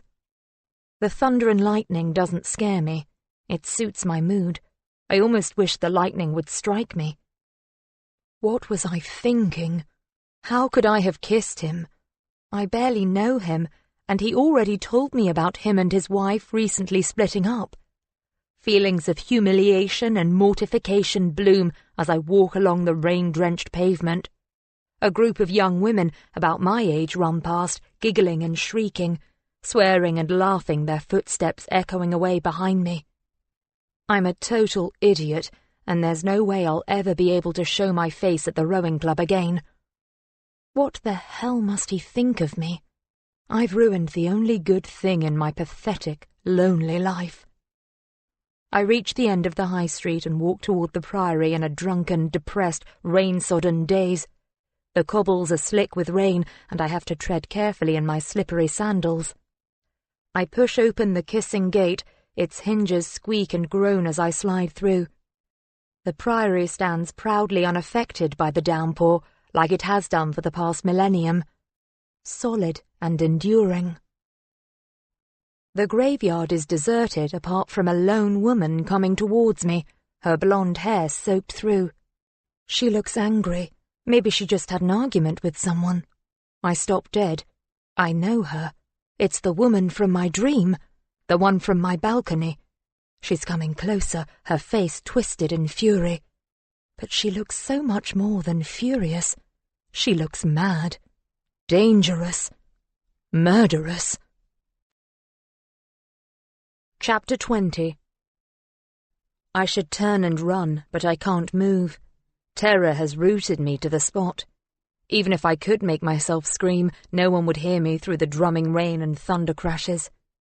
The woman is only a few yards away now. I close my eyes, squeeze them tight. Why don't I turn and run? "Are you okay?" A woman's voice next to me. I open my eyes and stare into hers. It's not the woman from my dream at all. Did I imagine her? Am I going mad? This woman is older, with mousy brown hair, and she's looking at me like I'm crazy. "I'm fine," I say. "Sorry, just a bit tipsy. The rain and the graveyard, they must have spooked me." "It is a bit creepy here at night," she says. "Got far to go?" "No, I only live a couple of minutes away." "Okay, well, take care, love." "Thanks. You too." She continues on her way. I turn and stare at her departing figure through a veil of rain. She looks nothing like the woman from my nightmare. Nothing at all. I turn back around. My heart is still pounding, my mouth dry. What if the woman from my dream is still here somewhere? She could be hiding behind a tree or crouched behind a gravestone. Anywhere. I need to get out of this place. I gather up the dripping hem of my dress and start to run through the graveyard, along the rain-slick path, past the crumbling headstones, beneath the distorted shadows of the looming priory. Down the lane I race, into the empty car park with its high stone walls and swaying trees. I want to scream, but I don't. Instead, I try to hum a tune to give me courage, but with my ragged breath, it sounds more like I'm whimpering in pain, so I stop. Another crack of thunder makes me lengthen my stride, my footsteps muffled by the raging storm. Almost home, almost home. I chant the words like a charm to ward off evil. Almost home. Is she real, that woman? Is she stalking me? Or is she a figment of my imagination? Either way, I can't get my panic under control. I can't keep the image of her at bay. I'm certain she means to do me harm. Almost home. Finally, I reach the gap in the wall which leads to the cobbled path by the stone bridge. I pause for a second to catch my breath, but fear pushes me forward. I clatter across the bridge and onto the private road which will take me to my front door. My feet crash through puddles, splashing rainwater up my already soaked legs. Almost home. I glimpse the dark river and the swaying shapes of the trees beyond. The boats brought into sharp relief as another streak of lightning illuminates the night. Almost home. But what will I do once I am home? I can't escape my nightmares. I've seen her in my house before. She has already followed me into my dreams and onto my balcony. What if she's there now? What if she never leaves me alone? I shiver and pull the soft grey cardigan closer to my body. The weather has cooled since the storm the other night. It's still sunny, but gone is the blistering heat from the past 10 days. Instead, a chill breeze ripples the surface of the river, tugs at the sailboat's rigging and whispers through the reeds. As I recall the storm, an image of the woman flashes into my mind, but I shove her away into the recesses of my brain. I don't let myself dwell on her. If I let her in, she'll trigger another episode, and I can't handle it. I can't handle her. I wish I could lock her away forever, whoever she is. I lean forward and reach for my coffee, cradling the mug in my hands as I gaze down at the comings and goings beneath my balcony. It's a perfect morning for sailing, and the river is busy. I wonder what Jack's doing. I haven't seen him since the night of the storm when I made a first-class idiot of myself. I'm realizing that it was probably a pity date anyway. He felt sorry for me because of my amnesia thing, and then I went and ruined our new friendship by drinking too much and behaving like a needy fool. My cheeks redden at the memory. Now I have too much time on my hands, too much time to think, to overanalyze, dwell and brood. Instead of thinking, I should be doing something constructive and worthwhile. Pierce said I used to be a teacher. Maybe I could go back to it, but I can't remember anything about teaching. I wouldn't begin to know how to act around kids. The thought unnerves me. No, I can't do that. My mind keeps jumping back to the fact that I love rowing, but how can I ever go back to the club when Jack coaches there? That's something I'd love to do, coach rowing. I wonder if I could. I'd have to train, but I already have a primary teaching qualification, so maybe it wouldn't be so hard to get qualified as a coach. I give a little start as a doorbell rings. Is it mine? No, it's next door. Their French windows are also open, and I can hear my neighbour, the delightful Suki, on the phone. Matt, can you come home? The man from the fence company's here. He's early. I can hear Matthew's reply. Suki must have him on speakerphone. I can't come home. I'm at work, Suki. Did you show him the fence? No, he's outside, ringing the doorbell. Well, let him in. Matt, I can't. You promised you'd be here. Just ask Darren. He'll let you leave work for 20 minutes. It's an emergency. It's not an emergency, Suki. It's a guy to fix the fence. Please just open the door to him. I can't leave work to let someone in, not when you're already there. All you need to do is open the door, show him the broken fence, and let him get on with it. No, I'm not opening the door, she says. Come home now, or don't come home at all tonight. Wow, Suki sounds like a crazy person. I shouldn't really be eavesdropping like this, but I can't help it. She's so loud. I picture her perfect peaches and cream complexion and her shiny brown hair, her disdainful expression. I wonder why she's so freaked out about opening the door. Maybe I should go and see if she's okay, but then she'd know I was listening in to her conversation. The doorbell rings again, followed by a sharp rapping on their front door. I feel like I'm in the middle of a TV drama. Suki seemed so quiet and standoffish at the party. Now she sounds terrified and more than a little unhinged. He's still out there, Matt. He won't go away. What's going on with you, Suki? Please, just let him in. We need that fence fixed. I can't come home. I'm working. Well, thanks for nothing, Matt. I lean back in my chair as I see a hand reach out and pull next door's balcony door shut with a bang. What the hell was all that about? After a while, the doorbell stops ringing. I hear a car door slam, an engine start up, and a vehicle drive away. Suki was true to her word and didn't answer the door to the fence guy. Maybe she has anxiety issues. I swig the last of my coffee and stand up, deciding to go back inside. I guess it isn't just me who has problems. The doorbell rings again. Maybe next door's fence repair guy is back, or maybe Matt was able to leave work and he's come back to help Suki after all. But why would he need to ring the bell? I shake my head. My day has dissolved into nothing more than speculation about the neighbours. I really must start doing something with my life. But then I realise this time it's my doorbell ringing. Who could it be?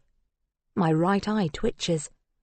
The best scenario would be a Jehovah's Witness or someone trying to sell me something. Anyone else will just mean trouble. The bell rings again. I must stop being so timid. Maybe I've got more in common with Suki than I thought. I shake myself out of my stupor and go into the lounge. There's an intercom at the top of the stairs. I press the buzzer. Hello? I say. Mia? It's Jack. My heart begins to pound. What's he doing here? Hi, I say. Can I come in? Yeah, I'm upstairs in the lounge, top floor. I press the buzzer and hear the faint click of the door opening below. What do I look like? I'm wearing jeans, a grey vest top and a cashmere cardigan. Hair in a messy ponytail. Not too bad. No makeup, though, and it's too late to go downstairs and smear on some lip gloss. Never mind. There's nothing romantic going on between us anyway. I hear his footsteps on the stairs. Relax when I finally see him. His smile puts me at ease. "Hey, you," he says. "Just thought I'd pop by. I couldn't stop worrying about you walking home alone the other night. I knew I wouldn't be able to relax until I saw you were okay." "Thanks," I say. "You could have texted. Saved yourself a journey." "It's hardly a journey," he says. "But if this is a bad time—" No, course not. I just meant, thank you. It's sweet of you to check up on me. I'm fine. Apart from getting completely soaked and imagining a ghost woman, I got home fine. I gesture to one of the kitchen stools. "Sit down if you like. Do you want a cuppa or a cold drink?" "Whoa," he says. "Back up. What do you mean, a ghost woman?" "Oh, you know, the usual. Walking through a graveyard at night with thunder and lightning and torrential rain. There has to be the obligatory ghost." I smile, trying to make light of the memory, but an echo of fear danced through me, the same fear I experience every time I see her, or imagine I see her. "You saw a ghost?" he says, raising an eyebrow. "I don't know," I reply. I'm beginning to wish I'd never mentioned her. Even thinking about her makes me break out in a sweat. "You can't just leave it at that," he says. "Tell me, what did you see?" "Do you remember I told you I had a flashback after the accident?" "Vaguely." "Well, I've had the same flashback 3 times now, of a woman walking towards me." "What, as in like a memory?" he asks, his eyes widening. "I honestly don't know. It feels like a dream, but a really realistic dream, like it's actually happening, but then I open my eyes and there's no one there, so I know it can't be real." "And the other night?" "I was walking back through the Priory Gardens, and I saw her coming towards me. It was definitely her, with this scary, angry expression on her face. I was terrified, but when I looked again, it was just some normal woman. She asked me if I was okay and carried on walking." I don't tell Jack about my absolute terror afterwards, about my mad dash home. He'll think I'm a lunatic. He may already think that. I wouldn't blame him. "Mia, you're shivering." He walks over and wraps me in his arms, rubbing my back and shoulders. "Here, sit down." He leads me over to the sofa and sits next to me, still rubbing my back. "Sorry," I say, tears brimming behind my eyes. "I think I'm still a bit shaken up by everything. Bet you wish you texted now." I gave a strangled laugh. "Don't be silly. I'm glad I came over," he says. "Have you told anyone else about these flashbacks? A doctor or anyone?" I sniff back my tears, willing them not to fall. "No. Well, I told the doctor that I remembered the clubhouse, but I didn't mention the girl." "Why? Do you think I should mention it? Could it be an actual memory, do you think?" "I don't know," he says. "But I think it's good to talk about these things to somebody. It's not good to bottle stuff up."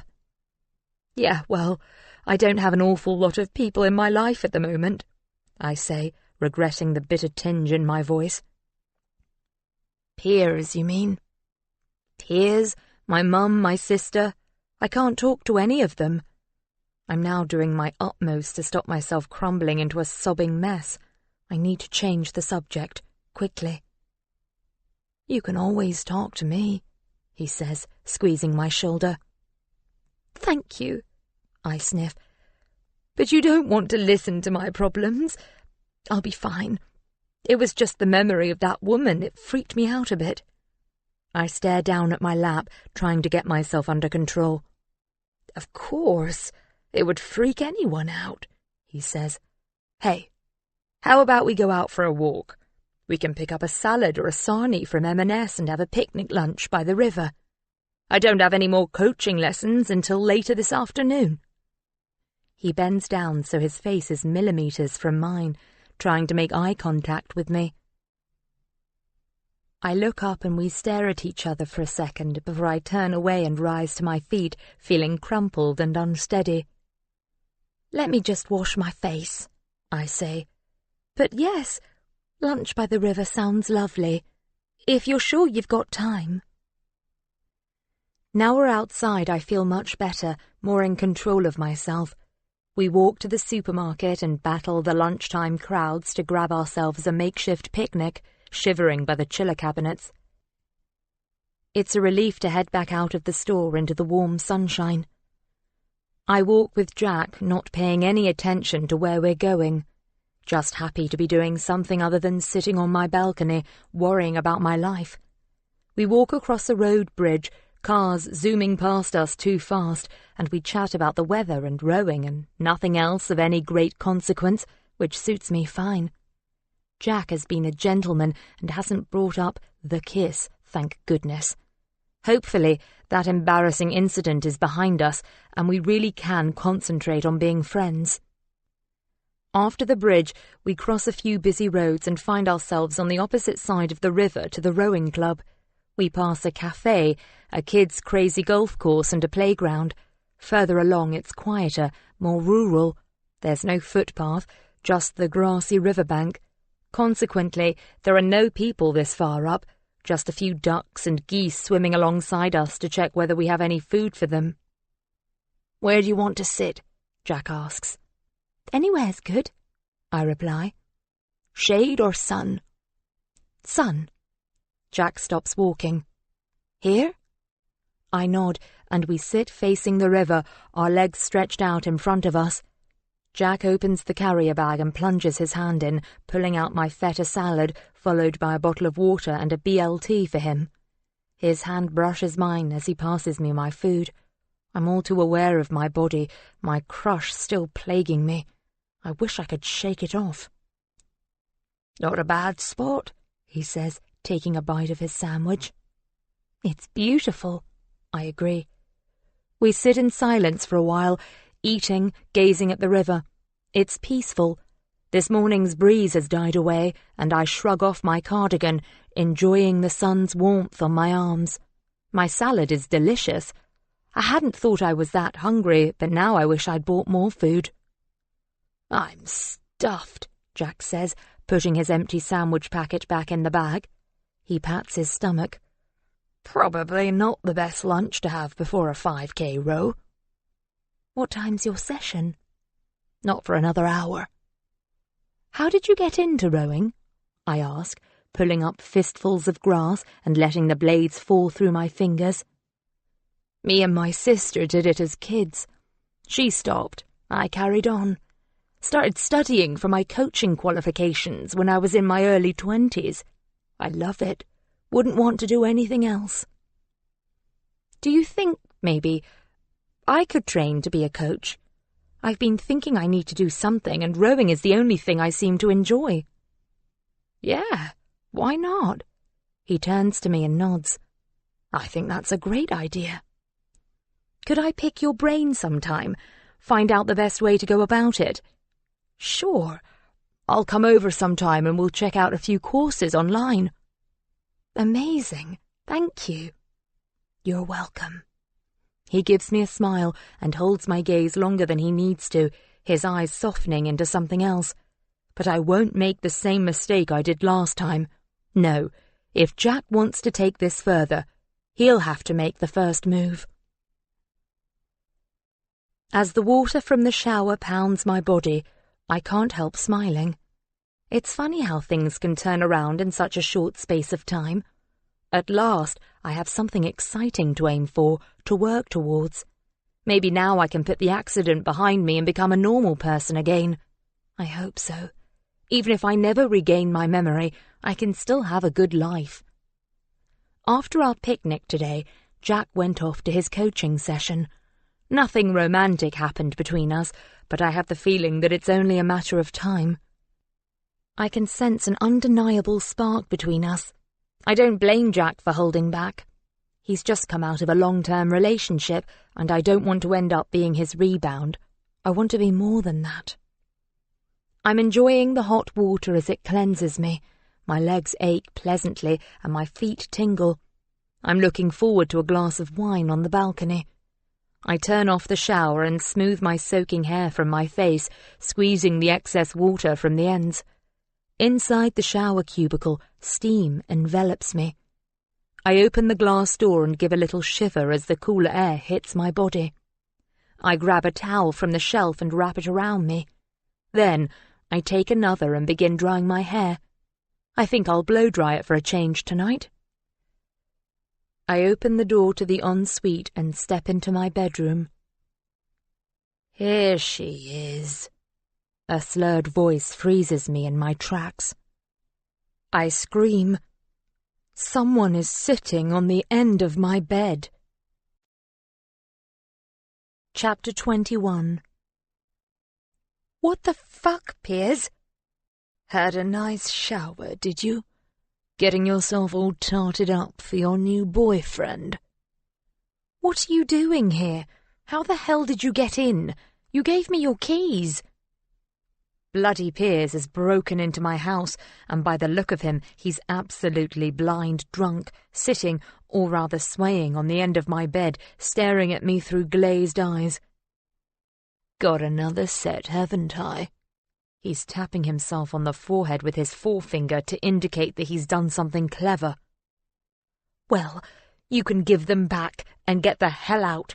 You scared me to death. That was the idea, stupid. He grins. It's not funny. Please leave. No? I don't believe this, I mutter. He's totally shit-faced. How am I going to get rid of him? Let me get dressed and then we can talk. Go ahead. Get dressed. He flings his hand out, gesturing to me to carry on. I'm not getting changed with you in here. If you won't leave the house, then at least go upstairs and wait for me. If he leaves the bedroom, I can call the police while he's up there. Get them to come and kick him out. Nothing I haven't seen before, babe, he says with a leer.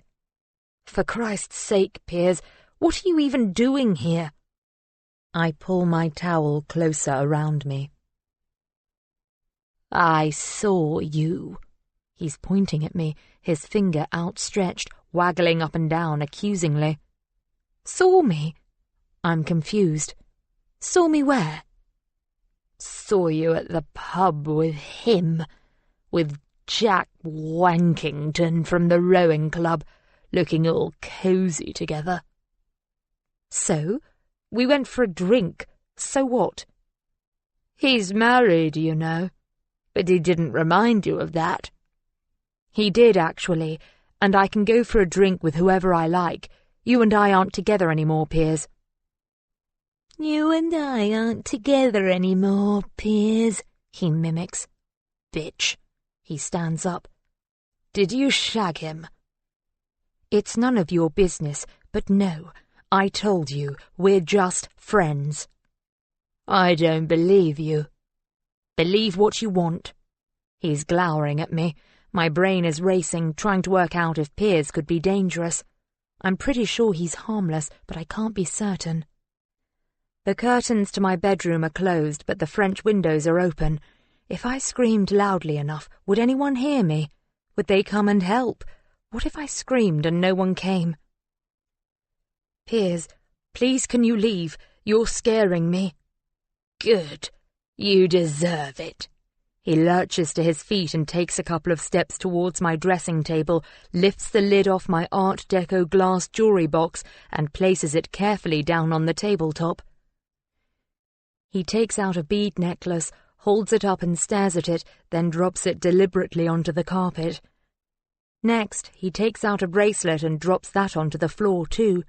One by one, he lifts out pieces of my jewellery and watches them fall onto the carpet. I have no idea what he's doing, but maybe I can make an escape while he's occupied. I glance at the door.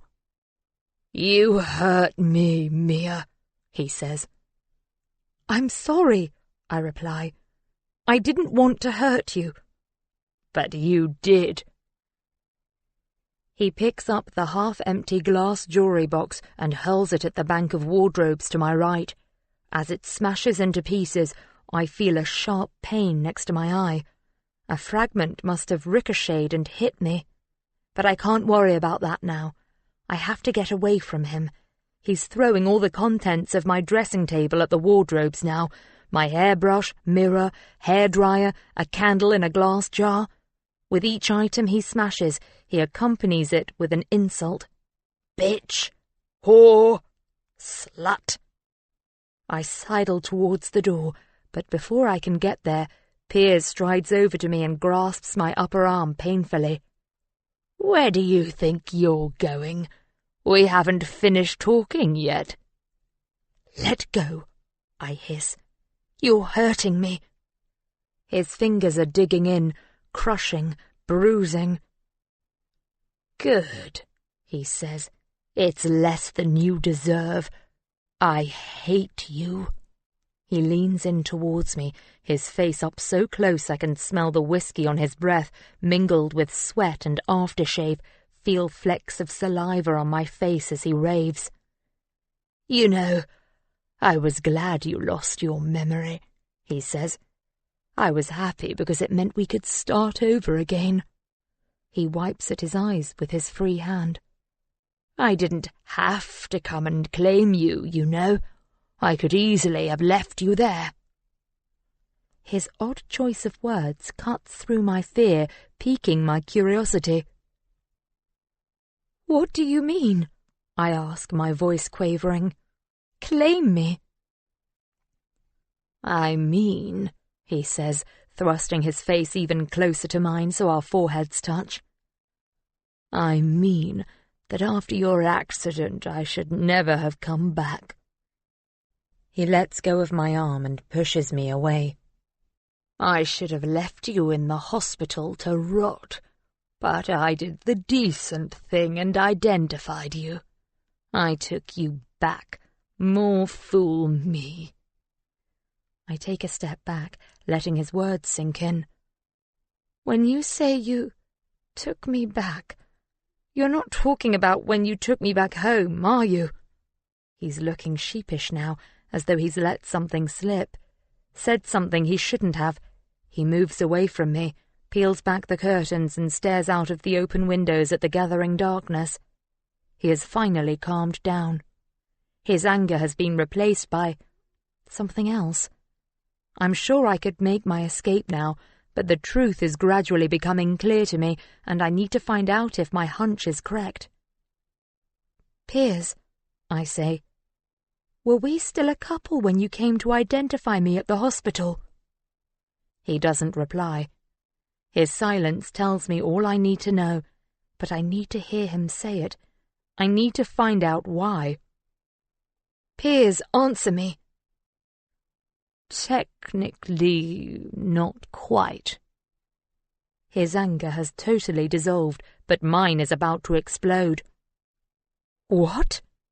He turns to face me, his hands out, trying to placate me. I'm outraged. You pretended to still be my boyfriend. Why would you? How did you think you would get away with that? What could you possibly? It wasn't like that. We were together. We were together for almost a year. I loved you, and you loved me too. His voice is whining now, pleading. He goes back to sit on the bed. He doesn't seem as drunk anymore, just tired. You dumped me the night before your accident, he says. We had a stupid argument about you not wanting to go to the party, and you got cross and said you didn't love me anymore. I didn't think you really meant it. I was sure you'd come around and change your mind, so... So you came to the hospital and pretended I was still your girlfriend. You lied to me. You lied to the police. No, I raise my eyebrows. Not really, he says, sounding like a recalcitrant child. I thought the police would think it was suspicious. us arguing on the night of your accident. I was scared they would think I was guilty of something, but I had nothing to do with whatever happened to you that night." "How do I know that?" I say. "We could have argued, and you could have tried to hurt me." "I would never." "Really?" I turn and stare pointedly at the smashed fragments of my possessions strewn on the carpet and all along one side of my bed, at the freshly made dents and scratches on my wardrobe doors. Piers moves towards me, reaches his hand out to my head, but I flinch back and knock his hand away. "Get the fuck away from me," I snap. "I was just going to... You've got blood on..." I glare at Piers, warning him off. Then I raise my fingers to the side of my head and gingerly feel around with my fingertips until they come to rest on a splinter of glass embedded near my eye. I pull the splinter out and take a look. It's tiny. I can hardly see it, covered as it is in beads of shiny blood. My fingers are dripping, and I feel it trickle down the side of my face, warm and wet. "I'm sorry," he bows his head. "You have to believe me that I would never willingly hurt you, Mia." I give a short bark of laughter. "You just embedded a piece of glass in my head, you tosser. You broke into my house acting like a fucking maniac, and you just admitted we weren't together when you came to the hospital pretending to be my boyfriend. If I called the police right now, they'd arrest you and you'd deserve it. In fact, I think I will. They'll slap a restraining order on you, then you won't be able to come near me again." A fresh rage is building inside me, fury at Piers for everything he's put me through. "I'm sorry, Mia." He's backing away from me now, his face red, his eyes wide and scared. Good. He deserves to be scared. I've put up with enough shit from him. This is just about the final straw. "Please don't call the police," he whines. "I'll... "Why shouldn't I call them? You lie to them, and you just assaulted me. In fact, I should tell them you tried to rape me, that you tried to kill me.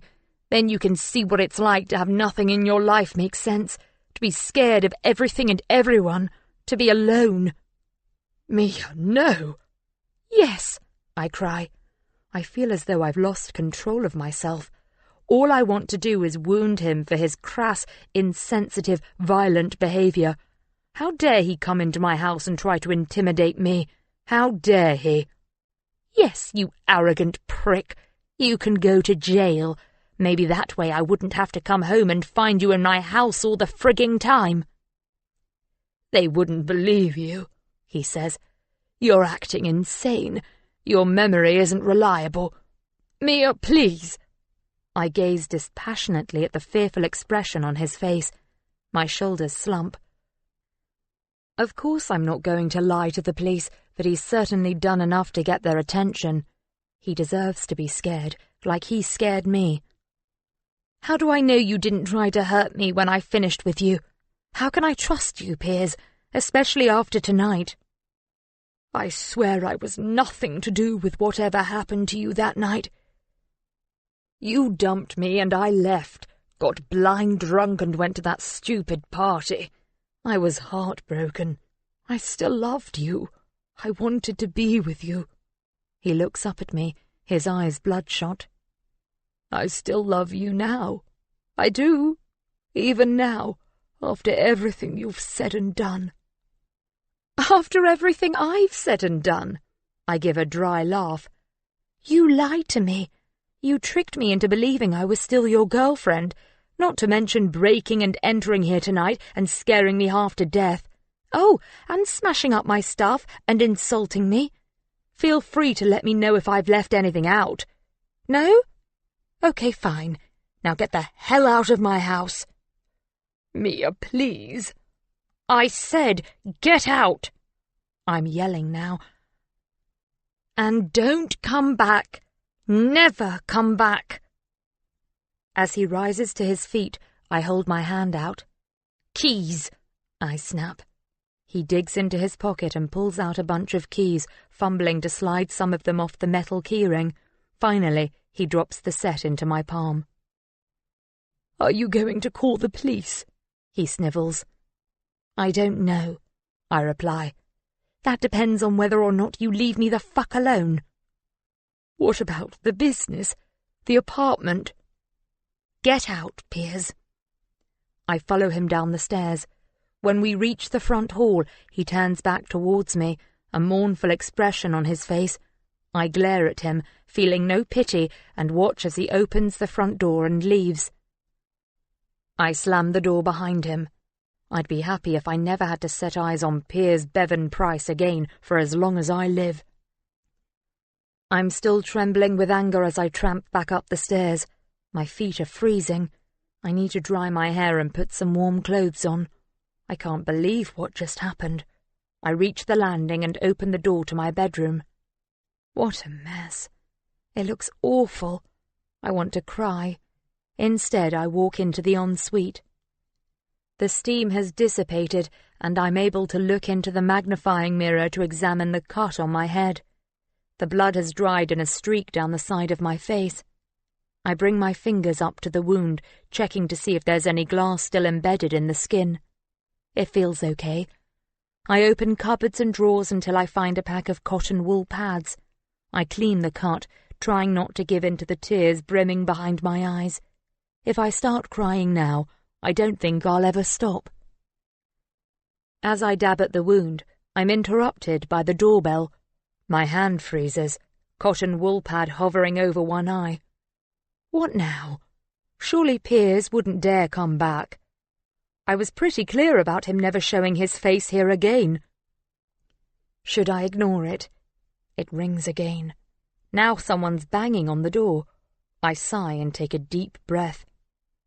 I will march downstairs, deal with whoever is at the front door, then I will come back, clean up my bedroom, and pretend tonight never happened. I exchange my damp towel for a dressing gown and head back down the stairs. I slide the chain across to prevent anyone forcing their way in. And then I open the door.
Chapter 22.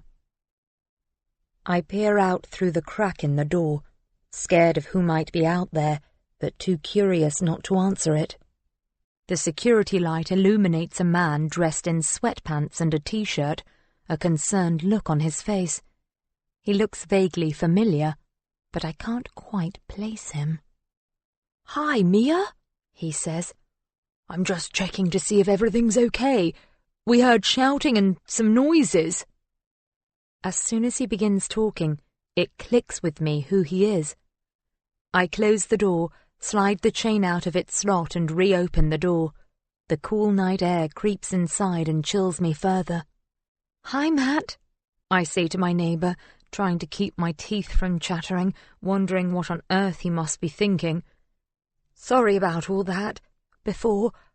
I'm fine, There's no point in lying to him. They probably heard every word. I had an argument with Piers. He's gone now, hopefully for good. Matt puts his hand out toward my head. You're hurt. Did he do that? Should I call the police? God, no, I'm fine. It looks worse than it is. It was an accident. I realise how that sounds, like I'm covering up for Piers. I guess it was his fault, but at least it was an indirect injury rather than an actual physical attack. Are you sure? Do you want to come over to ours? You look like you could do with a cup of tea, or maybe a glass of something stronger. You're shivering, he says. You must be in shock. His kindness will be the unravelling of me. No, I'm fine, honestly. Even as I say the words, I hear the crack in my voice and feel a tear escape from the corner of my eye. The salt stings my cut. Matt steps forward and pulls me into a hug, patting my back in a calming manner, the way I imagine a parent would soothe a crying child.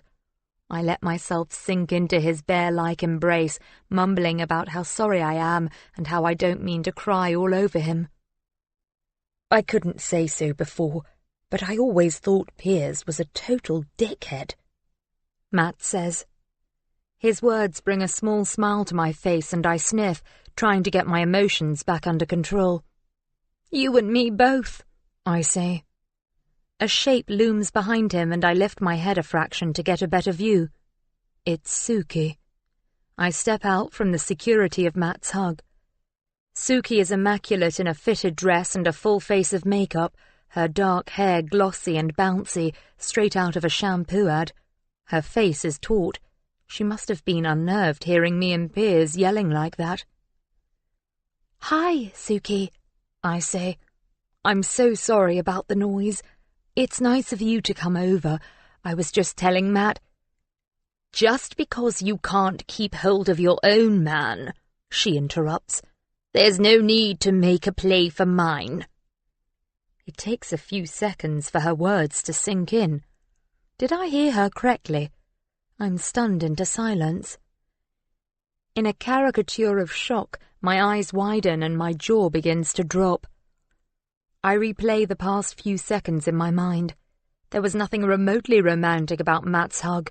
He was simply being kind. How could she have misinterpreted it? I actually can't think of a single thing to say. My tears have dried up and I suddenly have the urge to laugh hysterically at her insane accusation. Are you coming, Matt? She says.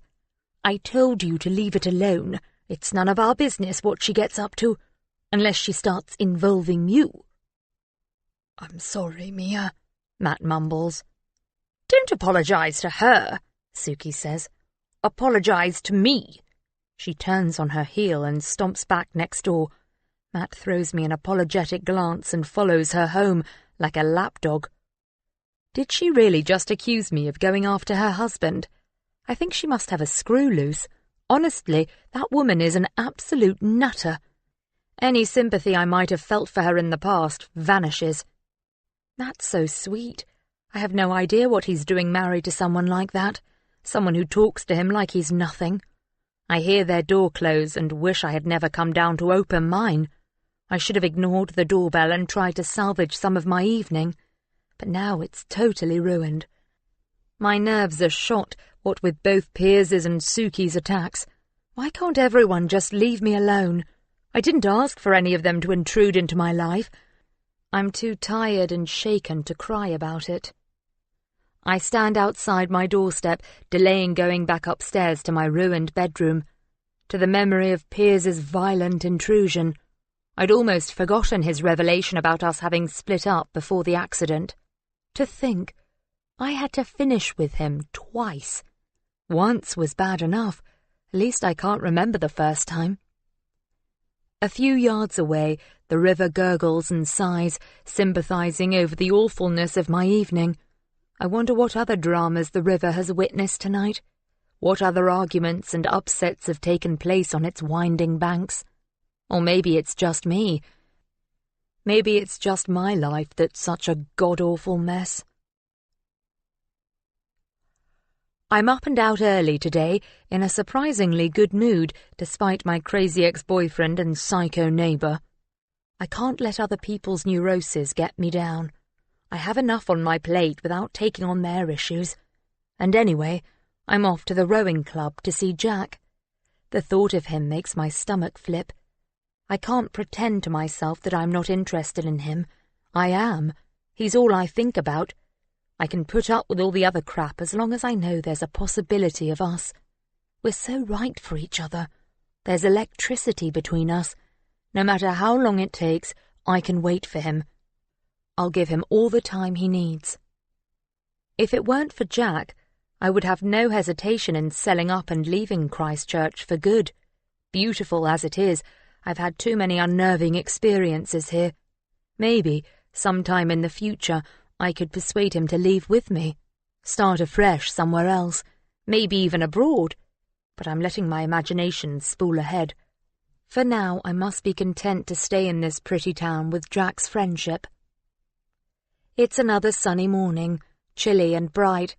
Those sticky, humid days before the storm have melted away. Perhaps this is the start of autumn, the end of summer. I don't mind. I welcome the change. Cool evenings and refreshing early mornings, perfect for rowing. I'm wearing my fleece over my rowing gear, walking briskly to warm up, swinging my arms as I pass the sailing club car park and cross the stone bridge. Trip-trap, trip-trap. Why has that phrase come into my head? Why is it so familiar? I suddenly recall a children's story about a troll under a bridge. I remember the pictures in the book. The 3 billy goats gruff. They trip-trapped over the bridge. Is that cause for celebration? Remembering a story from my childhood? Or maybe it was one I read to my pupils when I was a teacher. Either way, I'll have to mention it to Dr. Lazowski when I see her next. I managed to find the energy to clean up my bedroom last night. It would have been easier to leave it and sleep in the spare room, but I would have known the mess was still there. It would have plagued me. I had to get rid of all traces of Piers's break-in. I've already decided not to report him to the police. I can't face it. It would mean seeing him again, raking over our past. There's enough going on in my life right now, without adding to the layers of drama. It's bad enough that we still own a business together. If I didn't loathe him so much, I'd give him the whole lot just to be rid of him. But he doesn't deserve any generosity. Not after what he did, so he'll have to buy me out. I'll let my solicitor handle it. I pass the mill house and the cafe on the corner, nod hello to a couple of dog walkers. Today, I decide to walk across the Quamps, the area of reclaimed grassy marshland by the river, rather than along the path. The grass has been recently mown, and its scent draws me. It's still dewy, and dark clumps of dead grass cling to my trainers. A couple of swans fly overhead to land on the water with a honk and an inelegant splash. 2 guys in kayaks paddle past. One of them catches my eye and we share a smile at the swan's crash landing. I turn away and admire the Victorian bandstand up ahead, wondering if it's still in use. It looks like something out of a fairy tale. That would be a lovely way to spend an afternoon. A Sunday picnic on the grass, listening to the band playing traditional tunes. Maybe I'll ask Jack if they still play there. I hope so. Maybe he'll ask me to go with him. Looks like someone's up there now, on the bandstand. I'm sure I didn't see them there a second ago. I slow my pace, catch my breath. They're looking this way. As I draw closer, I feel a familiar ringing in my ears, a rush of blood, a tightening in my chest. No, not again. She stands in the centre of the bandstand staring at me, anger etched across her face, but this time her anger twists into a sneer. As I draw closer, the sneer becomes a smile, mocking, as if she's in on a secret I know nothing about. I keep on walking, but I can't feel my feet beneath me, just my legs moving forward like I'm walking on air. Drifting past as though in slow motion, and all the while she follows me with her eyes. The morning light has dimmed, the smell of cut grass replaced by the damp scent of the river at night. my heart thumping in my ears, pulsing down my arms. Time has slowed. It's me and her, and I know she means to do me harm. She hates me. I want to run and scream in terror, but I'm still moving ever forward in slow motion, stuck in this place out of time for as long as she wants me here. I have no choice but to endure her stare until she releases me. Is she a figment of my imagination, or a memory of something I'd rather forget? I hear a sound to my right, a steady thud, a flash of crimson. I glance up and the spell is broken. It's a jogger in a cherry-red t-shirt. The sunshine has returned, the birdsong, the cry of gulls. My heart rate slows. I take in a lungful of air and turn back to look at the bandstand. But I already know it will be empty. She's gone. I come to a stop and glance all around me, turning 360 degrees to double-check. The woman is nowhere in sight. The morning has been restored, but it's too late. My equilibrium has been disrupted. I know I'll spend the rest of the day remembering her face, her bitter smile, the feeling of encroaching darkness, the moisture-laden air, the damp scent of the river. I cast my eyes over the bandstand once more. But she's not out there, I know that. She's in my head. Chapter 23. I reach the rowing club in a daze. I'm sure these flashbacks, or visions, or whatever the hell they are getting worse, becoming more frequent. The woman looks more and more real each time I see her. Like if I touched her, she would be solid, flesh and blood, like I could speak to her and she would answer, although I'm not sure I'd want to hear what she had to say. Jack is already in the boat shed. I can see him through the neat rows of shiny upturned boats on their stands. I'm wearing my baseball cap pulled down low today. I don't want him to ask about the cut on my head. If I tell him about Piers's break-in last night, it might scare him off. Nothing like a lunatic ex-boyfriend in the picture to repel any possibility of a future relationship. So many mixed emotions course through my body. I really want to go rowing with Jack right now, but what happens if I have another hallucination while I'm out there? He'll think I'm crazy, not to mention the fact that it's dangerous. I could capsize, and the thought of tipping into the cold, green water terrifies me. But how can I not go? I'll have to push the woman from my mind and try not to think about falling in. I'm an experienced rower. I'll be fine. Hey, you!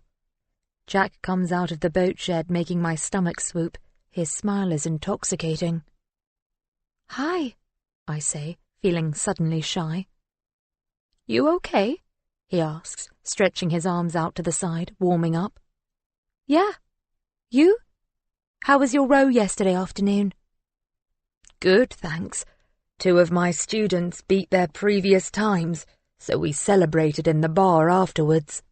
You should have come down, it was a laugh. I think about how I actually did spend my evening, wishing I'd known Jack was down here. I would certainly have joined him if I'd realized. Maybe I could have avoided the scene with Piers. Too late now. Sounds good, I say. Shall we get the boats out? He asks. You warmed up? Yeah, I lie. I would have been nicely warmed up from my walk, if not for the terrifying hallucination which chilled me to the bone. Our rowing session is a good one. I don't freak out or capsize or cry or make a fool of myself in any way, which is a bonus. We get back to the boat club an hour later, my limbs aching in a good way. Got time for a coffee? He asks. Okay. We clean the boats and put them away before heading upstairs to the clubhouse bar. I realize I haven't been up here since my accident. It's a huge space, ultra-modern with wide leather sofas and low coffee tables arranged artfully around the edges, interspersed with regular tables and chairs. But the most eye-catching feature is the stunning floor-to-ceiling window which runs the length of the room and makes the most of the beautiful scenery. Even better, there's a glass door which leads out onto a vast wraparound balcony giving a bird's-eye view of the river below. Wow, I say. It's gorgeous up here. Yeah, it was refurbed last year. We're lucky. He runs a hand over the top of his head. I can't help imagining running my own hands over his hair and down the back of his neck, him with his fingers tangled in my hair, kissing, touching. Tea? Coffee? He asks. I flush. Coffee, please. Take a seat. I'll be back in a minute. He strolls over to the bar, nodding to a couple of guys who are sitting on a sofa, talking loudly about race times and river conditions. Jack starts chatting to a girl who's serving the drinks. She lights up when she sees Jack, flirting shamelessly, flicking her hair and pouting. I hope I don't come across like that when I'm around him. I'll have to try and keep my feelings in check. I can't embarrass myself again. I don't sit down straight away. Instead, I wait by the river and gaze down at the sparkling river, watching it meander all the way up to the sailing club and beyond. The massive boats, like blue and white toys, their delicate masts sharp against the clear blue sky. "Mia," Jack calls. I turn at the sound of my name. "Sugar in your coffee?" "No, thanks," I mouth. My head is hot.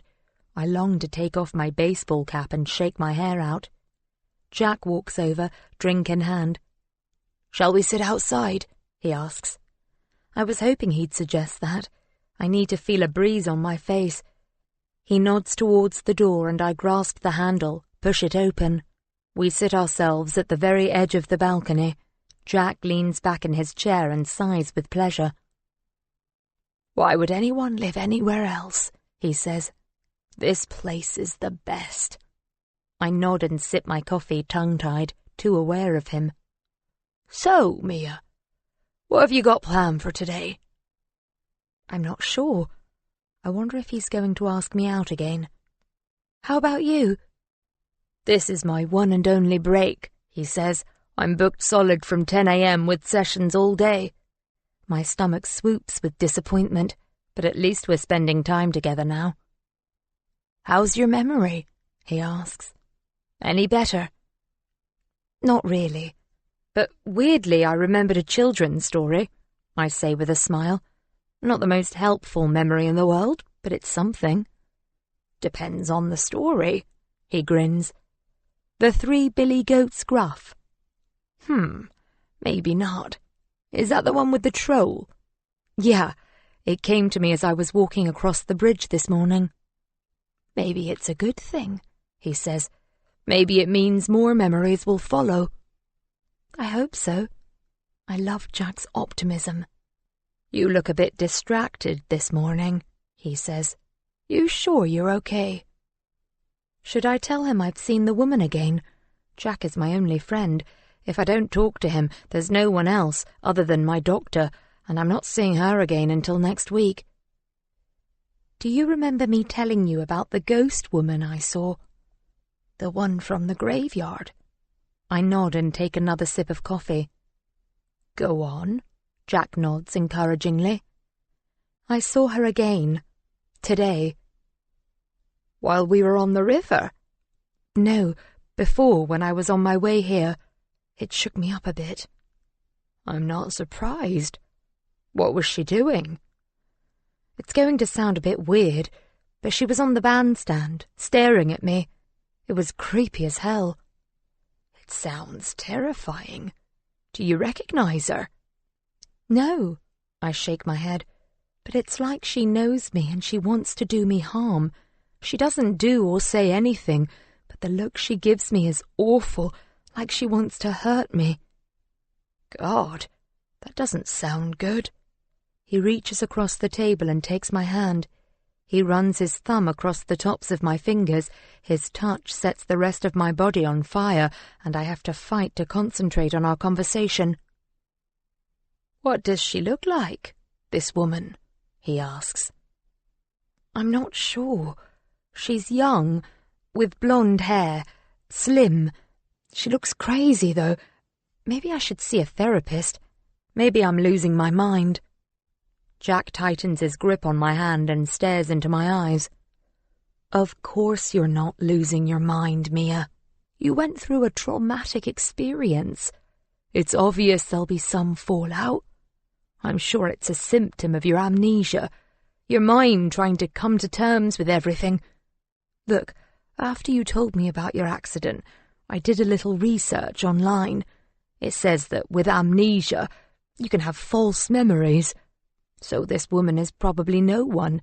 And even if she is a real memory, she can't hurt you. She's just a hallucination. She's not real.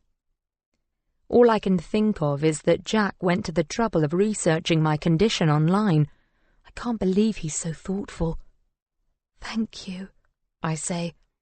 Not to sound soppy or anything, but I'm really lucky to have you as a friend. Aw, shucks, he says with a smile. But really, Mia, try not to let the hallucinations freak you out. And if she appears to you again, call me and I'll come over. You can talk to me any time, I mean it. And what about a therapist? Should I see one, do you think? It's up to you. Personally, I wouldn't bother. They just want to take your money for letting you talk to them. And anyway, you can talk to me for free. He finishes up his drink and lets go of my hand. I don't want to leave you now, Mia, but I have to go. My rowers will be here in a minute. Of course, I say, happy that he's reluctant to leave. Sorry, I've been wittering on about my problems for ages. No, I told you. You can talk to me any time. I'm here for you, okay? I nod. Stay here. Finish your coffee. I'll give you a call later. Thanks, I say. He smiles and heads back inside. I watch as he takes his mug back to the bar and leaves. The sun still blazes overhead, but I shiver now he's gone, already lonely without him. The rest of the morning passes slowly. There's no urgency about anything in my life. I can do whatever I want, whenever I want. But instead of enjoying this freedom, I feel untethered, like a balloon floating up and away, unsure if I'll finally come down to rest somewhere good, or if I'll fly too close to the sun and explode with a bang. After showering and changing, I walk into town, browse in a bookshop, and then half-heartedly try on a few clothes in one of the high street's many boutiques. Lastly, I pick up some groceries from M&S and head home. As I walk back through town, I have so many awful things I could be worrying about, but my head is filled with nothing but Jack, of whether I'll be able to see him again tonight, of whether he'll ring me or call round after his coaching sessions. I should have asked him over to my place, told him I could cook us some dinner. Okay, bought us something ready prepared and pretended I'd cooked it. But I don't think I could pluck up the courage to ask him round, not after his rejection when we kissed. I wish I knew how he really feels, whether he's just being kind or whether he really likes me as something more. Is the split from his wife permanent? I don't know him well enough to ask. It would seem rude, presumptuous. I'll just have to wait, see if he'll make a move. I decide not to cut through the Priory today. Although it's a clear, bright day with lots of people around, I'm still spooked by the memory of the woman. Instead, I turn right and walk along the back streets. At home, I kick off my shoes, put away the shopping and make myself some lunch. I take my salad over to the sofa and flop down. As I eat, thoughts of my family come to mind. My sister yelling and my mum crying. My mum hasn't even called me since last weekend. I wonder if she ever will. Did she forgive Cara? Did she let her come back home? I don't feel the urge to contact either of them. My mum doesn't seem as bad as my sister, but neither of them feels like family. My brain hurts to think about all that, so I stop. Pushing them down into the empty chasms of my mind, my mum and sister are part of the old Mia. Right now, I'm going to concentrate on the new me, on the rest of my life. I polish off the last of my salad, take a swig of water, and head downstairs to the office. A few minutes later, I'm sitting at my desk staring at my tablet. My laptop is still at the PC repair place. I'm browsing through pages on the British Rowing website at the section on qualifications and coaching. There are various levels of skills and courses on offer, and I'm not sure which one would suit me best. Looks like I'll have to call on Jack's expertise once again. I hope he isn't going to get sick of me. I spend a while studying the images on the website. Happy people in their team kits, rowing on different stretches of water. But I'm beginning to feel a little sleepy, my eyes growing heavy. I think I may have to head back upstairs and take a nap. I blink and focus on the screen again, on an image of a girl on the water. She's staring out at me, her smile fixed forever. The river around her, deep and dark. I should turn it off, but I can't seem to stop looking at the water on the screen. The sky in the image appears to be darkening.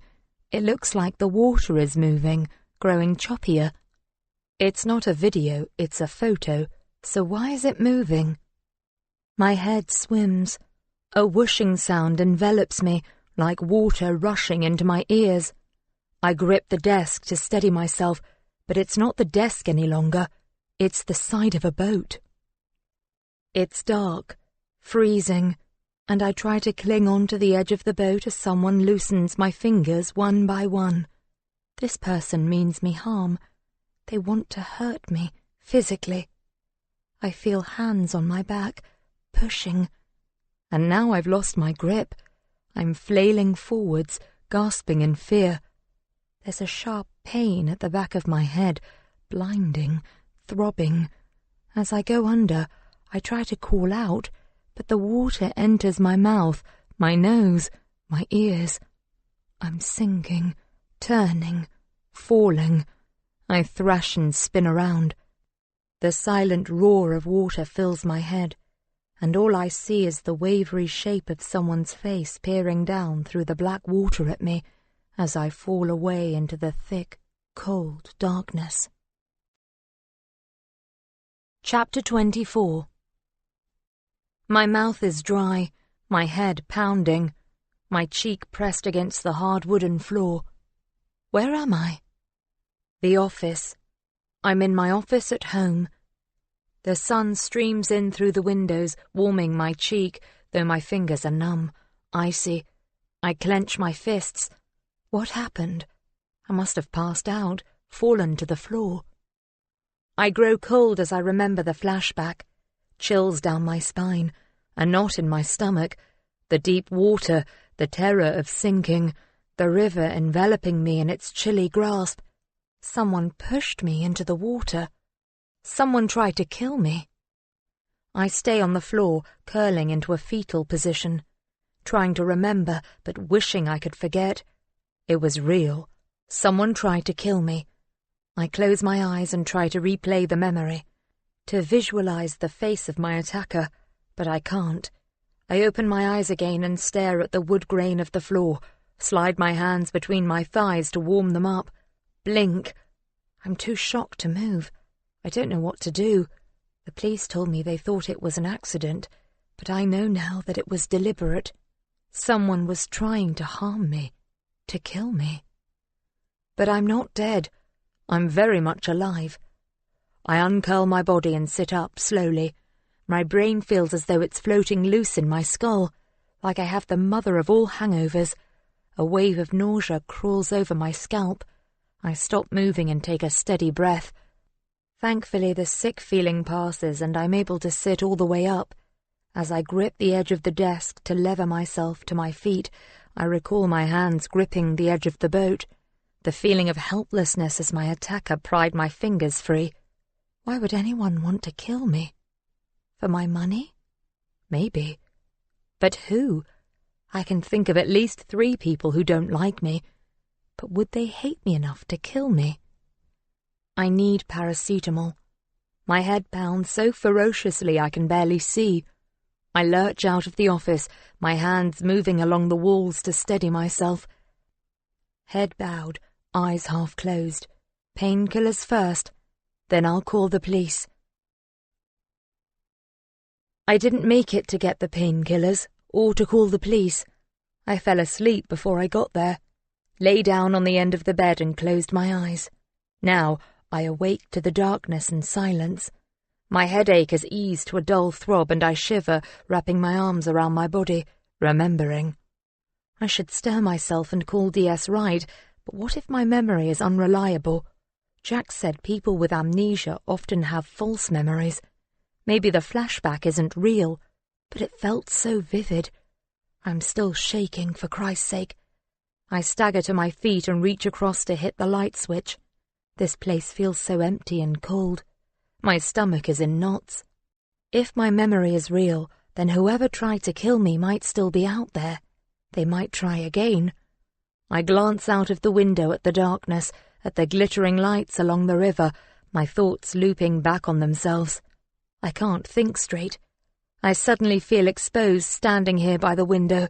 I check the doors to the balcony are locked and pull the curtains closed, making sure there's no gap for anyone to see through. Leaving the bedroom, I make my way upstairs, switching on the lights as I go. My phone's up there.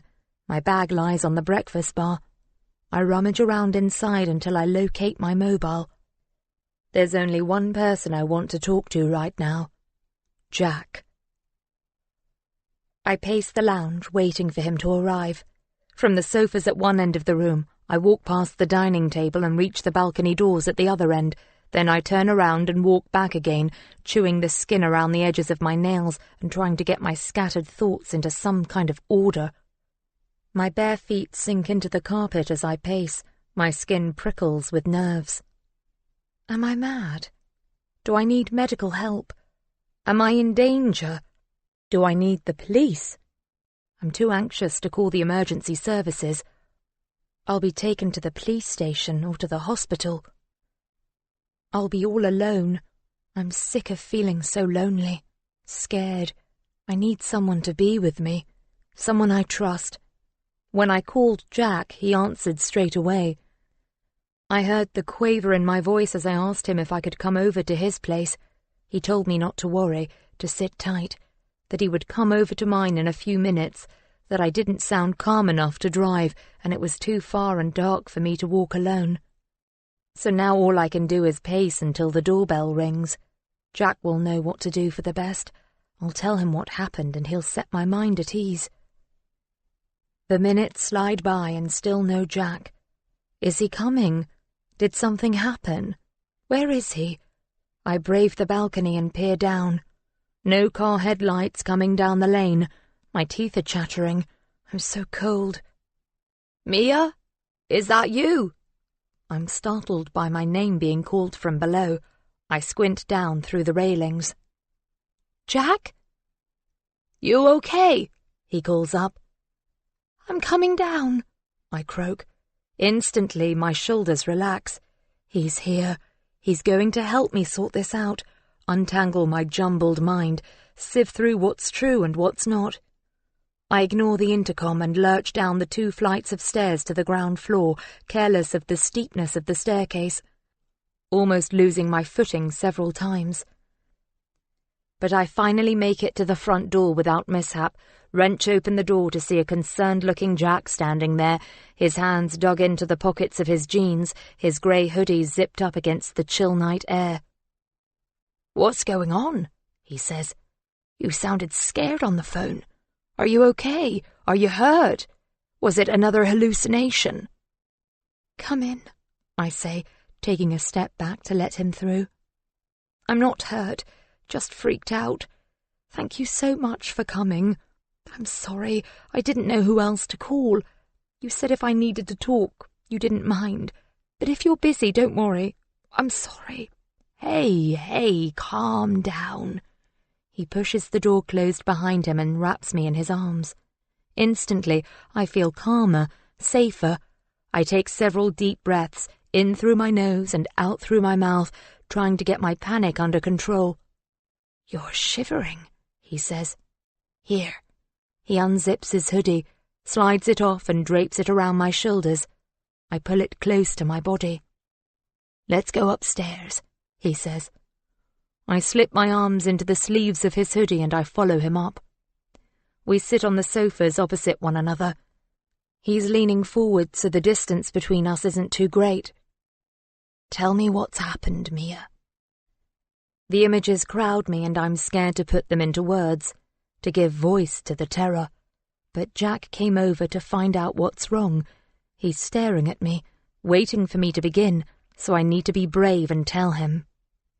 I push my hair away from my face with both hands and hold it there for a second, cradling my skull. Then I let go, return my hands to my lap and glance up at him. He's staring at me intently, so I begin. I was downstairs in the office, on my tablet, looking at rowing courses. You remember I said I wanted to start coaching? He nods. So I saw this picture of a girl on the river, and I started to feel a bit weird, like I was going to faint. I break eye contact with Jack and drop my gaze to my lap. I held on to the desk to steady myself, but then, all of a sudden it was dark, and I was outside in a boat, holding on to the side while someone was...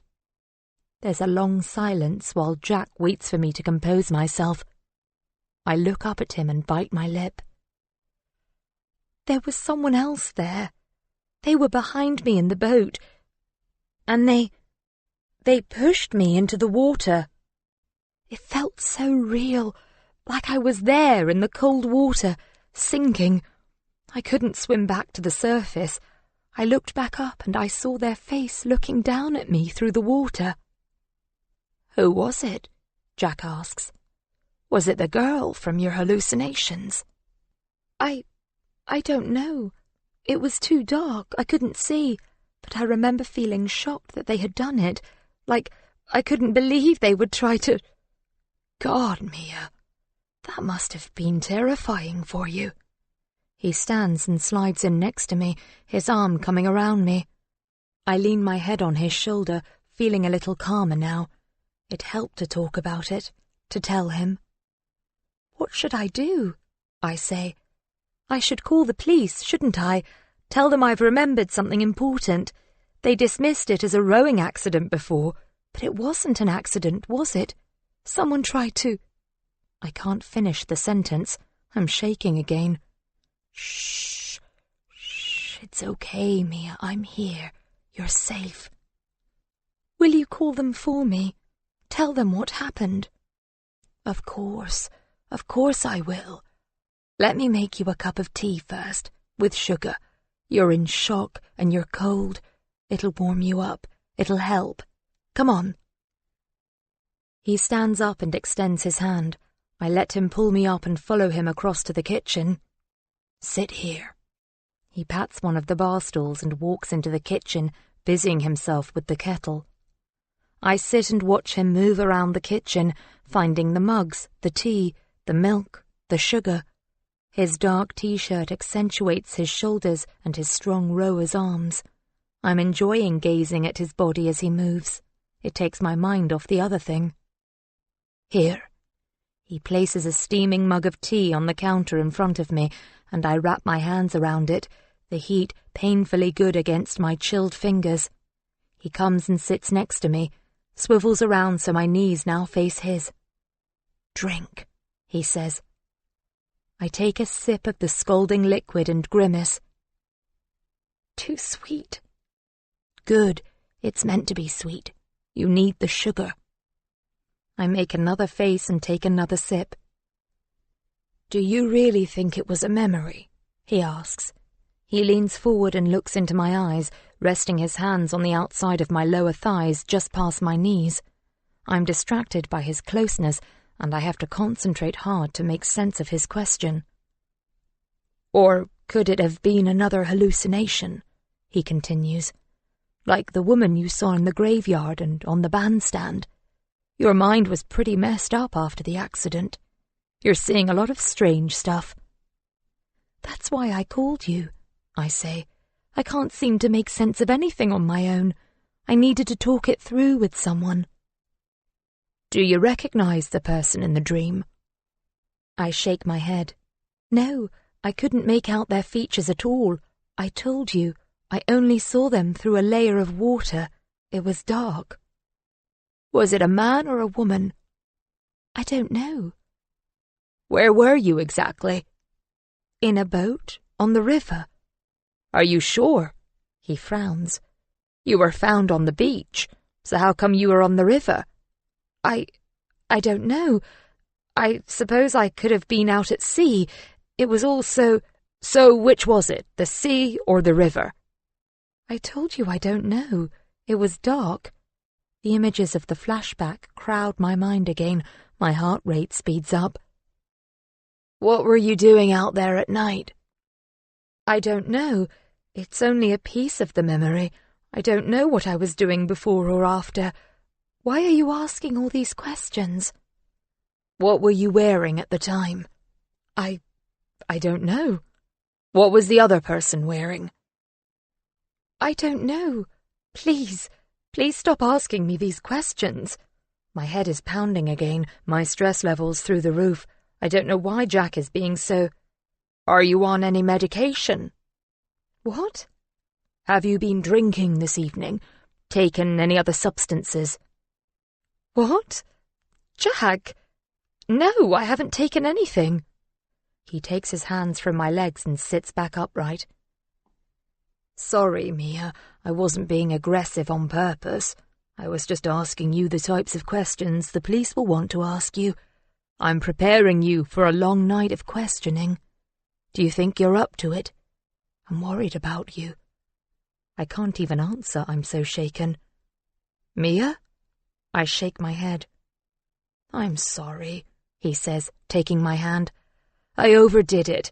Forget those questions. I'll take you to the station. If you finish your tea, we can go now. I close my eyes for a moment. The thought of sitting in a cold police station at night, answering question after question about a scary memory is too overwhelming. Jack lets go of my hand and gets to his feet. Shall we go?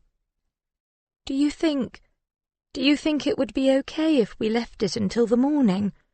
It's just... I'm so tired.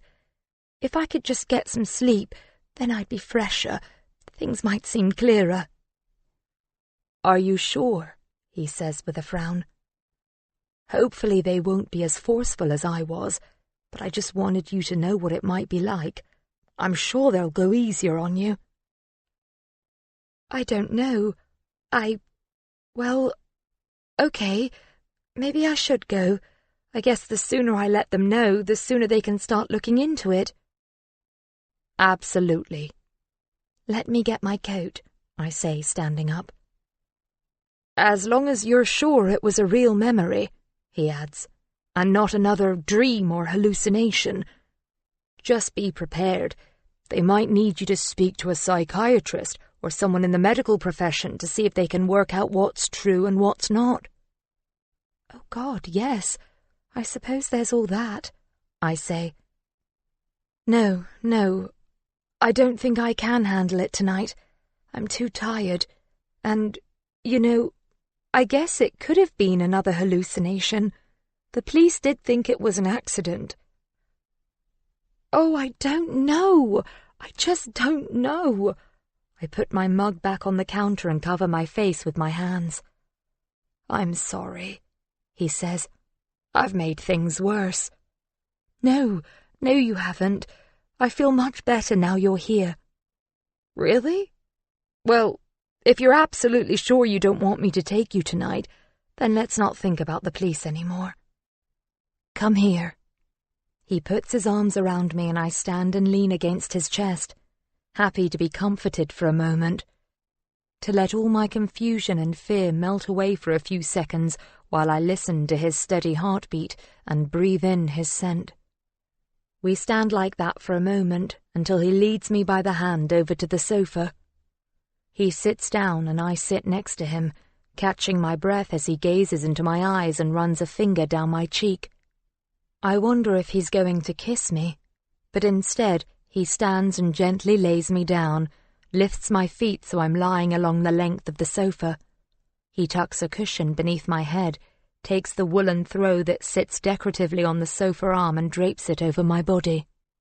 Then he sits on the floor by my head and strokes my hair, soothing me, until I finally fall asleep. Chapter 25. I'm woken by the doorbell.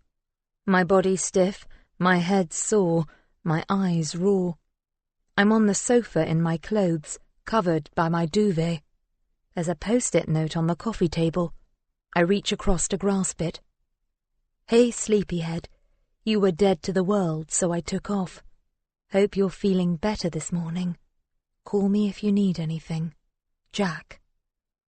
Shit. The events of yesterday come flooding back.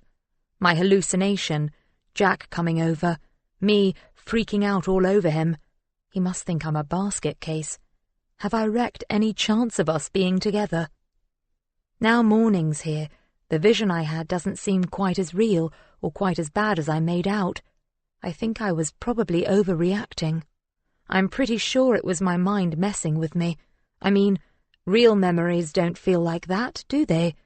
Real memories are like when Jack was here last night, like going rowing, going up to London on the train, Piers, the party, all the stuff that happened after the accident.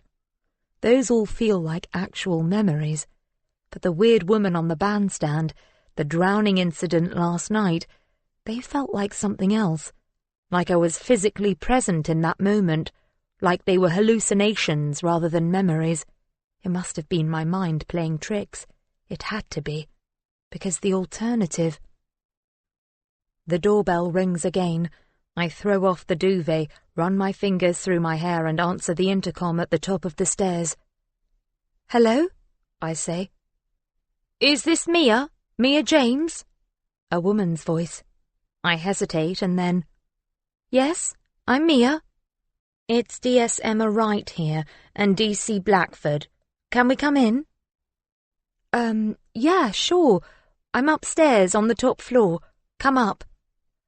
I'm still half asleep, but I press the buzzer to let them in. Then I shove the duvet behind the sofa. Luckily, I'm still fully clothed from yesterday, but my mouth tastes vile. I'll have to take care not to breathe on them. I scan the room, shove Jack's note into my jeans pocket, and tip my half-drunk cup of tea from last night down the sink. I don't know why I'm bothering about the state of the place. I'm sure they've seen far worse. Footsteps on the stairs, getting closer, and then I see them. They're both dressed casually in jeans. Him in a shirt, her in a t-shirt and baseball cap. They seem younger today, without their smart clothes. What could they want? I thought my case was closed. It's funny how they're here now, today, when I almost called them last night.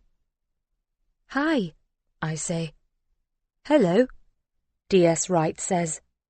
Nice place you have here. Great views. We all turn to look at the view at the other end of the room.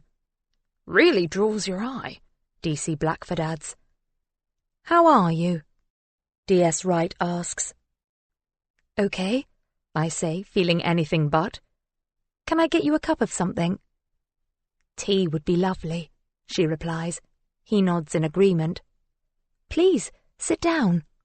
I gesture to the dining table, and they both sit facing the view, murmuring about the river and the great position of these houses, while I busy myself making drinks. I check my mobile phone. No missed calls or messages. It's already 10:15. I must have slept for hours. I should call Jack, apologize for dragging him over here last night. I bring their drinks over, place them on the table. I'm too keyed up to sit down, so I stand by the breakfast bar, cradling my tea, wondering again why they're here. DS Wright comes straight to the point. Mia, she says, something has come to light that leads us to believe your rowing accident may not have been an accident.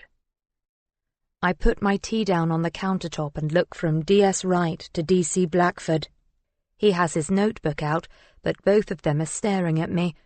I remember the terror of yesterday's episode, of sinking beneath the water, of the face staring down at me.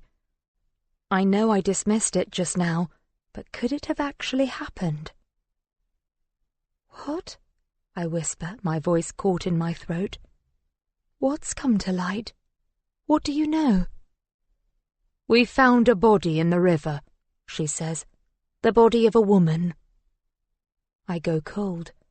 I grope behind me, feeling around for one of the breakfast stools, which I maneuver myself onto. A body? You mean a dead body? Of course they mean a dead body. What other kinds of bodies are there?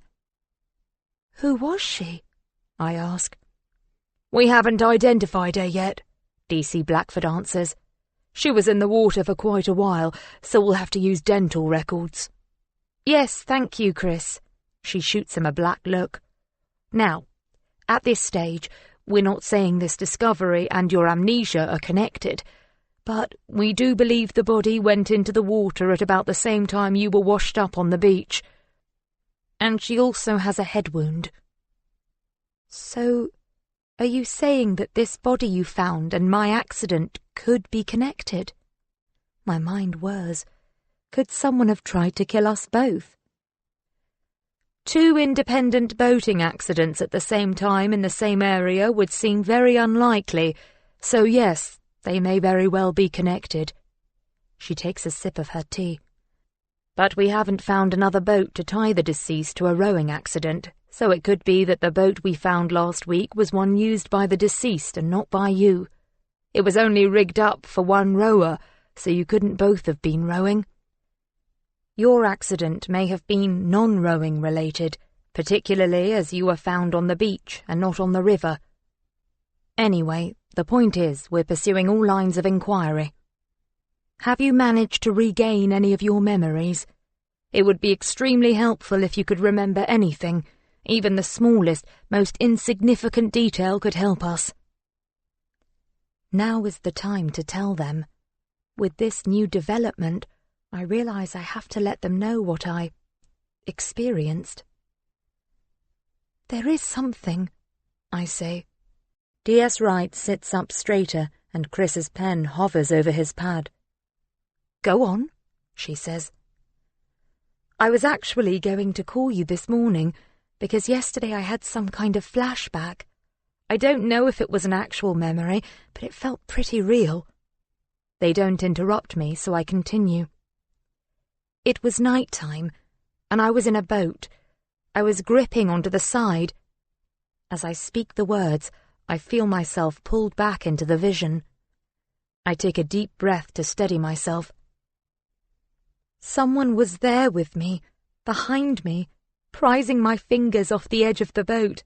They pushed me into the water. I had a terrible pain in my head as I went in. I hear the rise in my voice, the tremble and quaver, but I need to keep calm. I felt weak, but I managed to spin myself around in the water and look up. Did you see the person's face? She asks. Yes, but I couldn't make out their features at all. I was looking up through the water, and it was dark. Was it a man or a woman? I don't know. I'm sorry, I wish I could remember more. Would you come back to the station with us now? Give a full statement. Maybe something else will come back to you. I nod wearily. My eyes are scratchy, my body stiff and uncomfortable from sleeping on the sofa. We can drive you, she says. Do you mind if I meet you there? I say. I have a couple of errands to run, but I can be there within an hour. She nods. Let's say 11 o'clock. She takes a few more swigs of tea and stands. DC Blackford does the same. Good.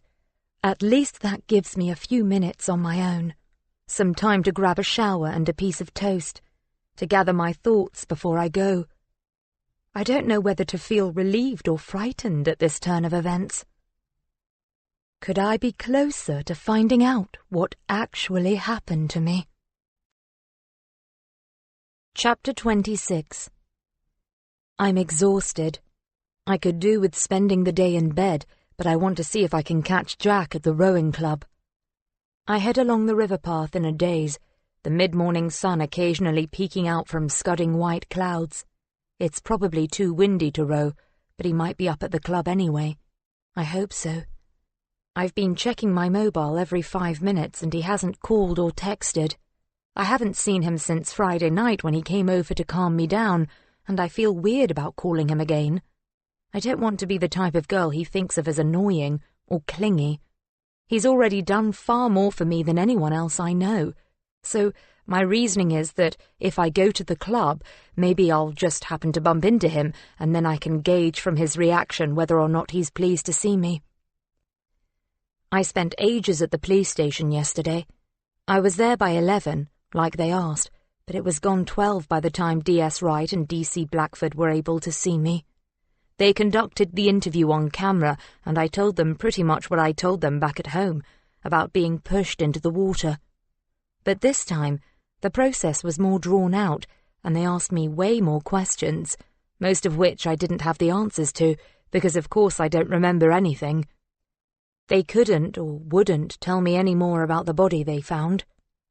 By the time I got home it was mid-afternoon, and I was drained, shattered, too tired to eat or cry or even feel scared anymore.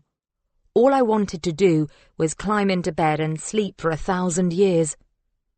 I'm halfway to the club when I see a familiar figure up ahead walking towards me. Shit. It's my charming neighbour, the lovely Suki. Possibly my least favourite person in the world, not that I know that many people. It's too late to change course or turn around as I've already caught her eye. I suppose I could ignore her, but she's my neighbour, for God's sake.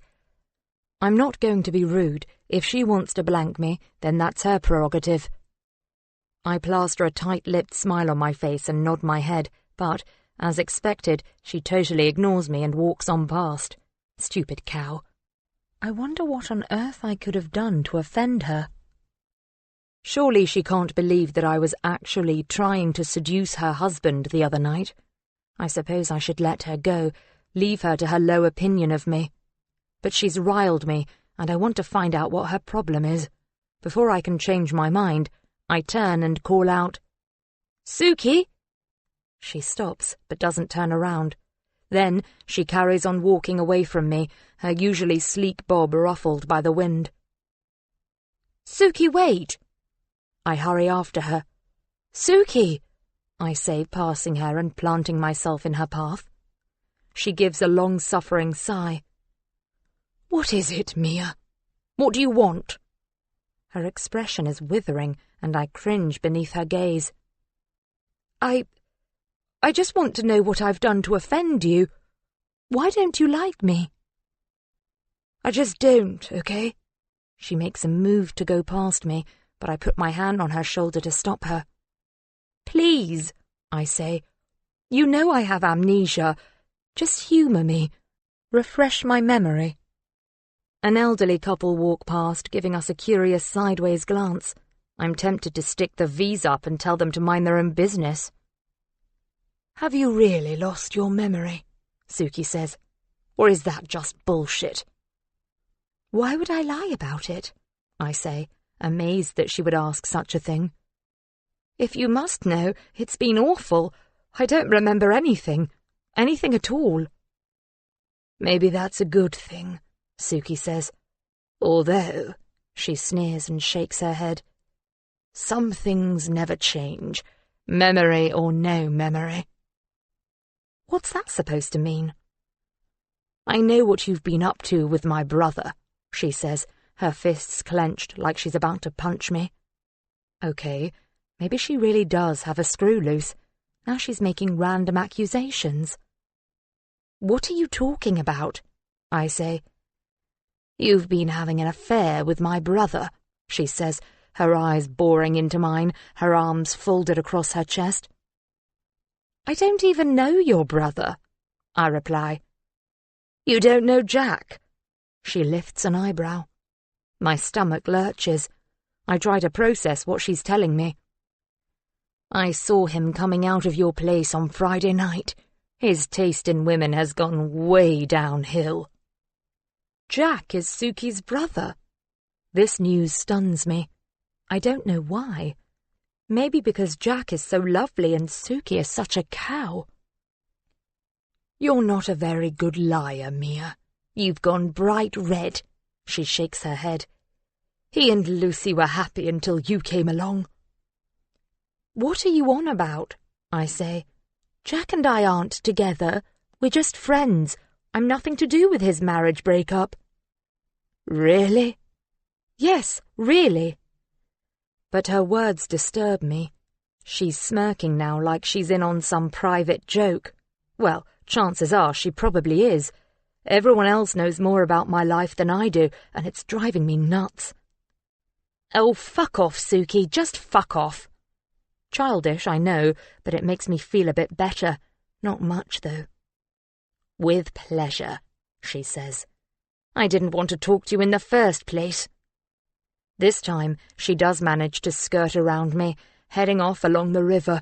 I could run after her and try and force her to explain what she meant, but I don't trust her. She could be stirring things up for her own amusement. She's definitely got a screw loose. The best thing for it is to find Jack and ask him. Maybe, I think hopefully, maybe Suki was lying about Jack being her brother. But why would she do that? And, thinking about it, I realise there are quite a few similarities in their looks. The same dark hair, the same blue-green eyes. I don't know why I never noticed before. Chapter 27. I'm sitting in the rowing club bar, strategically placed by the window so I have a clear view of both the river and the clubhouse door, my attention flickering erratically from one to the other. Every time a boat comes into view, my heart jumps. Every time the bar door opens, my stomach lurches, but it's all in vain because none of the people are Jack. I've already left a voice message and a text for him, but he hasn't got back to me yet. I didn't hint at what I wanted, just said I needed to speak with him urgently. Maybe it's simply because he hasn't seen my messages yet. Maybe he misplaced his phone, or it's run out of battery. I hope it's not because he's avoiding me after the other night, that he's had enough of me already. I wait for over 2 hours in the bar, nursing various hot beverages and feeling self-conscious as groups of friends come in, chatting and laughing, comfortable in their skin. A few people nod and smile at me, but I don't go out of my way to encourage conversation. I can't allow myself to become distracted. My earlier run-in with Suki has unnerved me, finding out Jack is her brother. It makes me look at him in a different light. I pity him, having someone like that as a sister. Maybe she's just being overprotective, worrying about his marriage breakup, blaming me for something that wasn't my fault. I guess it would explain her dislike for me. It's lunchtime now, and the bar is really filling up. I feel conspicuous sitting here on my own, taking up a whole table when it's clear others want to sit and eat. So I decide to leave, disappointed but also a little relieved that I won't have to face Jack just yet. I'm not sure how to broach the subject of his sister's hostility. I abandon my cappuccino. If I drink any more of the stuff, I'll get the jitters even worse than I have them already. I leave the bar, edging my way around the growing queue of people, and slip out through the door, down the stairs and into the blustery day, my hair whipping around my face as the autumnal wind catches it. I give a last glance around the car park and boat shed, but Jack's not here. If I knew where he lived, I could go round and knock on his door. Jack told me his place was the opposite end of town to mine, but that's all I know. Disheartened, I turn away from the club and head for home along the river path. I suppose I could ask Suki for Jack's address, but I'm sure she'd take great delight in refusing to tell me, laughing in my face, no doubt. Maybe Matt would tell me, but I'd still run the risk of her answering the door. No, I'll simply have to be patient. Either Jack will call me back, or I'll see him at the club sometime this week. But there's no way I'll be able to wait that long. I need to talk to him, now. This afternoon was spent in an agony of waiting. I tried calling Jack again, but he didn't pick up. I also tried calling from my landline in case he's ignoring my mobile number, but there was still no reply. Now, I'm on the quay again, heading back to the rowing club. It's probably a waste of time. It's Sunday night. I'm sure Jack won't be there. But I have to try. I have to do something. Being in the house all afternoon was driving me nuts. I reach the club, disappointed to see it's all locked up. The boat shed, the clubhouse, all of it. Even the car park is empty. As I sit on one of the oversized rocks, a dark melancholy grips me. What am I doing walking around trying to find a man I hardly know, who's obviously off doing other things that don't include me? I realize what a desperate, sad, pathetic, needy loser I am. I have no friends, no supportive family. Someone apparently tried to kill me. In fact, they may still be out there and want me dead. At this precise moment in time, I don't even have the energy to feel scared. In fact, if the murderer walked up to me now, I'd probably tell them to finish the job. My stomach squirms. No, I haven't quite reached that point. Not yet. A woman on the opposite bank throws a ball into the river for her dog, a golden retriever. He looks like he's enjoying the game. The woman laughs and puts her arm up to shield herself as he shakes his coat vigorously, droplets of bright water spraying upwards, caught by the dying rays of the evening sun.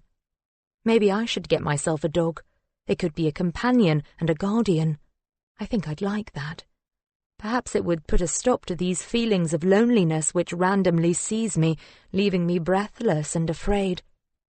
I let my mind rest a while, staring at the woman and the dog, at the river, its rippling surface disturbed every now and then by passing boats. Will I ever feel settled, calm, normal? Will I ever stop being surprised by the constant revelations about my life? I realize it's been 2 weeks since I was found on the beach. 2 weeks of amnesia, and I feel further away than ever from the truth of who I am.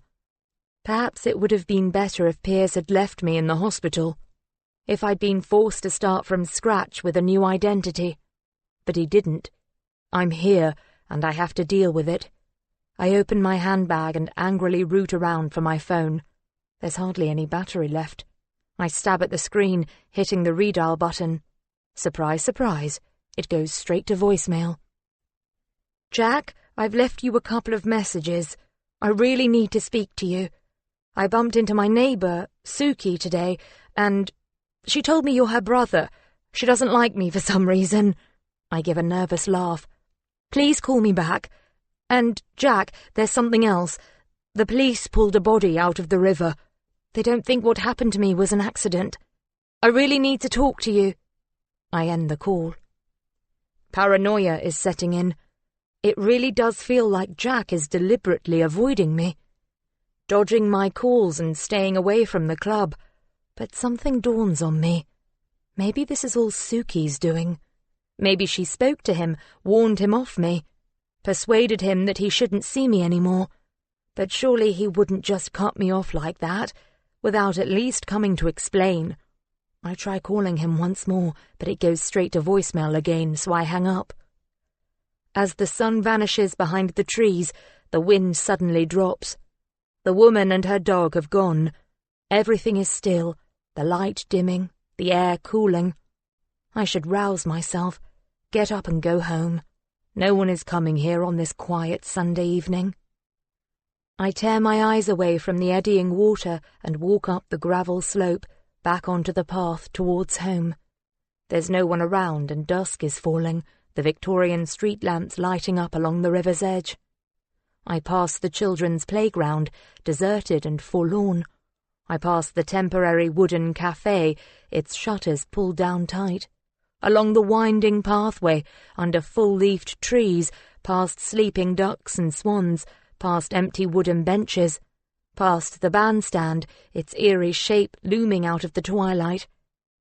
I carry my disappointment with me, heavy in my chest and throat.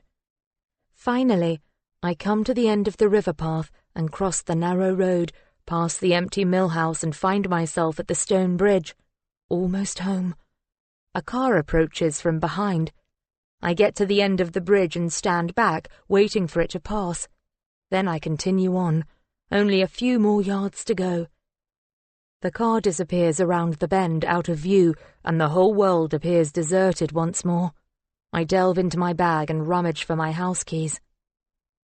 As I look up, I see a figure leaning against my wall, illuminated by the porch light, dressed in jeans and a navy hoodie. It's Jack. My mood lifts, He must have got my messages. All my worries evaporate as I wave at him. He raises his hand and smiles. "Hey," I say. "Been waiting long?" "No, I've been next door at Matt and Suki's. Saw you coming, so I thought I'd pop down and say hi." "Did you get my messages?" I say. We kiss on the cheek before I slot my key into the lock. "Messages?" he says. "No. God, my phone provider is so useless." At least that explains why he never replied. "Coming in?" I ask, a sudden feeling of happiness enveloping me. "I could make us something to eat if you're hungry." "Sure, sounds good." He follows me inside. "You didn't tell me Suki was your sister," I say as I walk into the hall and punch in the code for the alarm. "I saw her earlier today. I don't think she likes me very much." "No, she doesn't," he says. "And neither do I." Before I can register my shock at his words, a thunder crack of pain explodes in my skull, and I crumple to the ground. Chapter 28. The splash of water, the cold night air, a tang of iron, the scent of water, loamy and thick, a pain in my head so deep it feels as though my brain has been dipped in acid. I hear my heart beating, wondering if that's a good thing or whether silent oblivion would be preferable. Through my heavy lids, I peer out, squeezing them shut once more when I see him. Jack is here with me. Him, sitting in the boat, intent on rowing us somewhere. Me, curled up on the wet floor before him, my ankles tied with duct tape, my wrists bound behind my back, even my mouth is taped shut. I locate the source of the metallic smell. Coiled around my body are thick, oily chains. My throat is thick with fear. I try to halt the shaking which now grips my body. I don't want Jack to know I'm awake. Did he really say he didn't like me? Did he knock me out and bring me here? How long have I been unconscious? I peer up at him again, give a muffled whimper when he catches my eye. "So, they found Lucy," he says, making me jump. "I got your message. Looks like our time together is up." His voice sounds the same as ever. How can he be so calm when he has me tied up like this? What the hell does he mean, they found Lucy? My body twitches. I try to shift myself into a more comfortable position, but it's hopeless. My legs are numb. My head feels as though it's being stabbed by 1,000 daggers. My right hip throbs. My arms are screaming in pain where he's bound them at an awkward angle. I try to speak, to yell at him, but all I can do is make strangled noises through the tape across my mouth. I want to ask him what he hopes to achieve by taking me captive, to know what he means by "they found Lucy," to know if he's planning to kill me, to scream at him, call him a bastard and a wanker. But I can't. "I honestly didn't think you'd wake up again tonight," he says. "I hit you pretty hard with that rock. It's a shame for you that you're not still unconscious. It would be better that way. Better for you. Less scary." My shaking increases. My legs are trembling so much they're rattling the chains. My mouth is dry, and my hands are so cold I can no longer feel them. "I knew it would only be a matter of time before they found her," he says, his voice rising and falling over the splash of the oars, his gaze fixed ahead. "But you were a disappointment, turning up on the beach like that. God only knows how you survived, Mia." He flashes me a look of hatred that makes me recoil. "Your amnesia was a stroke of luck," he says. "But those flashbacks, they really had me worried. I had to keep you close in case you remembered." He glances down at me again, his expression softer this time. "I know you're scared, But I can't let you go, Mia. You belong at the bottom of the ocean. It's where you should have been all along, saved us all this hassle." His vile words stick to the inside of my head, fixed there like leeches to bare flesh as my heart ricochets off my ribcage. He killed his wife. He lied to me. He said they'd split up, but it's not true. I don't want to believe he did it. If Jack killed his wife, then what happened to me that night? Did I catch him in the act, startle him? Did he turn on me next? Did he throw me in the water along with his wife, thinking me dead too? Was that his face I saw staring down at me in the water from the boat? How did I manage to survive? He was playing me this whole time, pretending to be concerned, pretending to be my friend, when really what? I edge backwards, knowing it's useless, knowing there's nowhere for me to go. But I have to at least try and get away from him. If I don't try... "I still can't believe you made it out of the water alive," he says. "What are the odds? How the hell did you survive it, Mia?" He shakes his head. "At first, I thought you were faking me amnesia. I couldn't believe you'd actually forgotten everything that happened. It was too convenient for both of us, too preposterous. But the more time I spent with you, the more I realized your memories really had gone. You were following me round like a lovesick puppy, gazing up at me with your big brown eyes, trusting me, thinking I was your knight in shining armor, asking my opinion, calling me and texting me all the fucking time, thinking you might actually get me to fall in love with you. It would be hilarious if it weren't so sick." He must know how much his words are wounding me, how humiliated I feel, how terrified, but he doesn't care. He isn't the person I thought he was. Maybe I dreamed him up. Maybe I invented a handsome savior for myself because the alternative was too sad and depressing. But I could never have guessed how wrong I'd got it. How could I have known what a monster he'd turn out to be? "You can cry all you like, Mia," he says, "but it won't change my mind. You're too much of a risk. What would I do if all your memories came rushing back? If you remember everything, I'll be screwed. You'll see to that." My sister agrees with me. Suki's not one to keep her feelings bottled up. But don't judge her too badly. I don't know what I would have done without her support. She's the only person who knows about all this, the only person I trusted enough to confide in. I knew she wouldn't judge me, so I told her everything, the pure, unvarnished truth. She was shocked, course she was, but she's been my rock, my shoulder to cry on. The only thing she can't understand is why I've let you live this long. She always thought it was far too risky, so I'm taking her advice. His words hit me like more blows to the head, hearing how much he hates me, how he and his sister were in on it together. "Anyway," he continues, "I'm sick of pretending, or having to keep on seeing you, faking concern, when all I really want to do is... So, that's why we're here," he says, pulling harder on the blades. "We'll finish this where it all started. We'll do it properly this time. I'm going to take you far, far out to sea, further than last time. I'm well prepared. You might have already noticed the heavy-duty chains," he says, inclining his head. "And there's a bag of cement blocks. Those are for you. I'm afraid there won't be any chance of swimming to shore tonight. Not this time, Mia."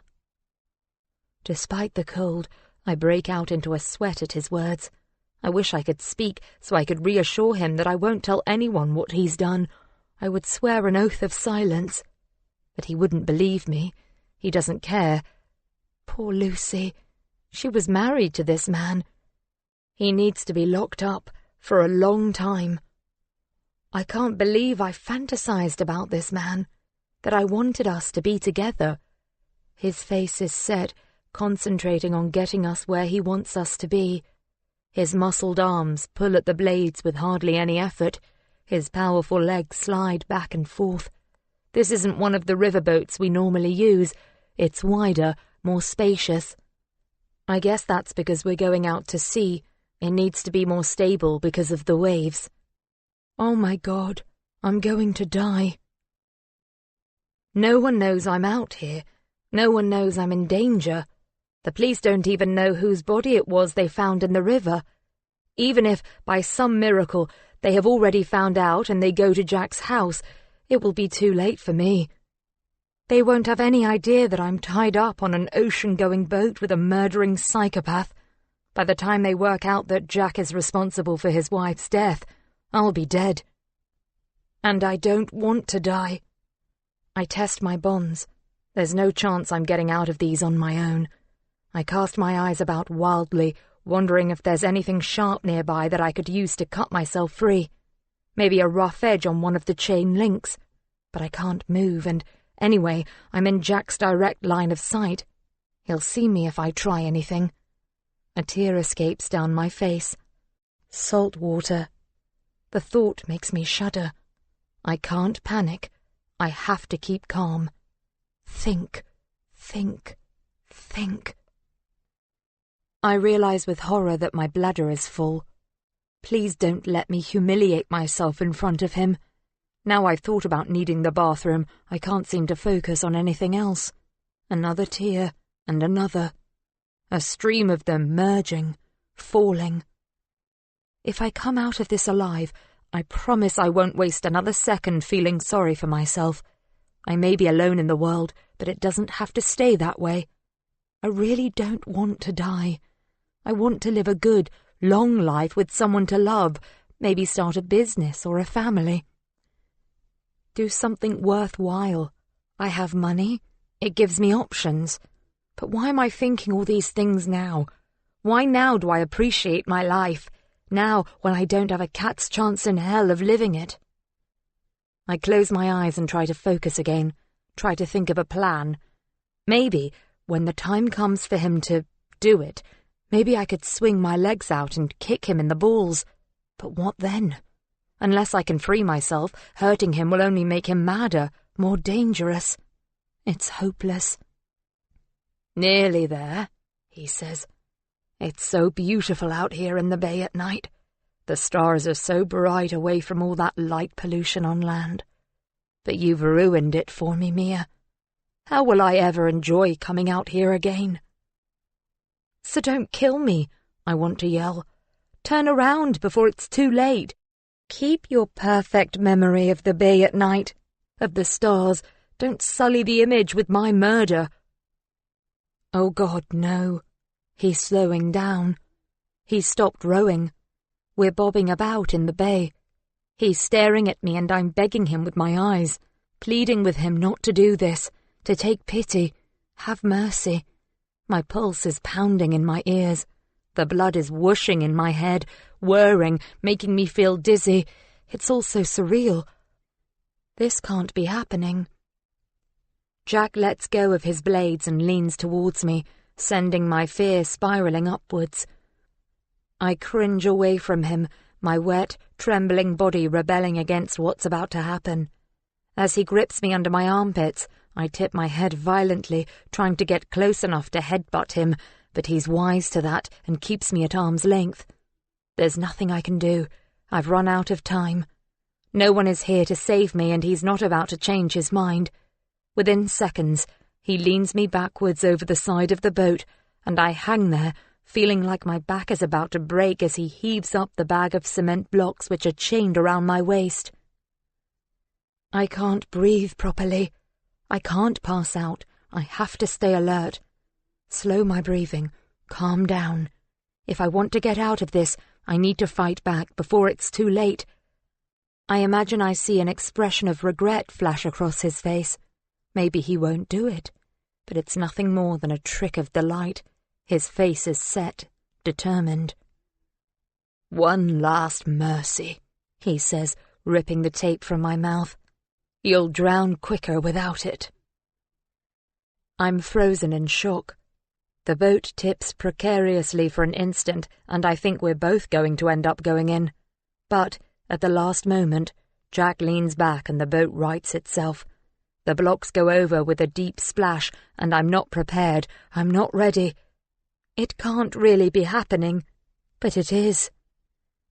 I manage to suck in a deep breath as I'm yanked overboard by the sinking blocks, suddenly, violently. The waves smother me.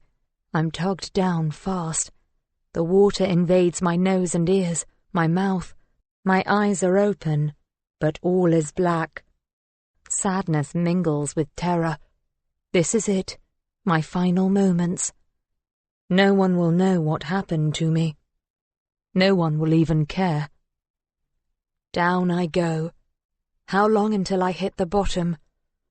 I try to hold on to the last bubbles of air in my lungs, try not to be overcome by terror again, to remain lucid for my last precious seconds, staring upward at the darkness where I now see a pinprick of white.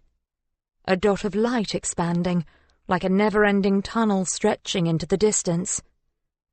A trick for the dying to make them believe they're going to a better place. Do I believe in all that? I convulse. My body thrashes against the chains. My eyes feel like they're about to pop out of my skull. The pressure in my head is so great. There must be a pocket of air somewhere down here. I need air. Please, someone, help me. I don't want to die. Please. Chapter 29. The light expands to fill my vision. My lungs are about to explode. I squeeze my eyes shut. A feeling of lightness envelops me, and then the night air hits, cold and salty, bright and loud, a whirring sound that deafens. Amplified metallic voices, movement. I'm gasping and retching, seawater in my nose and throat, stinging my eyes as I try to draw in deep lungfuls of frigid air. I realize I'm being carried in someone's arms, my clothes heavy and dripping. A man in a diving suit. He deposits me on the ground, or on a boat. We're illuminated from above. I choke out mouthfuls of foul-tasting salt water. It burns the back of my throat. My chest feels as though it's on fire, but the rest of my body is cold to the marrow of my bones. Shit! Jack tried to kill me. He threw me overboard. I thought I was dead. I felt the last few seconds of my life ebb. I felt myself sinking, drowning, dying. But now I'm here, coughing my lungs up, trying to breathe, trying to get my thoughts straight. It seems the bright light I saw from the briny depths wasn't a stairway to heaven, but a helicopter searchlight.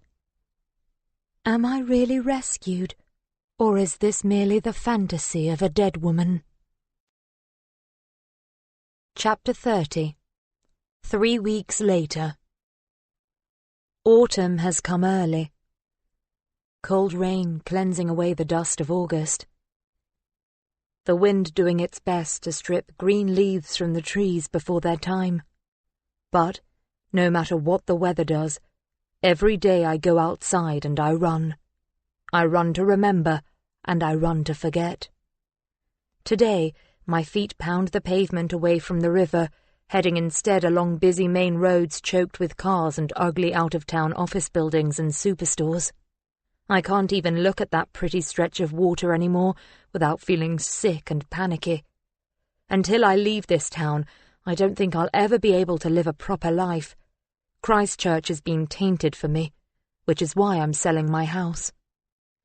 Even now, as I run in the rain, the estate agent is back at the house with a wealthy couple from London. It's their second viewing. They want it as a holiday home, and the agents are confident they're going to put in an offer today. Houses like mine are in great demand, apparently. As for me, I want to live in a much larger town than Christchurch. A place where I can be anonymous for a while until I recover from the trauma of the past few weeks. So, I'm moving to Cheltenham in Gloucestershire. I've put in an offer on a beautiful Georgian mansion house in the town centre. No rivers or oceans in sight. I'll be happy if I never have to get into a boat again. That night, when Jack tried to kill me, feels like months ago. I can't believe it's been just a few weeks. Yes, at the same time, it only seems like yesterday. The terror and despair I felt are so fresh and raw. It was my neighbour, Suki's husband, Matt Willis, who saved me. He glanced out of the window that night and saw someone bundle my unconscious body out through the back gate. He was about to call the police when Suki tried to stop him. They argued, but eventually she broke down and told him a version of events where she believed I deserved to die. Thankfully for me, he called the police anyway, explaining that Jack was planning to kill me. They mobilized police boats and a helicopter. 2 officers dived down after me. They managed to detach the chains and blocks and haul me out of the sea. If they had arrived just 30 seconds later, I would have been dead. They saved me just in time. The rest of that night was a blur. I remember being wrapped in some kind of huge metallic blanket. Then I must have passed out because I woke up in a hospital bed. A day or so later, I remember D.S. Wright visiting me in hospital, asking me if I had anyone who could stay with me for a while. A member of my family or a friend who would look after me and make sure I was okay. I remember how she took my hand in hers, a surprisingly intimate gesture for a police officer. I must have been semi-delirious, for the first name that came into my mind was Jack. Suki was arrested for being an accessory to attempted murder. Jack was arrested for the murder of his wife, as well as my attempted murder. Of course he's denying it, saying it's all my fault, that I drove him to it. He's even trying to pin his wife's murder on me. But the police have formally charged Jack and Suki, and they're now both locked up, awaiting trial. My mobile phone buzzes in my jacket pocket. It could be the estate agent with news, so I slow my pace a little and pull out my phone. It's an unknown number, and I debate whether or not to answer it, but I guess it could be important, so I slide my thumb across the screen to accept the call. Miss James? Speaking. It's Mike Frenchy here, from the PC repair shop. Sorry, who? You left your laptop with us a few weeks ago. You wanted us to try and recover some emails for you. Oh, yes. I remember now. Something to do with Piers deleting my messages. I'd wondered if there was something Piers didn't want me to see about our business arrangements. All that seems unimportant now. Sorry it's taken so long, he continues, but I've managed to retrieve some of the more recent emails for you. We're open till 5 if you want to pop over now. I check the time, 4:20. The shop is on my way back, so I may as well call in there today. That's great, I reply. I'll be there in about 10 minutes. Okay, see you in a while. I slip my phone back into my pocket. The rain is heavier now, the wind driving into my back. The PC shop is back the other way, so I turn around and face the full force of the weather, squinting and lowering my head to protect my face from the needles of rain. The most I can manage is a jog. No one else is foolish enough to be walking or running in this weather. Instead, rows and rows of cars stream past, headlamps on, windscreen wipers set to turbo mode. 10 minutes later, I push open the door to the little store. The bell jangles above my head.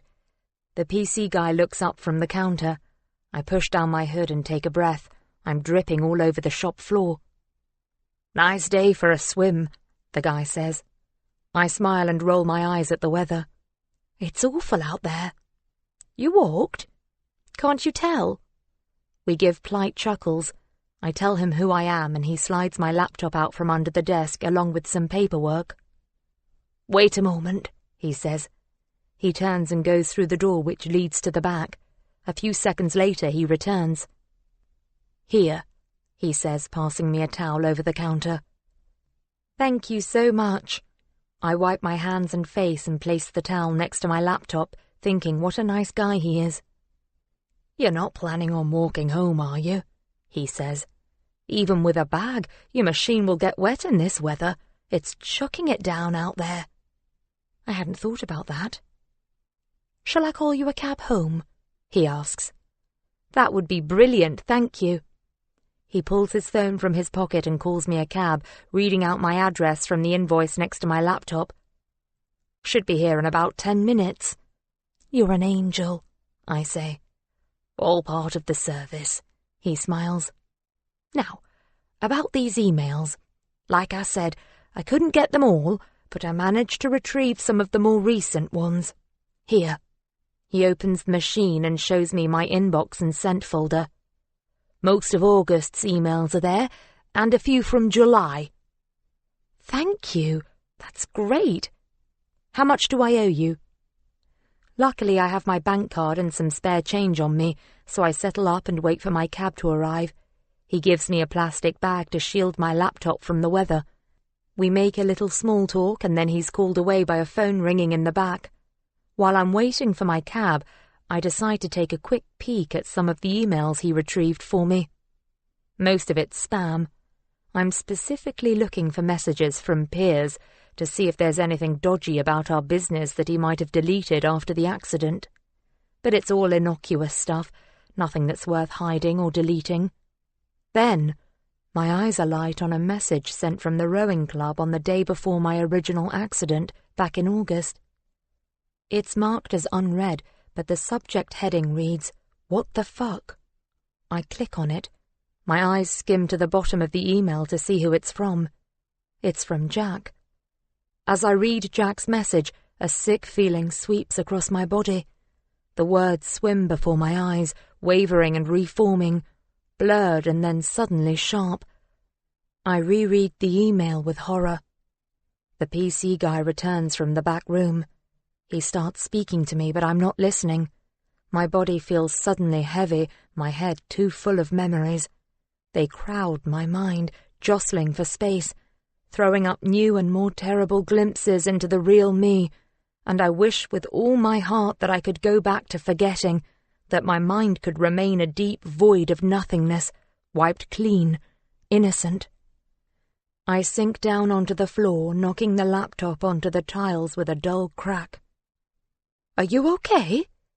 The PC man rushes out from behind the counter, crouches in front of me as I lie there, curling my knees into my body, wishing I could shrivel up and die, wishing I could disappear, wishing I was lying dead at the bottom of the sea. Chapter 31. 5 weeks earlier.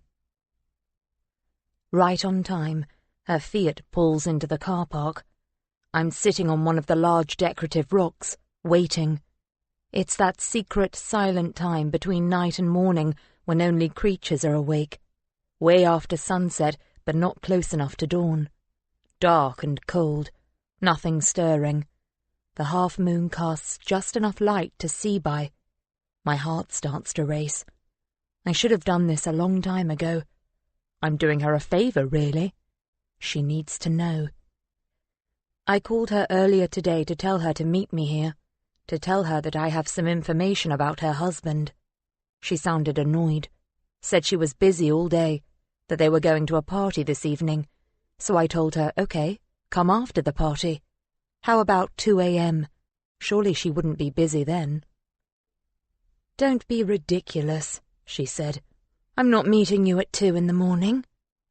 Come or don't come, I said, but I think you'll want to hear what I have to say. I wasn't sure if she would show, but here she is. She couldn't resist. No going back now. I haven't been sitting here long. I spent the past 10 minutes getting one of the boats out. It's now on the shingle by the water's edge waiting for me. I'm going to head out on the river afterwards. It's one of my favourite things to do, to row at night when everyone's asleep. Makes me feel like I'm the only person alive. The moon reflecting off the water, the stars winking down at me. I told Jack about my secret nighttime trips down the river. asked if he wanted to join me. That's when it all started between us. One cold, clear March night. A night that changed my life. I finished things with Piers earlier tonight. He wasn't happy, at all. Stomped off to his party after swearing and shouting at me, calling me all sorts of terrible names. I took all the abuse and then told him good night. At last, I'm finally free of him. It was awful pretending to love him when my heart lies with Jack. Anyway, I'm pretty sure Piers was only with me for my money. God knows why I went into business with him. That was a bad decision on my part. Jack is nothing like Piers. He's not materialistic at all. All he wants is to be on the water, like me. I've been seeing Jack Harrington for almost 6 months. It's been wonderful, intense. We're in love. He hasn't said the actual words yet, but I can tell. We light up around each other. He doesn't act like that around his wife. With Lucy. They barely interact at all when they're out together. She's dull, boring. From what Jack said, they stay together out of habit, duty, and some kind of misguided loyalty. The kindest thing is for her to know the truth. Jack is too scared of hurting her. He wants to wait for the right time, but I've told him there is no right time in these situations. You just have to do it, like ripping off a plaster, as the cliché goes. It's kinder in the long run. So, I've decided, if he won't tell her, then I'm going to do it. Tonight.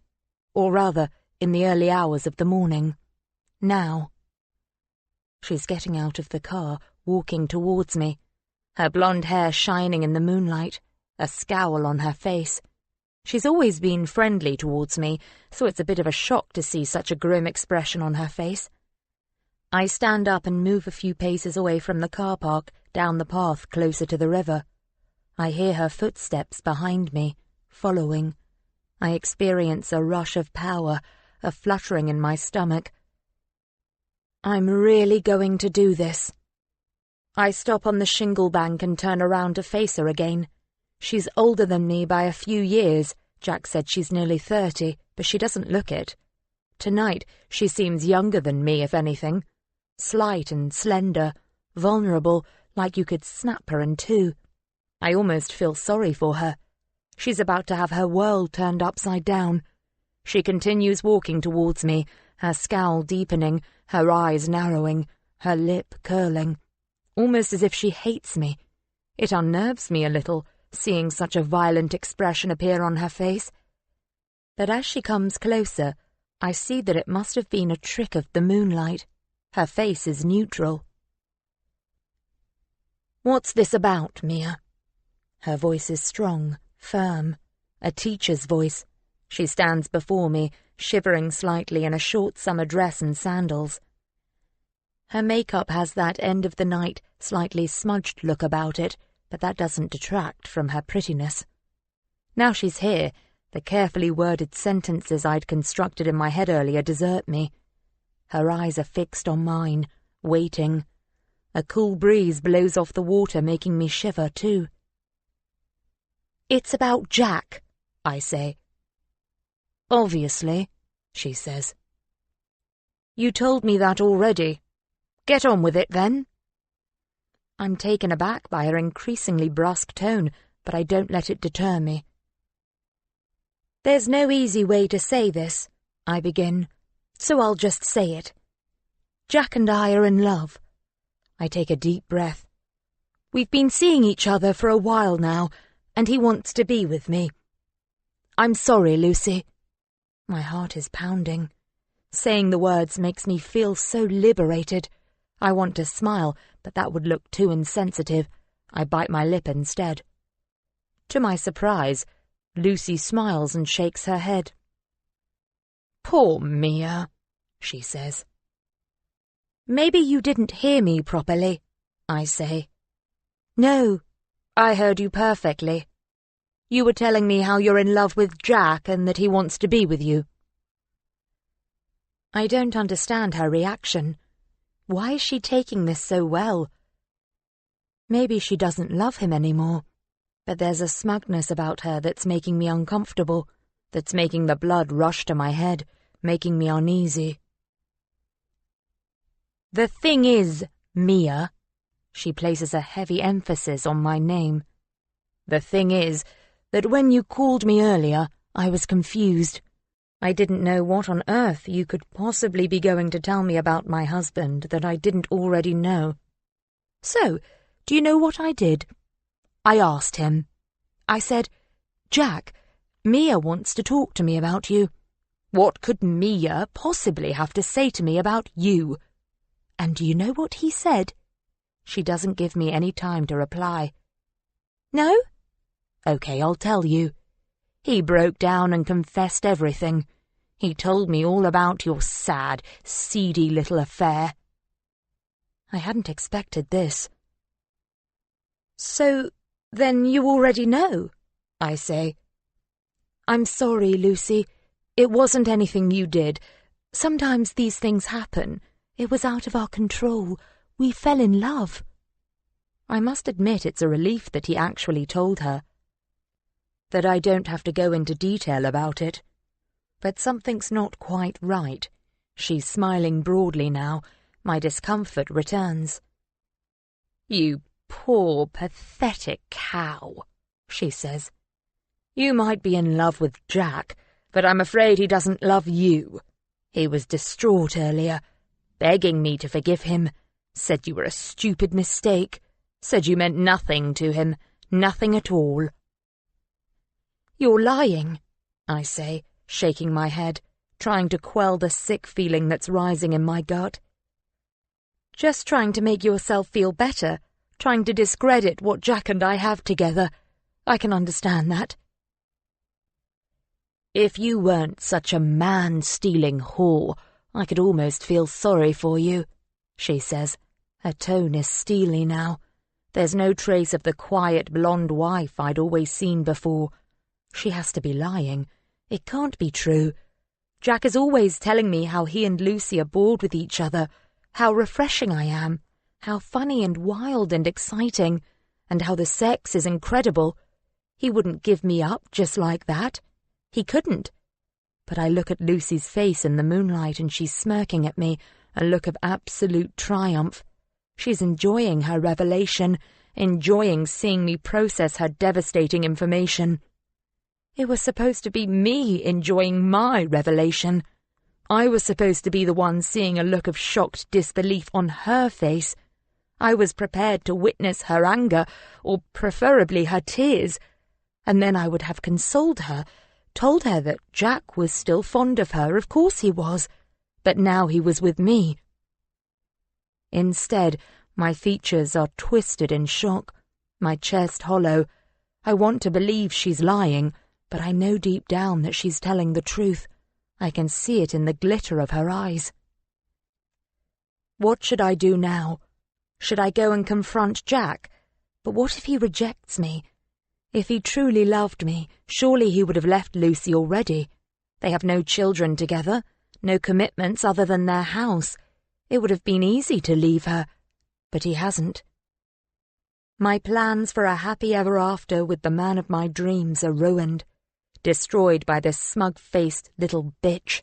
A surge of rage wells up inside me, fury that she is causing me such absolute heartbreak. Jack is the love of my life, my soulmate, I'm sure of it. Lucy is nothing. I growl in frustration and she laughs at me. She actually laughs out loud. I snarl and lunge forward, my hands grasping for her throat, knocking her back, desperate to put a stop to her mocking laughter. Her eyes widen and her mouth forms an O. "Not laughing any more, are you?" I tumble with her onto the footpath. As she goes down, the side of her head hits one of the oversized rocks alongside the path. I hear a cracking sound, but I don't register it properly. I'm too caught up in my rage. I fall on top of her, the air knocked from my lungs, but I'm not winded enough to stop what I'm doing, not breathless enough to stop the squeeze of my fingers. I lift my head a fraction so I can see her face. I want to enjoy the fear in her eyes, to revel in the knowledge that I now have the upper hand, that I hold her life in my hands, literally. So she better not bloody well laugh at me again. But instead of fear, her eyes are wide open in shock. Blank shock. She looks dead. But how can that be? I hadn't wanted to kill her, had I? I simply needed to wipe the smile from her face. Anyone else would have done the same. If she hadn't been so smug, I would never have... Never... I can't believe she's actually... It can't be true. I scramble to my feet, my pulse racing, bile in my throat, my breath ragged. Shit! What have I done? I remember her hitting her head on the rock. That must have been what killed her. I glance around. Then I drop to my knees again, lean over her inert body. She's pretending, surely, doing it to freak me out, to punish me. Lucy, I hiss. Get up, Lucy, please. Stop pissing about. Get up. I tug at her arm, try to haul her upright, but she's limp, her head lolling to the side like a doll. I let her drop back down to the ground. She really is dead. What the fuck am I supposed to do now? Think, Mia, think. I tap my head with my fingers, trying not to let the hysteria take over. I could make it look like an accident. Yes, that would work. A rowing accident. I glance up again to check that no one is around. My stomach clenches as I spy a figure up ahead, beyond the car park, heading this way. It's Jack. Chapter 32. What can I do? How can I explain this to him? He won't believe me. Usually, my heart lifts when I see him, but not this time. No. This time, my heart is sinking into the concrete path, puddling around my feet. He's coming closer. What am I going to say to him? He jogs across the car park toward me. Lucy lies on the ground beside the boulder, partially obscured from his view. Why has Jack come? If only he'd stayed away, I could have sorted this out myself. Now he's here, I'll have to think quickly. But what can I possibly say that will sound convincing? Mia? He hisses across the car park. Is Lucy here yet? Her car's here. What the hell did you think you were doing, calling her up like that? He's almost here, and my mind has gone blank. I don't know what I'm going to say to him. Suddenly, he stops dead. He's seen her. Is that Lucy? As if in slow motion, he raises his eyes to meet mine. Normally a vivid aqua, they almost appear black in this pre-dawn light. Mia? Mia? What have you done? Is she okay? What's she... Lucy? Jack, I croak. It's not what it looks like. It was an accident. Is she okay? Have you called an ambulance? He rushes around the side of the rock and crouches down in front of her. Lucy? He puts a hand to her cheek, lifts her wrist to check her pulse, but it's no good. I know it's too late. What have you done? He twists back to me with a look of such despair that it makes me catch my breath. Lucy? Lucy? No! He turns back to her now, gathering her limp body to his chest and kissing her blonde hair. I'm sorry, baby, he moans. I'm so sorry. I don't know what to do, what to say. I just stand here watching him, watching my plans come to nothing, watching the man I love cry tears over another woman.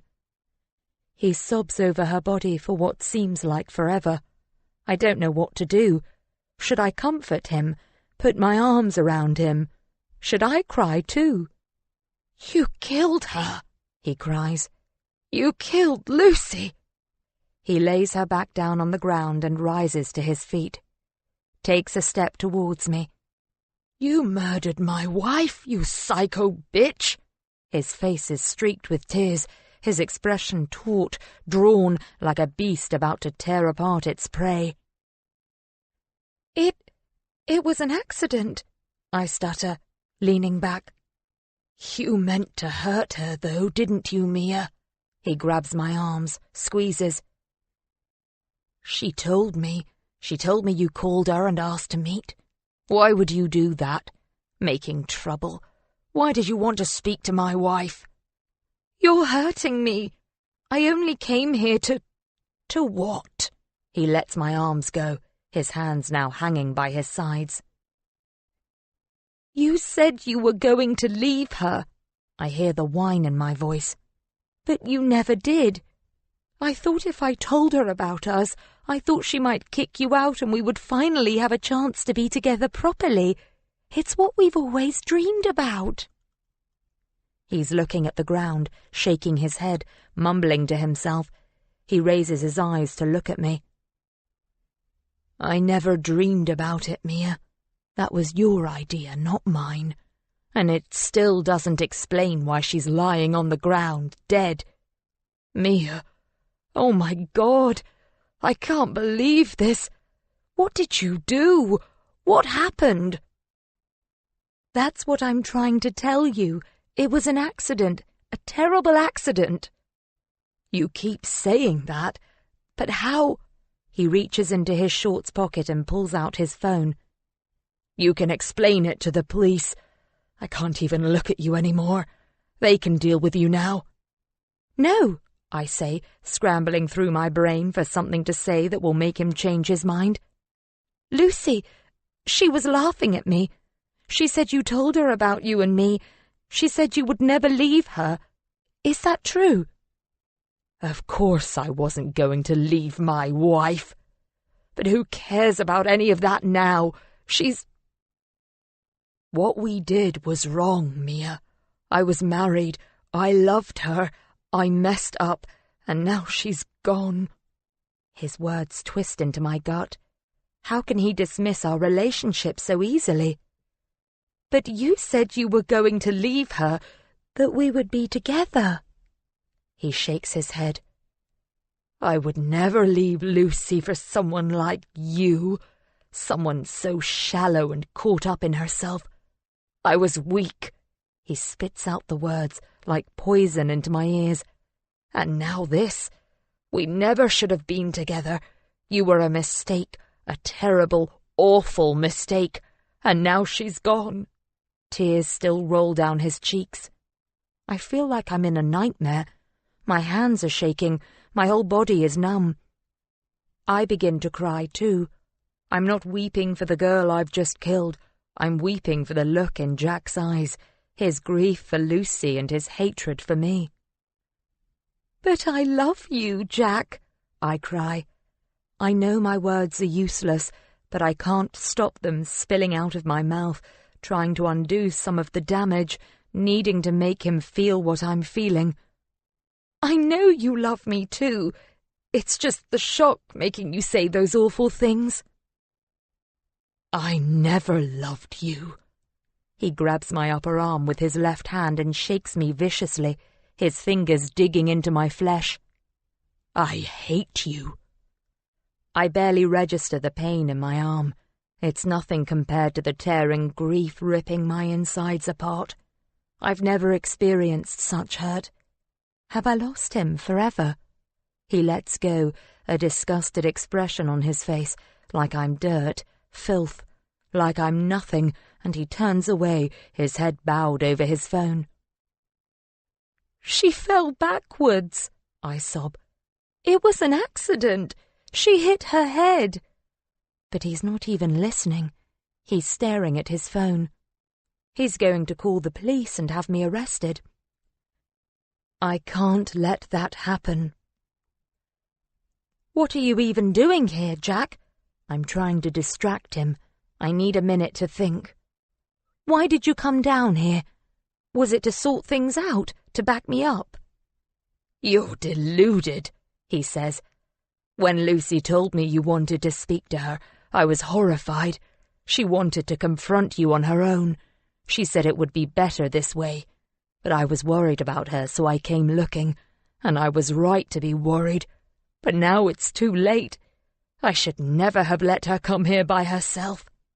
Jack wipes at his eyes and blinks, staring at his phone, his fingers hovering over the screen. He takes a deep breath. "We need to call the police. Now." It's too bad Jack's so insistent on calling the police. I've come up with a story, and I don't want to do this, but he's leaving me with no option. "I'll tell them you did it," I say. "If you call them, I'll say I saw you push your wife. That I rushed over to help her and you became even more aggressive." He stops what he's doing and stares at me in disbelief, his expression turning to hatred and anger once again. I never thought I'd ever see him look at me that way. It's like a punch to the gut. Will he ever show me his loving smile again, the one that makes my body melt? I feel such an aching sense of loss, as though my insides have been scraped out. But as much as I love him, I won't let him destroy my life. If I'm going to be arrested, I'll take him down with me. I must pull myself together and make him understand that I won't let him ruin my life. "They'd never believe you," he says. "Really? Do you want to risk it? Because don't they always suspect the husband in these situations? I'm pretty sure they'll believe me over you, the violent husband." I mime air quotes.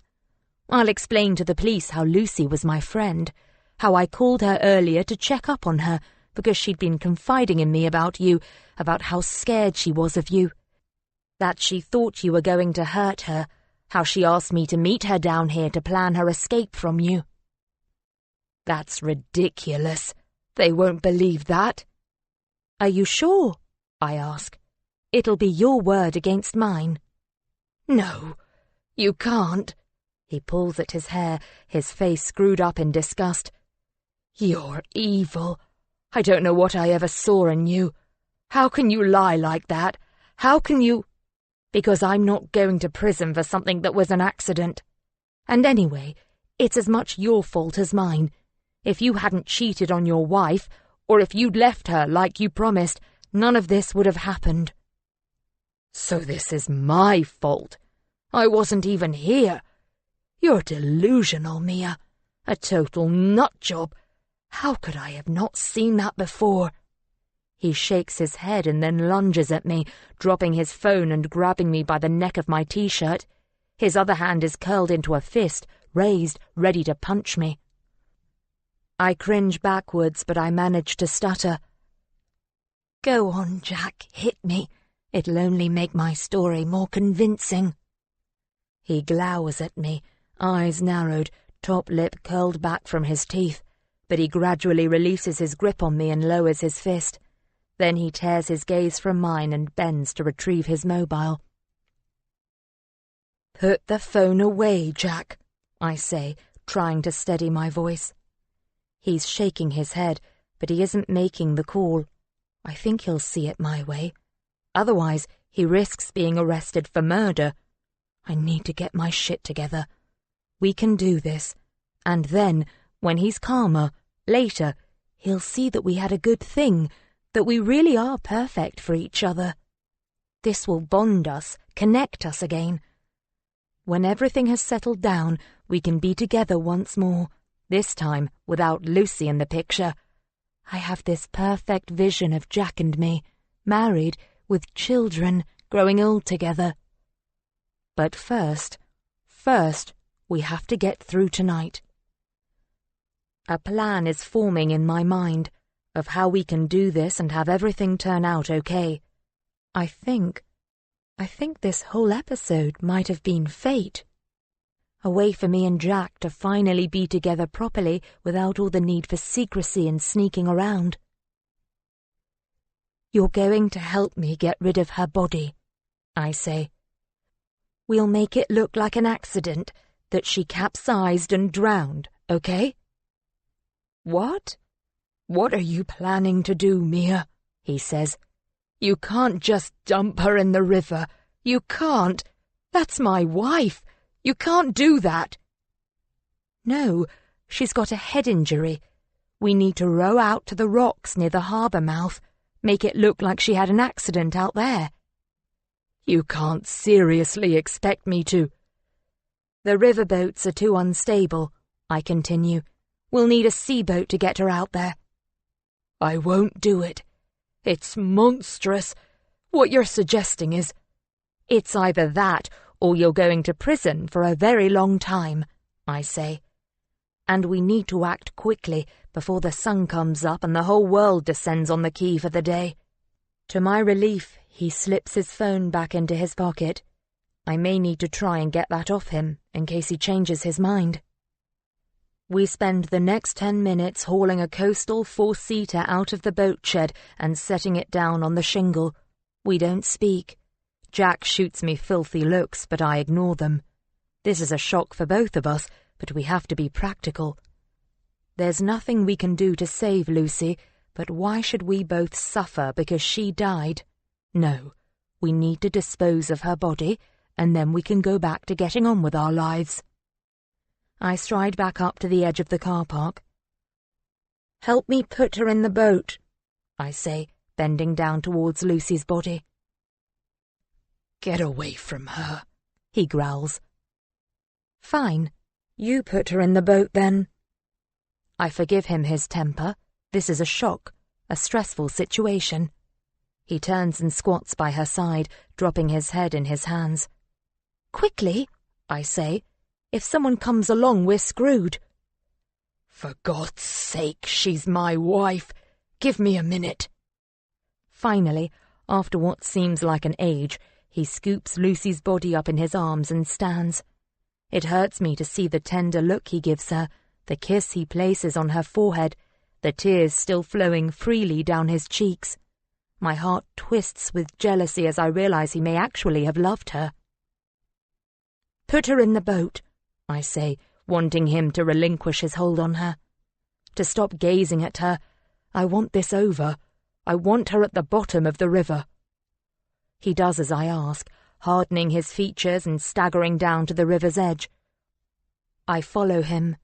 Watch as he lays Lucy in the stern of the boat, her body curled around itself on the boat floor, her blonde hair splayed across her face, a smear of blood from the back of her head stark across the white fiberglass. Now, take her sandals off and throw them on the bank. You can take them home with you later. He slips her sandals off her pale feet and places them carefully on the shingle. We'll have to bring the riverboat with us too. It has to look like an accident, like she went out on her own and capsized. I jog back up to the boat shed, find a length of rope and grab a set of blades. I stride back towards the river to see Jack standing there, staring down at his wife's body, fresh tears dripping down onto her lifeless form. We don't have time for this. You need to get a pair of blades, I say, and another pair for Lucy. He scowls and walks back up to the boat shed, shoulders hunched. At least he's doing as I ask.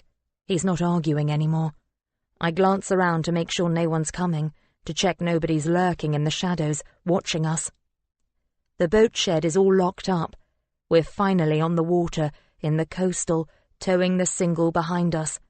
I'm at the bow, and Jack's in front of me, with Lucy at his feet. It's like a bad dream. I may have had the idea to dispose of Lucy's body, but that doesn't mean I want to do this. I didn't want her to die. I feel like I'm outside of my body, looking down at us from above, at me and Jack and Lucy, at the boat we're towing behind us, bobbing on the water like a white coffin. Jack and I don't say a word. I have so many thoughts whirling around my head, but I don't know how to articulate them. Thoughts about us, about what's going to happen to me and Jack after today, about how we can get back to where we used to be. I know Jack will only get angry if I mention those things now, so I'm better off keeping my thoughts to myself until afterwards. I have a horrible feeling that he won't want to see me again after this. We started our relationship out on the river at night. Now, here we are again, out on the river at night. but there's no soft laughter, no illicit kisses. I can't let this be the end. I can't. The river is calm, and the exertion of rowing has warmed me up. I don't know how long we've been out here, but I turn my head to see we're suddenly approaching the harbour mouth, the dark expanse of the bay stretching out to the darker horizon beyond. "We're here," I say. A few minutes later, we're coming alongside a bank of rocks just past Mudderford Quay. "I can't do this, Mia," he cries. "Please, don't make me do this. It's not too late to go to the police, to tell them it was an accident. If we tell them what really happened, it might be okay. But this, putting her body into the water, it feels so wrong."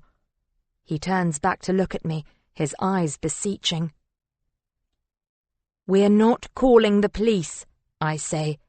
I have to be firm with him, make him understand that what we're doing is for the best. This is between me and you. No one else has to get involved.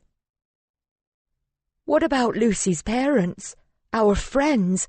What will we say to them?" "We won't say anything. She'll have gone missing. It will all have been just a terrible accident, which is the truth anyway." "Is it, Mia?" His eyes narrow. "Is it the truth? Did she really just happen to fall and hit her head? Because it seems very unlikely to me." "What are you saying, Jack?" I stare back at him. "It sounds like you're accusing me of something." An image of Lucy's face flashes into my mind, of her shocked expression as I lunged at her. But I pushed the memory away. I wasn't trying to kill her. I just wanted to... I don't know what I wanted. To wipe the smug expression from her face. "This is as much a shock for me as it is for you," I continue. "For her to die like that, it's terrible." He turns away, his head bowed.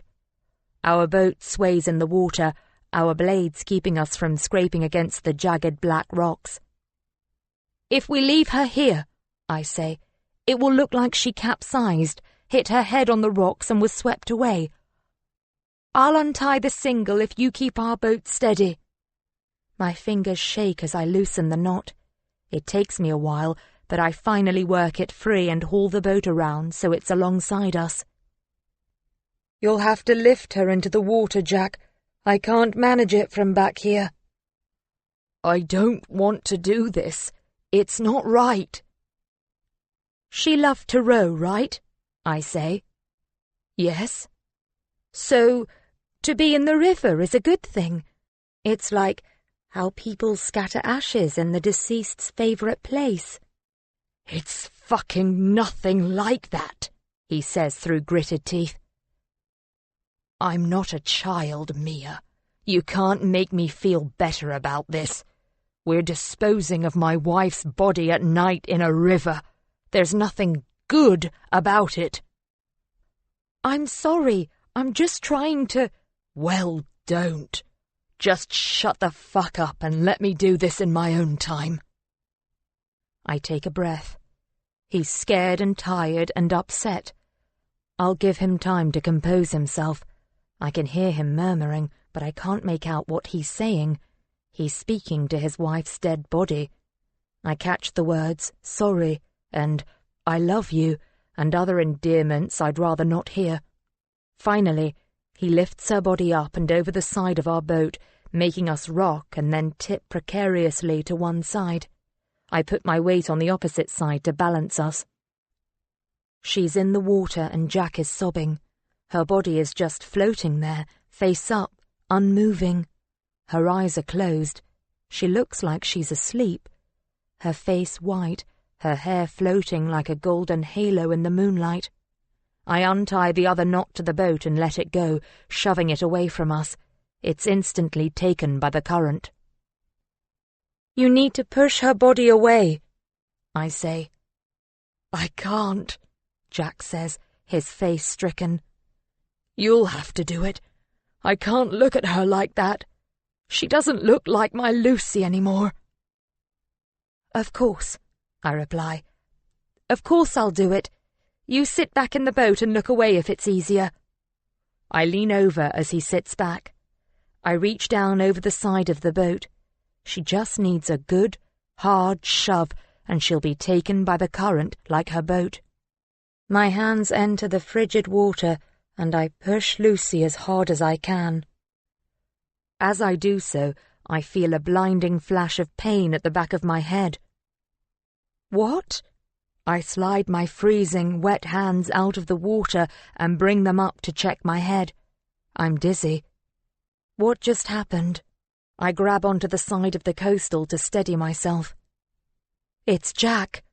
I twist around, ready to push him away, but it's too late. I see the end of the blade come down on my head for a second time. His hands peel my frozen fingers from the edge of the boat, and he shoves me into the water. How can he do this to me? I was doing this for us, so we could be together. I love him. The water rushes around my body, fills my nose, my ears. It blurs my eyes. I spin around and gaze up through the dark layers of water, see his wavery features peering down. See the end of the oar smash through the surface of the water towards me. I flinch backwards as shock and sorrow grip my heart. Jack wants to kill me. I want to plead with him, make him understand, make him love me again, but he won't listen. Not now. He's too shocked, too angry. I have to get away from him, make him believe I'm unconscious, that I've drowned. I must hold my breath a little longer. So I dive down and swim away from him. Down into the black nothingness. Chapter 33. 7 months later. It's bone-chilling weather. Too cold even to snow. The walk from the bus stop is taking longer than I'd anticipated, and my thick woolen coat is no prevention against today's icy grip. The city is bleak and grey. Still and strangely quiet. As I stride along Thames Mead beneath leafless trees, I can smell the damp river, even though I can't see it from here. I haven't been back to London since I last visited my mum and sister, before my memories returned. I won't be visiting them today or any time soon. I'm here at last. It's a relief to get in out of the cold. They said I had to allow 30 minutes for all the security checks. I passed through the various sets of gates, steel doors and metal detectors in a daze, along with all the other visitors, showing my 2 forms of ID. Next, I submit to being fingerprinted, having my photograph taken and my hand stamped. This place isn't how I thought it would be. From the outside, it looks more like a modern art gallery. But I guess this is just the visitors section. I can't imagine the actual cell blocks are quite as sanitized and pretty. Not in a Category A maximum security prison like Belmarsh. It's not what I wanted for him. Not at all. But what choice did he give me? I wasn't sure he'd even allow me to visit. I sent my request in a few weeks ago, not hopeful of hearing anything back. So it was a shock when the visiting order finally came through. But then, I guess he doesn't get too many people wanting to visit. Not after everyone found out what he did, murdering Lucy and then attempting to kill me. Twice. Okay, I know he didn't actually, physically kill his wife, but he may as well have done. If he'd left her like he'd promised me, none of this would have happened. Now he's serving a minimum of 19 years for the murder of his wife and 13 for my attempted murder. Suki only got 3 for being an accessory. She's up the road in Holloway. I won't be visiting her, that's for sure. I pass down another corridor and through another set of gates where I'm directed to put my bag in a locker and show my ultraviolet stamped hand illuminating a coat of arms on my pale skin. I tuck my hair behind my ears and smile at the officer. He nods, blank-faced, and waves me through. Copying the other visitors, I remove my coat and boots and the cash in my jeans pocket and place everything in a plastic tray like I'm at the airport.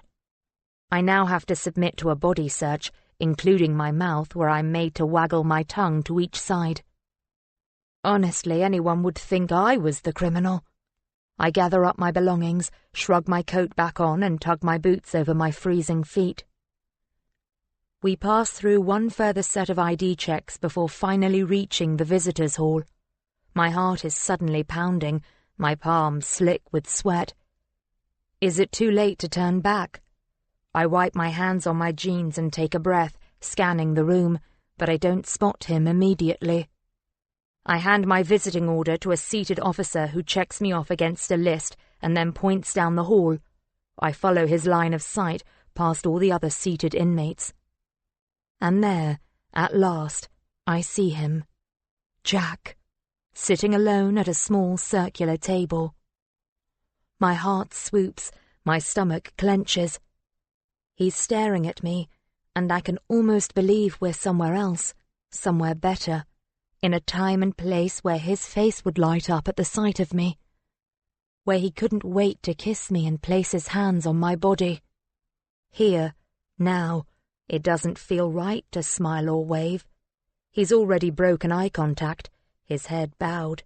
I blink, push my shoulders back, and weave my way past the tables and chairs, past the other visitors and inmates until finally I reach him. He remains seated without acknowledging my arrival. My heart thumps in my ears. "Hello," I say, but my voice is drowned out by the clatter of chair legs and the cacophony of other prisoners greeting loved ones. "Hi," I say a little louder this time. He's wearing a navy sweatshirt and black jogging bottoms. His hair is still cropped short, but his face is thinner, his shoulders narrower, his eyes dull. He looks less vital than he used to. A tear escapes from the corner of my eye. I smudge it away with my fingers. Why did he let himself end up in this place? If he'd only gone along with my plan. "What are you doing here, Mia?" he asks, his voice leaden. I sit opposite him on one of the spare chairs. I suddenly can't think of anything to say. The phrase, "How are you?" certainly isn't appropriate. My right eyelid twitches, a tic I haven't been able to get rid of since the summer. He raises his eyes again to meet mine. "I said, what are you doing here? Why did you come?" "I'm sorry," I finally say. "I had to see you." Was that an apology? His lip curls into a sneer. "I didn't want any of this to happen," I say, aching to reach out and touch him. "I never wanted you to end up in prison." "But rather me than you, eh?" He tilts his head and gives me a grim smile. I open my mouth but can't think of a reply. "You and I, we know the truth, Mia, don't we?" His voice is tinged with acid. "We know you're a liar and a murderer, even if the British justice system couldn't work out that pertinent nugget of information." "You?" He raises his eyebrows. "You what? You came here to gloat, to apologize, to cry?" I swipe at another stray tear. "You tried to kill me." "Yes, I did. But can you honestly blame me? You killed my wife. You were going to frame me for her murder. Is that not enough to tip any man over the edge?" He's gripping the edge of the table now, his fingers tense, white. "I loved you," I say. Even now, as he radiates hatred, I gaze at him and wish he loved me still. Wish he would admit that, despite everything, he still wants to be with me. I realize that's the reason I came here, to see if somehow we could make this work. But he doesn't even want to try. "You love no one but yourself, Mia. You're sick, deluded, dangerous. You should be the one locked up, not me." His shoulders sag and he lets go his grip on the table. Suki was the only one who believed in me. Why couldn't you have told your precious DS Wright the truth? She would have understood. You could have explained it was an accident. They'd have gone easier on both of us. His eyes are pleading now, bright with unshed tears. His hands are trembling. He slides them out of sight onto his lap. "It's not too late," he whispers, hunching forward. "You can turn yourself in. Please, you don't know what it's like in here. I don't know if I'll make it. 19 years, I can't." I don't want to hear this. He's sending me on another guilt trip. I came here to see if we could have a future together, to tell him I would wait for him, but he's banging on about the same old things, accusing me, accepting none of the blame. "You're strong," I say. "You'll be okay. And I can visit you again. We can—" "No," he shakes his head. "I'm not strong. I'm not built for this place. I need to be back home, back by the river, away from this hell. Get me out of here, Mia. You're the only one who can make them believe." I stand up, shaken by the emotion in his voice. This was a mistake, to come here so soon. "I'm sorry, Jack. I should go." "No!" His voice is too loud and we're attracting glances from the other visitors and inmates. A prison officer heads this way. I nod to let him know everything's okay, and he backs off, but he's watching closely now, watching Jack. "No," Jack repeats, more quietly this time. "Don't go, not yet." I sit back down, perched on the edge of the chair, my hands clasped together. "How can you live with yourself?" he hisses, his face flushing. "Just tell them the truth, Mia." I shake my head. At this moment, he doesn't even look like the same person. His face is so twisted with rage. "I'm sorry," I say, standing up once more. This time, I'm determined to leave. Jack lurches to his feet, scraping his chair back. "Tell the fucking truth," he yells. He strides around the table towards me, his hands outstretched. The prison officers are on him in seconds before his fingers can connect with my neck. "Tell the truth," he shouts as he's dragged away. "You bitch! You lying fucking bitch!" Everyone is staring from him to me. Some people are laughing. My face is burning, my hands shaking, my knees like jelly. He's bundled out of the hall, through a door in the back. I lower my eyes and turn to leave. He's still so angry. I suppose that's to be expected. But I know he'll come around, in time. He'll come back to me, and I'll be waiting for him.